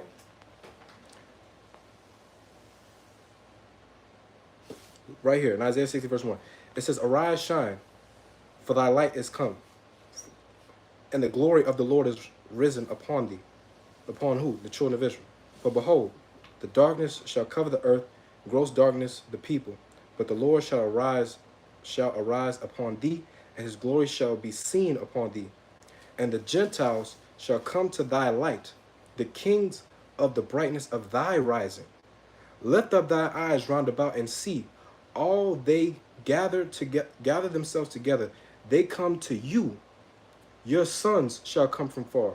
Your daughters shall be nursed at thy side. Then thou shalt see and flow together. Thine heart shall fear and be enlarged, because the abundance of the sea shall be covered unto thee, and the forces of the Gentiles shall come unto thee. The forces is talking about their riches, their glory. Just like when we came out of Egypt, they gave us pearls, diamonds, gold and silver and garments. The multitude of the camels shall cover thee. The dromedaries of Midian and Ephah, all they from Sheba shall come. They shall bring gold and incense. They shall show forth the praises of the Lord. These are other people. Sheba, Midian, heathens. But they're going to bring their glory to us. You ask them? Okay, I thought you raised your hand. It says, the flocks of Kedar shall be gathered together unto you. The rams of Nebaioth shall minister unto you. They shall come up with acceptance on my altar, and I will glorify the house of my glory. Who are these that fly as a cloud and as the doves their windows? Surely the isles shall wait for me, and the ships of Tarshish first, to bring your sons from far. These are other people using their vessels.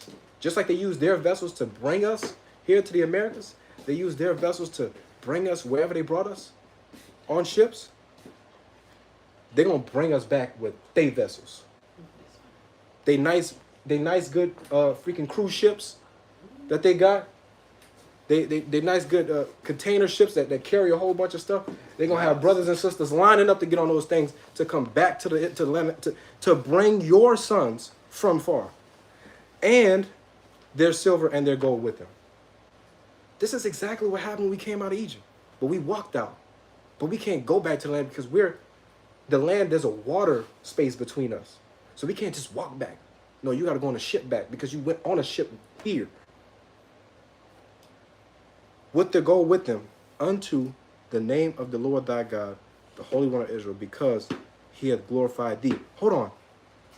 And the sons of strangers shall build up your walls. Are we going to make other brothers build up our walls? Or are we going to make these heathen build up our walls? These people are the same people who bringing us, the same people who bringing their camels, their gold, their silver, they brass, all their possessions, the forces of the Gentiles. And the sons of strangers shall build up thy walls. These people are the same ones who I am concluding are the hewers of the wood and the drawers of the water. They here to do work. You here to do work. Build up the walls and the king and their kings. We don't have no other king but an Israelite man. No one can be our king but an Israelite man. So if another man is a king, that man ain't no Israelite. Shall minister to you. For in my wrath I smote you. How did God smite us? With them. How did God punish us? With them. But in my favor I had mercy on you. So just like I used them to destroy you, I'm going to use them to bring your glory when they bring all their forces to you and build up your walls at the same time. It says in verse 11, this will be the last, hold on, I'm going to read verse 12 and then I'm going to stop. Verse 11, therefore your gates shall be open continually. They shall not be shut day nor night. Why? That men may bring unto thee the forces of the Gentiles, and that their kings may be brought. For the nation and kingdom that will not serve you shall perish. Yea, those nations shall be utterly wasted. These sons of strangers are these sons of these other nations. I promise you, if you're not serving, you're going to be done. These are not my words. This is the gospel right here. Yeah, I believe in verse 10 that he's speaking of the heathen because they like you said earlier, they are going to be building walls. And, I mean, not building walls, but they're going to be serving us in the kingdom, that they're going to be doing stuff like this in the kingdom. So that verse 10 is speaking of the Gentiles, the heathens, in this verse. Well, here's the point that you have to consider. Because while I agree with you, that word there is the same word in Isaiah 56. And that's the same word in Deuteronomy 29. When you look behind that word, sons of strangers, it says the same thing. Benai Nekar, son of foreigners, son of aliens, son of heathendom. That's the main point. And in Hebrew, that's a to me, again, I'm not saying that I'm 1,000 emphatically correct. All I'm saying is this word, Strong's H 5236 nekhah, is the same word that is used in Isaiah 56, where it says the son of the stranger, same phraseology, same Hebrew saying. That word is the same. And I'm led to believe that based off of this definition and based off of the fact that in Isaiah 56, God said his house of prayer would be a house, a prayer for all people, and we're not all people. And we know that God's house is going to be a house of prayer for all people because we just read here that these nations who come here, they better be praising the Lord if they come. Because if you ain't praising the Lord, you're going to be utterly destroyed. So to be honest, that's what I'm saying. These people don't have a choice. Either you serve God or you're dead. So in essence, if let's just say I'm a heathen, I need to come to grips with my two paths. The Lord there's no gray area. If you're a heathen, a son of a stranger, whoever, not an Israelite, my path is I could be rebellious and go against these people and fight with these people, go to war with these people and hate these people because God chose them and not my nation and die. Or I could subject myself to these people and serve them because these are the servants of God and praise the Lord so that I can live. I know me personally, if I'm a heathen, I'd rather be a servant, to be honest with you. I'm not about to die for pride. Just not. But I can guarantee you a lot of them will, especially in this day and age. So again, I'm not saying I'm emphatically correct, but that's what I'm led to believe. Well, I was just gonna say there's no argument that in Isaiah 6 that it's talking about. Well, for me, it's no argument that it's talking about other nations and people. But that's what I'm saying. It's the same point that I was making with Sister Pora. The thing is, that's the same word though. Remember how we was talking about in Exodus chapter 12, the word for stranger is in verse 43 and in verse 48 were two different Hebrew words, right? That's a problem because you have two different Hebrew words, but they have the same English word. That can cause confusion if there are distinctions within those two definitions. And as you said, which I agree with, that in Hebrew, the words are more concrete. The words are more concrete. So if these two words have two concrete definitions and they are disparate or different from each other, and you use the same English word to translate them, that could present a problem to the reader, us, who are reading it in English. That's not the case here. That word for stranger in chapter 60, verse 10, is the same word for stranger in Deuteronomy 29 and in Isaiah 56. So that we don't have that as a problem with those three verses that I just pointed out. Those three verses that say stranger, there's the same Hebrew word for it. Nekada. H 5236.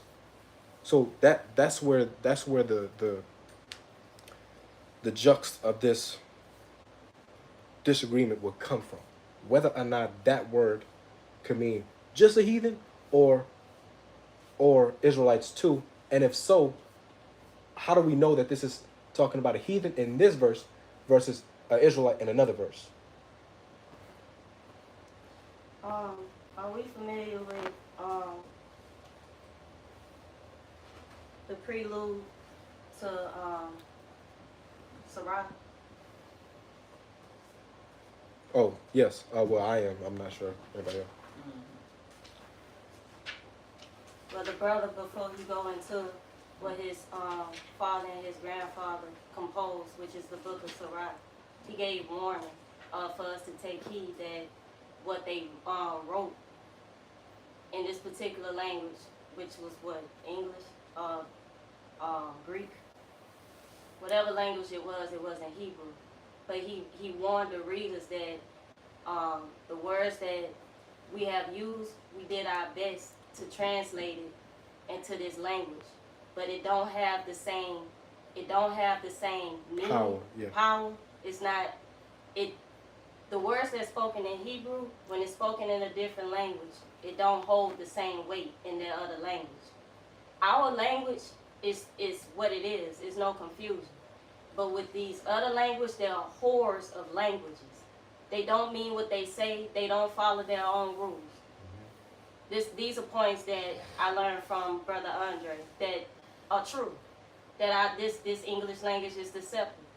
But in our own tongue, you don't have no confusion. Right. So we can agree that this book was put in the hands of our enemies. Yes. They use words like stranger that have us on different pages as far as where we stand on what a verse may be saying. They cause confusion is my point. Right. You use stranger, and stranger don't mean what it should mean. Stranger should mean one thing. There should be no confusion about it. But it is. So my point is, it's so much digging that we have to do with our writings. It's so much work. The Father said to seek him 10 times more. It's so much that needs to be done that we don't even have a clue about. So the main purpose of this conversation with dealing with these other nations, if they cross paths with us, we are not in a position to deal with them. It don't matter whether or not you think I hate them, like on a racist type of energy. I don't have that type of energy, but I understand that they're my enemy, and I deal with them accordingly. But during this captivity, especially where we are right now as a body, we are not in a position to have somebody else of another nation come in. We're just not in that place. We ain't even self-sufficient yet. Let's get self-sufficient first before this is even a conversation of how we'll deal with another people. They still got us in their hands. And even when we are self-sufficient, we still are under their rulership. I think, my personal opinion, until the Father put his hands on this thing and he put these people in their place, that I have no personal dealings with bringing them into our houses or dealing with them on that level. I'm going to wait for my Father to do that. He even said that he going to have to put them down on their knees to get to what the position they supposed to be in. I don't want to waste time with nobody but my people. And this was a major issue because when his brother came and you agreed with saying that you don't mind them coming in, that's a problem to me, for me personally. When I know it's my people out here that don't know and don't have, yet I'm gonna have a heathen sitting side by side eating my people bread. I have a problem with that. I have a problem with our houses within this own body that's not in order, but you bringing a stranger, a real stranger, in. That's a problem.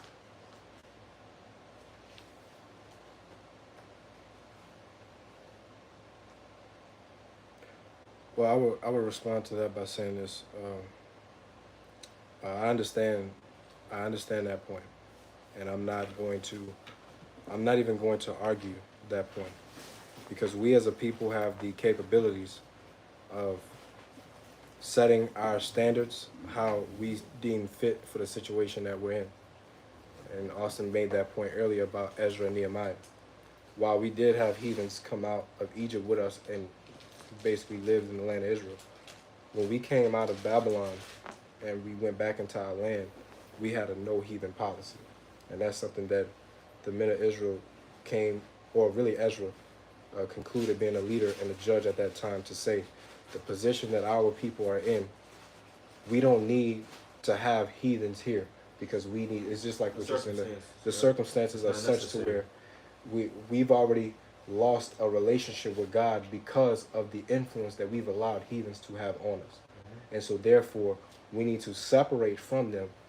It doesn't matter if you're married to them or not, because that marriage could, that demon on these heathens could creep in to cause us to stray away from the path of God again, right? So I don't disagree with that at all. As a matter of fact, I do agree with that. My only thing was, if we looking at this from the standpoint of Bible, we can't justify that action with scripture. We can make that point, and I wouldn't even argue with that point. But my thing is when we try to use scripture to say something that it will say otherwise. And so that's usually my point of contention. That's why when a brother said it, technically, if we being truthful, I couldn't say that somebody is wrong unless we came to the conclusion together to say, because I don't just take decisions upon myself. So we never had this conversation as far as how we deal with heathens or not.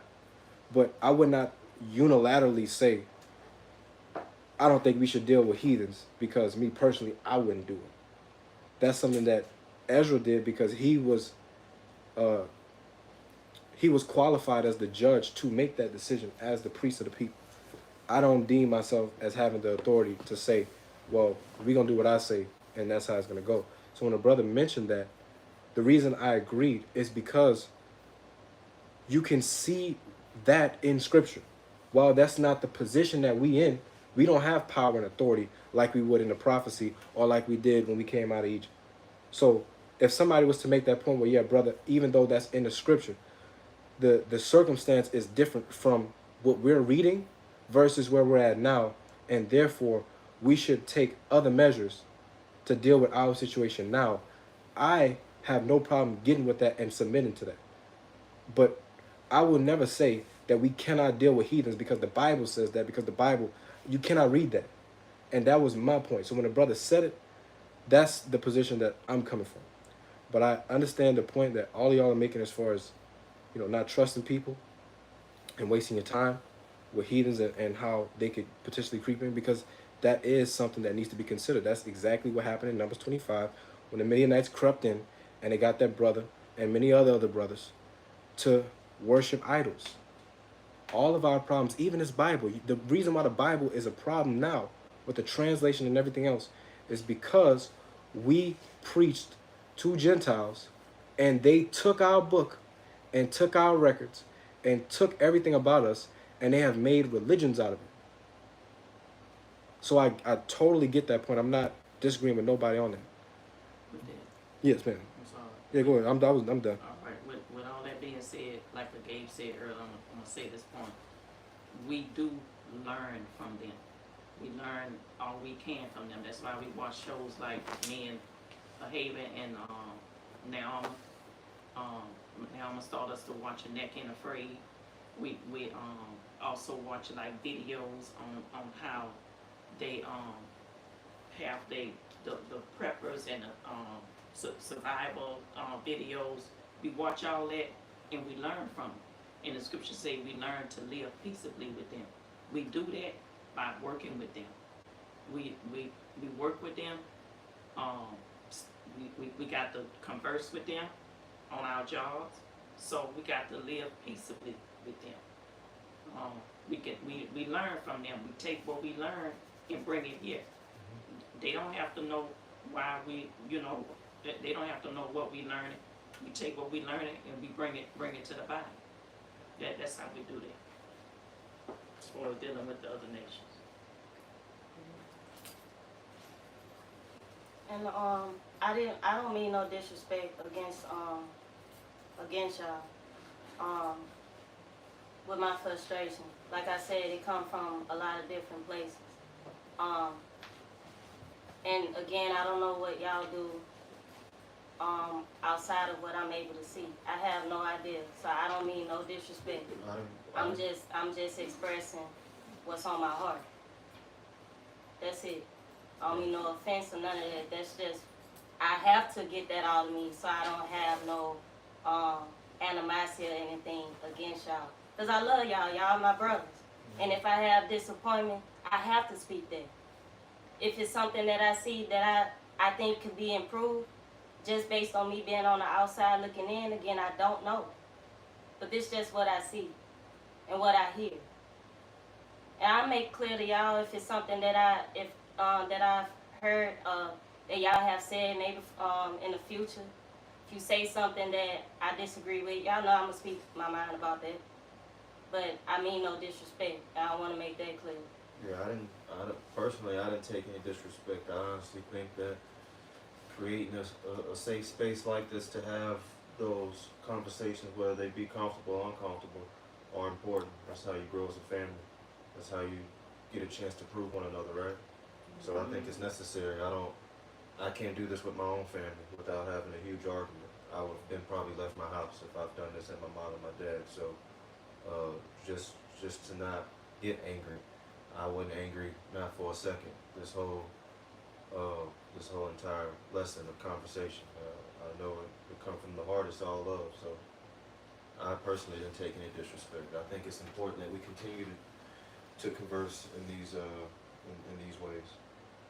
But personally, I have to go take care of this gentleman. Could we pray together as a family so I can leave?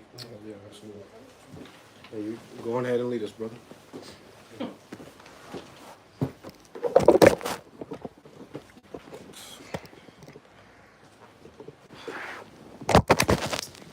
The God of Israel, the God of Abraham, Isaac, and Jacob, as we set our minds and our hearts towards the east, towards East Jerusalem, where your holy temple and your holy name reside, Father. Thank you for bringing us here today as one family, having a very good discussion, and ask that you, throughout this week, starting tomorrow, that we have a productive week, and we put you first before anything else. Thank you for your prophets, your righteous children, our forefathers and our foremothers, and your angels that watch over us, that you assign to us. I ask that you please continue to embed wisdom, knowledge, and understanding in us as we continue to be a light for you and you only, Father. Thank you for your one and only begotten Son, as we continue to strive for the best and be children for you and you only. In your name we pray. Salah.